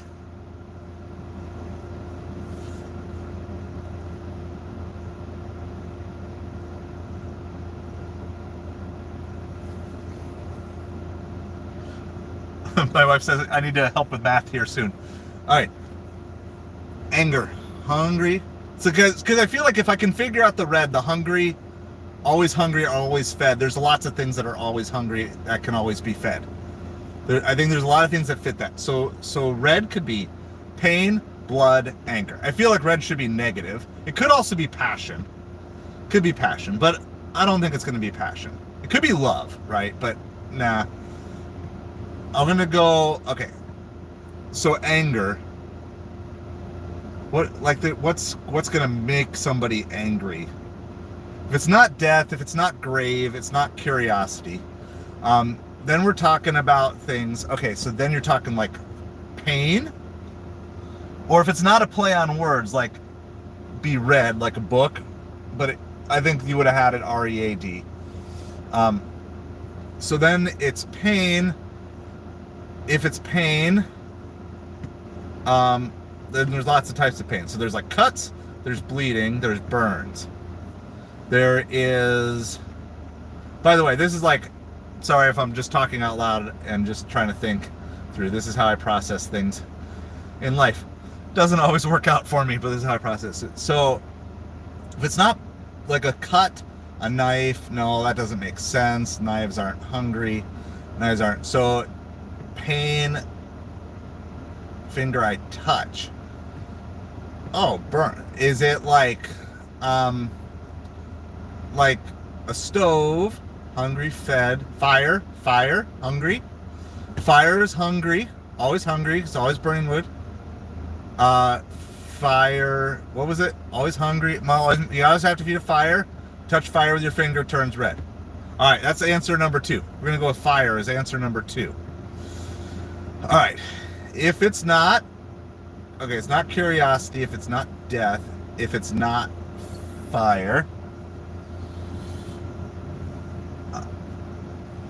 Is it?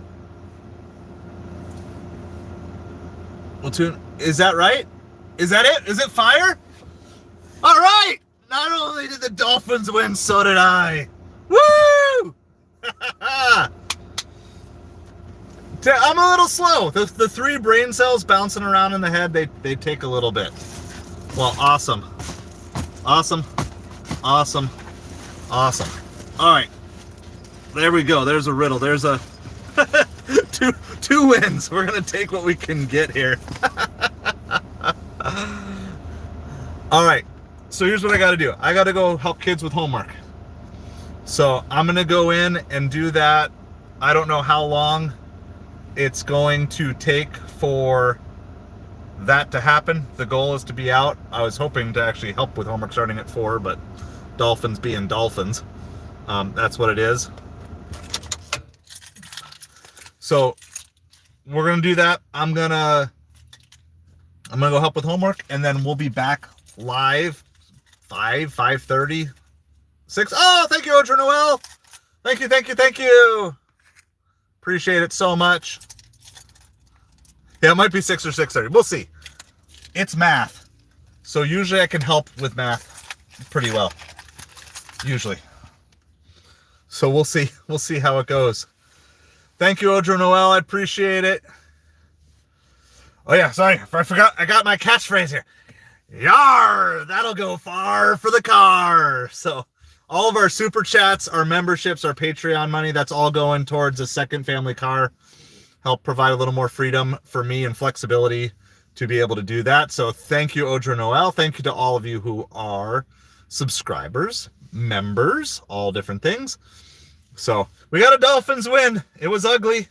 We got a Dolphins win. Sorry, Avon, your Giants, that they couldn't pull it out. We tried, but yeah, we're going to try a horizontal live stream probably for supper and see if I can figure out how to do it. We're going to try it. Try a horizontal live stream for the supper time, and we're going to also try it with the aggressive ads just to see. But as far as I know, no one reported seeing any ads today, which is interesting on the vertical live stream. That's what we're going to try to figure out. But appreciate you guys. Thank you so much, Audrey Noel. Thank you for the super chat and the riddle. Keeping my brain cells moving. So I'm going to go help with some homework, and then we'll be back out. I mean, I'll say I'm going to aim for 5:30. That's going to be the goal. I'm going to aim for 5:30. So appreciate you all. Have a great rest of your afternoon, and if I don't see you before then, Merry Christmas to all of you.